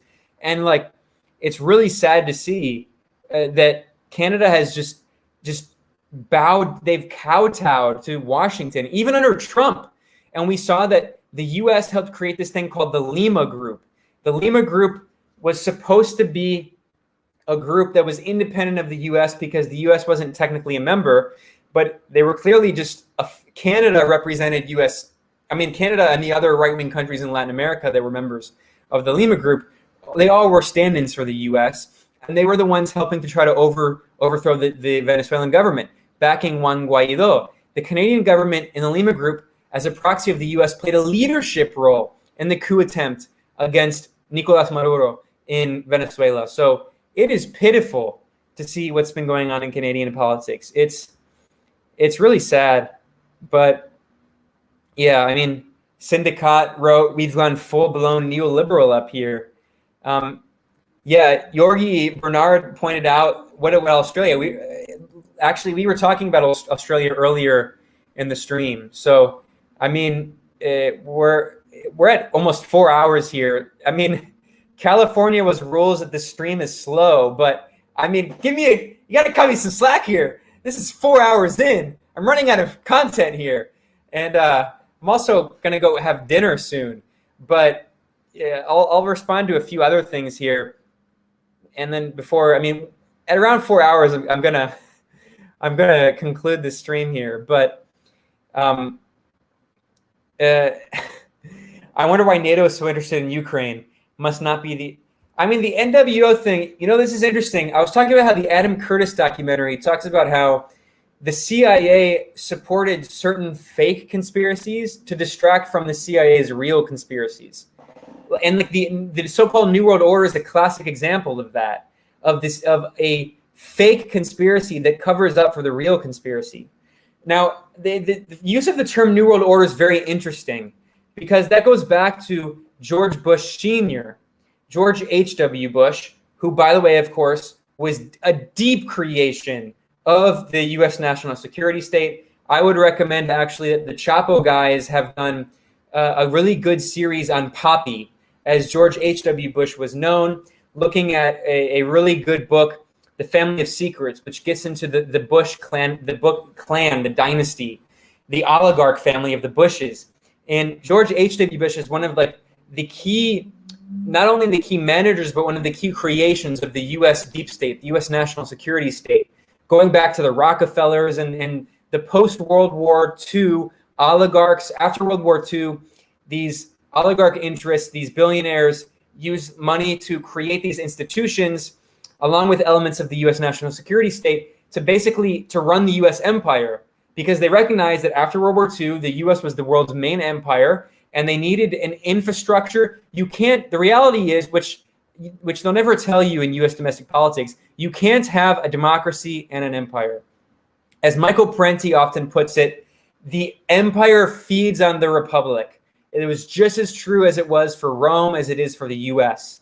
You cannot have internal democracy in an empire, and that's why the so-called deep state, the national security state, was created by these oligarchs after World War II, the Dulles brothers, the Rockefellers, to maintain a consistency in bipartisan U.S. politics of support for empire, of war, of sanctions.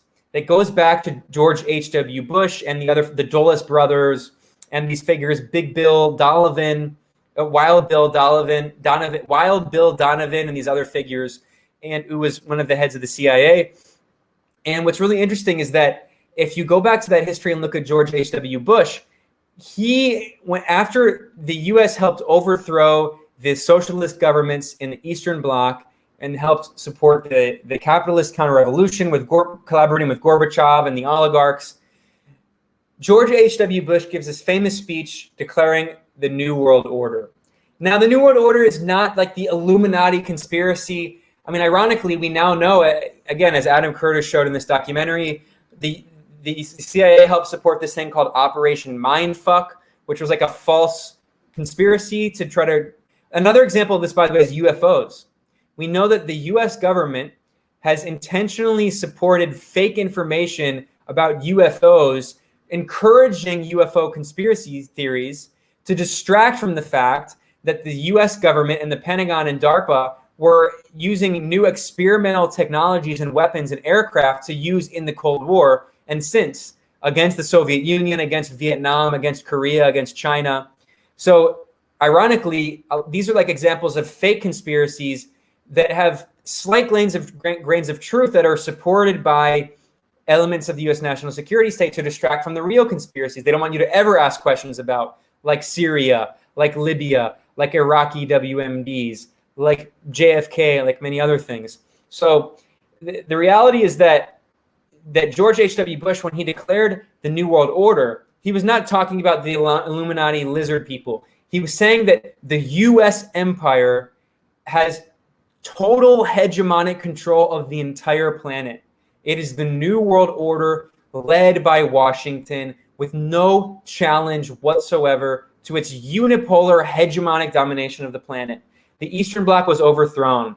And then after that, they proceeded to overthrow any remaining anti-systemic countries. You don't even need to say anti-imperialist because sometimes they have, inconsistent foreign policy, but nationalist, progressive governments that had post-colonial leaders that, again, there's a lot of criticisms of, but they had independent governments like Gaddafi's Libya, which had strong social programs. It was the most prosperous country in Africa.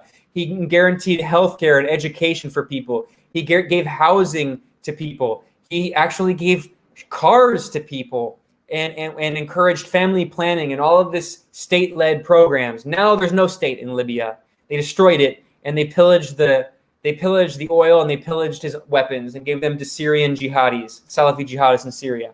So these countries that had elements of independence are overthrown in regime change operations. That is the New World Order. U.S. unipolar hegemonic domination, or as the neoconservatives called it, in their fevered dream, their wet dreams for the so-called New World Order, they wanted full spectrum dominance. The U.S. empire controls the entire planet, full spectrum, not only militarily and geopolitically, but also economically through the World Bank and the IMF. Not only in terms of military force and politics, but diplomatically. Not only in terms of politics, but in terms of culture. U.S. culture dominates the planet with these shitty Hollywood movies that they just export around the planet and force people to watch. And not only with culture, but even with food. The U.S. exports food around the world. That's the New World Order. It's not some abstract conspiracy. It's U.S. unipolar imperialist domination of the planet. And what we're living through now is that's breaking apart. And that's why there's such a concerted campaign to smear anyone who challenges unipolarity, who talks about, drumroll, multipolarity. If you talk about wanting a multipolar world, there's a concerted campaign led by these liberal imperialist elements to say that you are a crypto-fascist or red-brown. That is part of the imperialist rebranding campaign. They're trying to portray NATO and the European Union and the United States as progressive forces supporting neoliberal identity politics while they're bombing the planet, killing brown and black people, killing women, killing queer people, imposing sanctions on them, destroying their economies, starving them, imposing sanctions on 1/4 of humanity.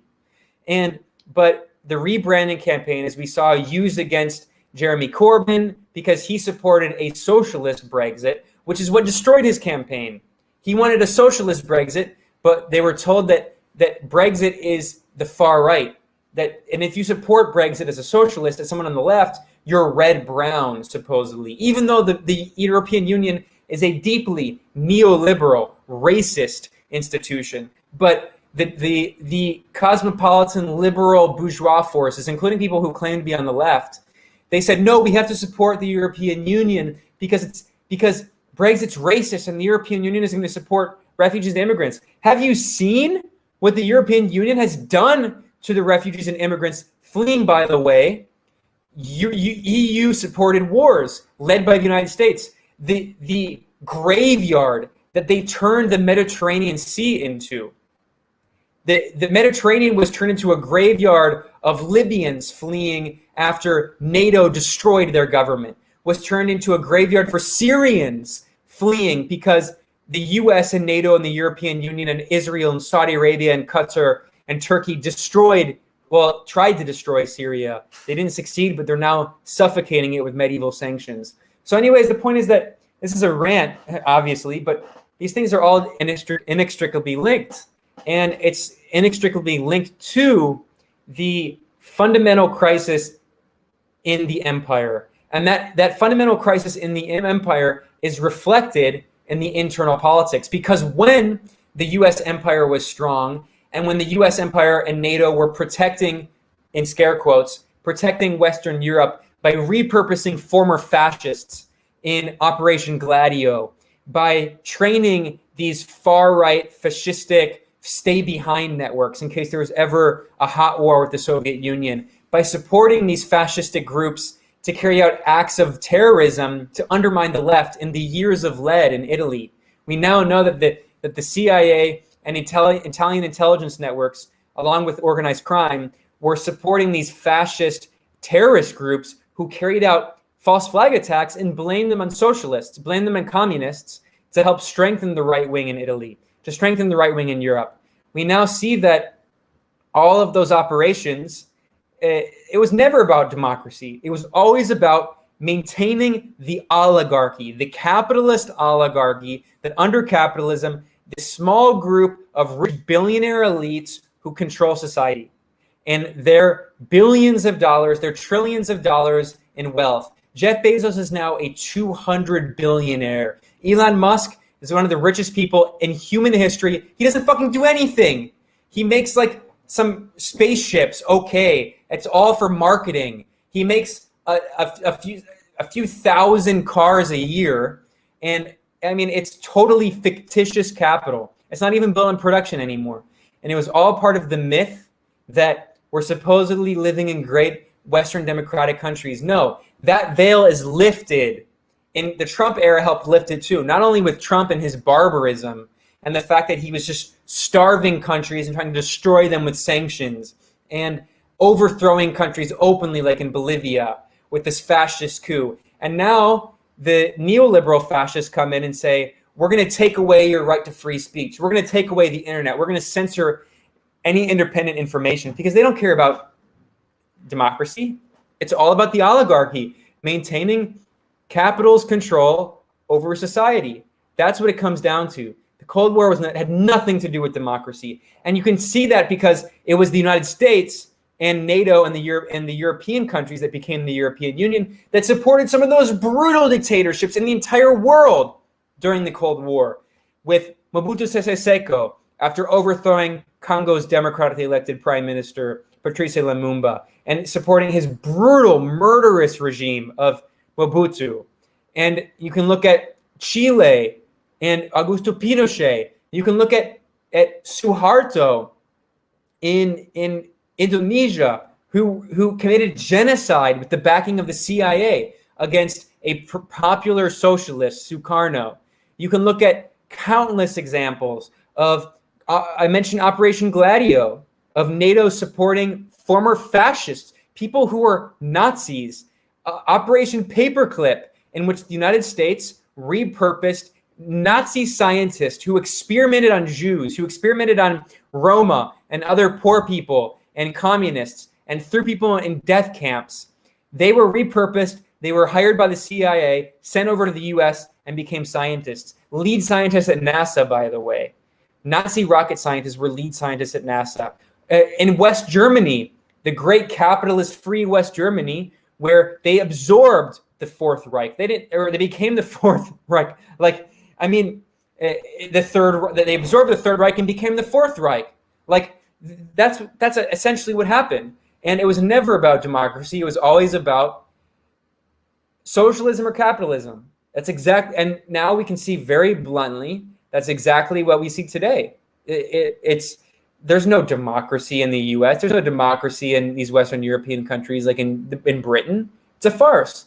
So anyway, I mean, I've been ranting a lot here. I'll take a few questions and then wrap up. So,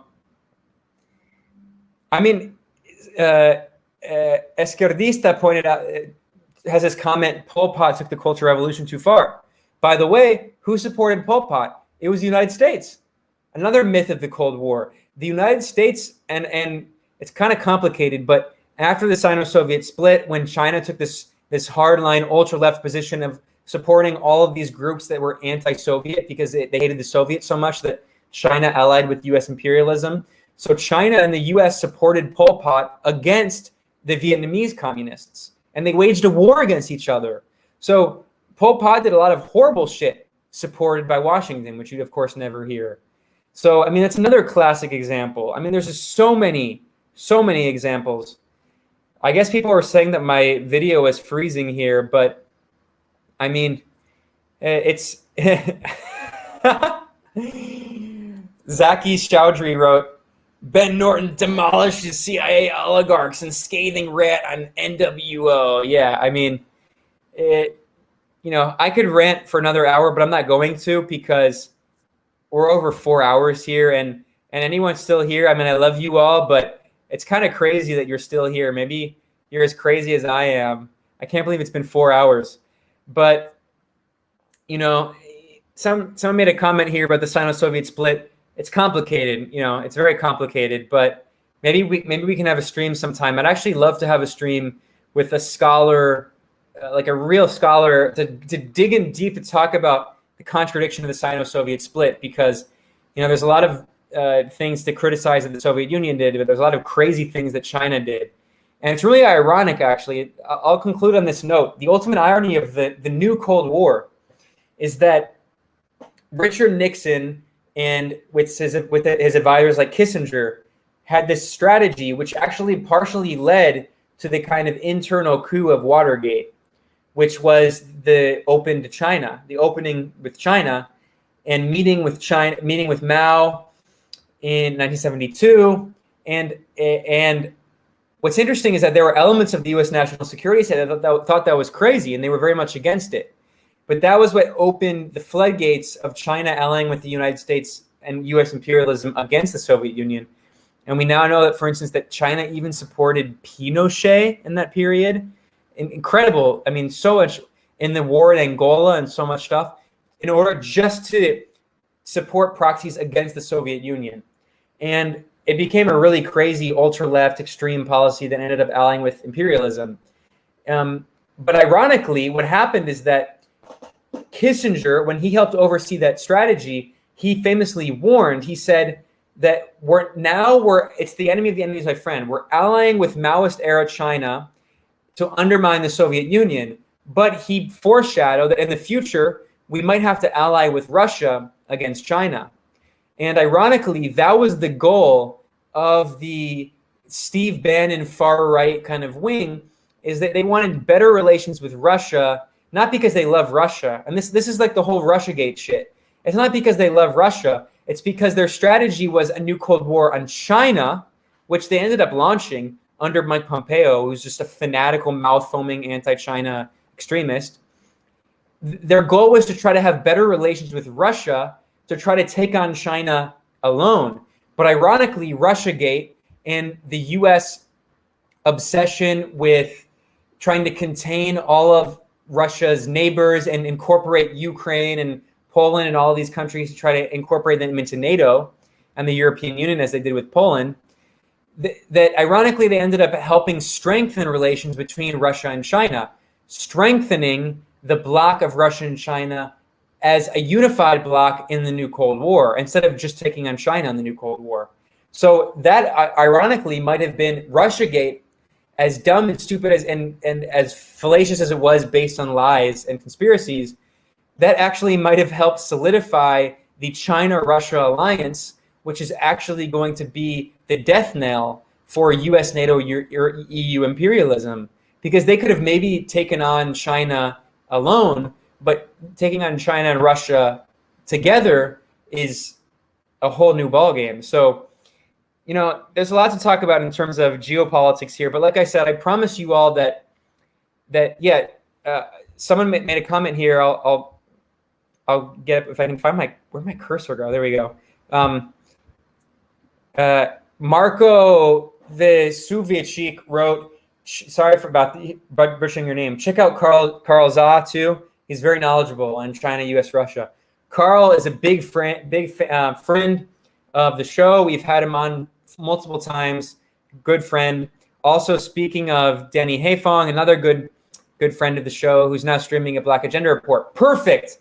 Thank you, Danny, because now I can go eat dinner and I can stop this 4-hour-long live stream and maintain shreds of my sanity that still exist. So go check out Black Agenda Report. This was really fun. Thank you for being crazy enough to listen to my rant. Like I said, there was a few things we promised that we're going to do in the future. We're going to do an Australia episode in the future. We're going to do something on the Sino-Soviet split and the history of that in the future. It's very interesting history. And there's a lot of other stuff coming up. We're going to do something on Brazil as well, which I promise coming up. So lots of good content. Definitely, last thing I'll say is, if you're on YouTube, please subscribe here. We're trying to grow the Moderate Rebels YouTube channel. We're going to be over there at Moderate Rebel at the Gray Zone. And if you're a Twitch fan, please go to twitch.tv/Moderate Rebels. Subscribe there.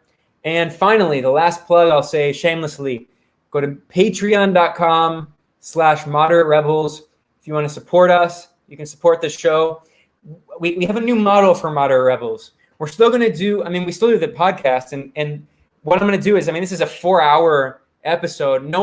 Very few people are as insane as I am, so they're not going to listen to all of it. So what I do is I take the clips and then I take out specific clips and I post those clips on the YouTube channel. And then I also post those clips as listen episodes for the podcast.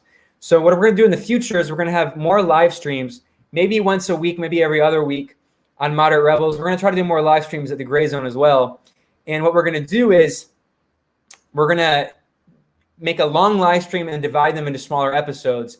And for patrons, go to patreon.com/Moderate Rebels. And anyone who's a patron who submits a question, we will respond to those questions. All of those patrons' questions. We did that today. I did it last time, because a lot of times there are so many questions and comments on here on YouTube that it's just like really hard to get to them all. So anyway, please consider supporting us.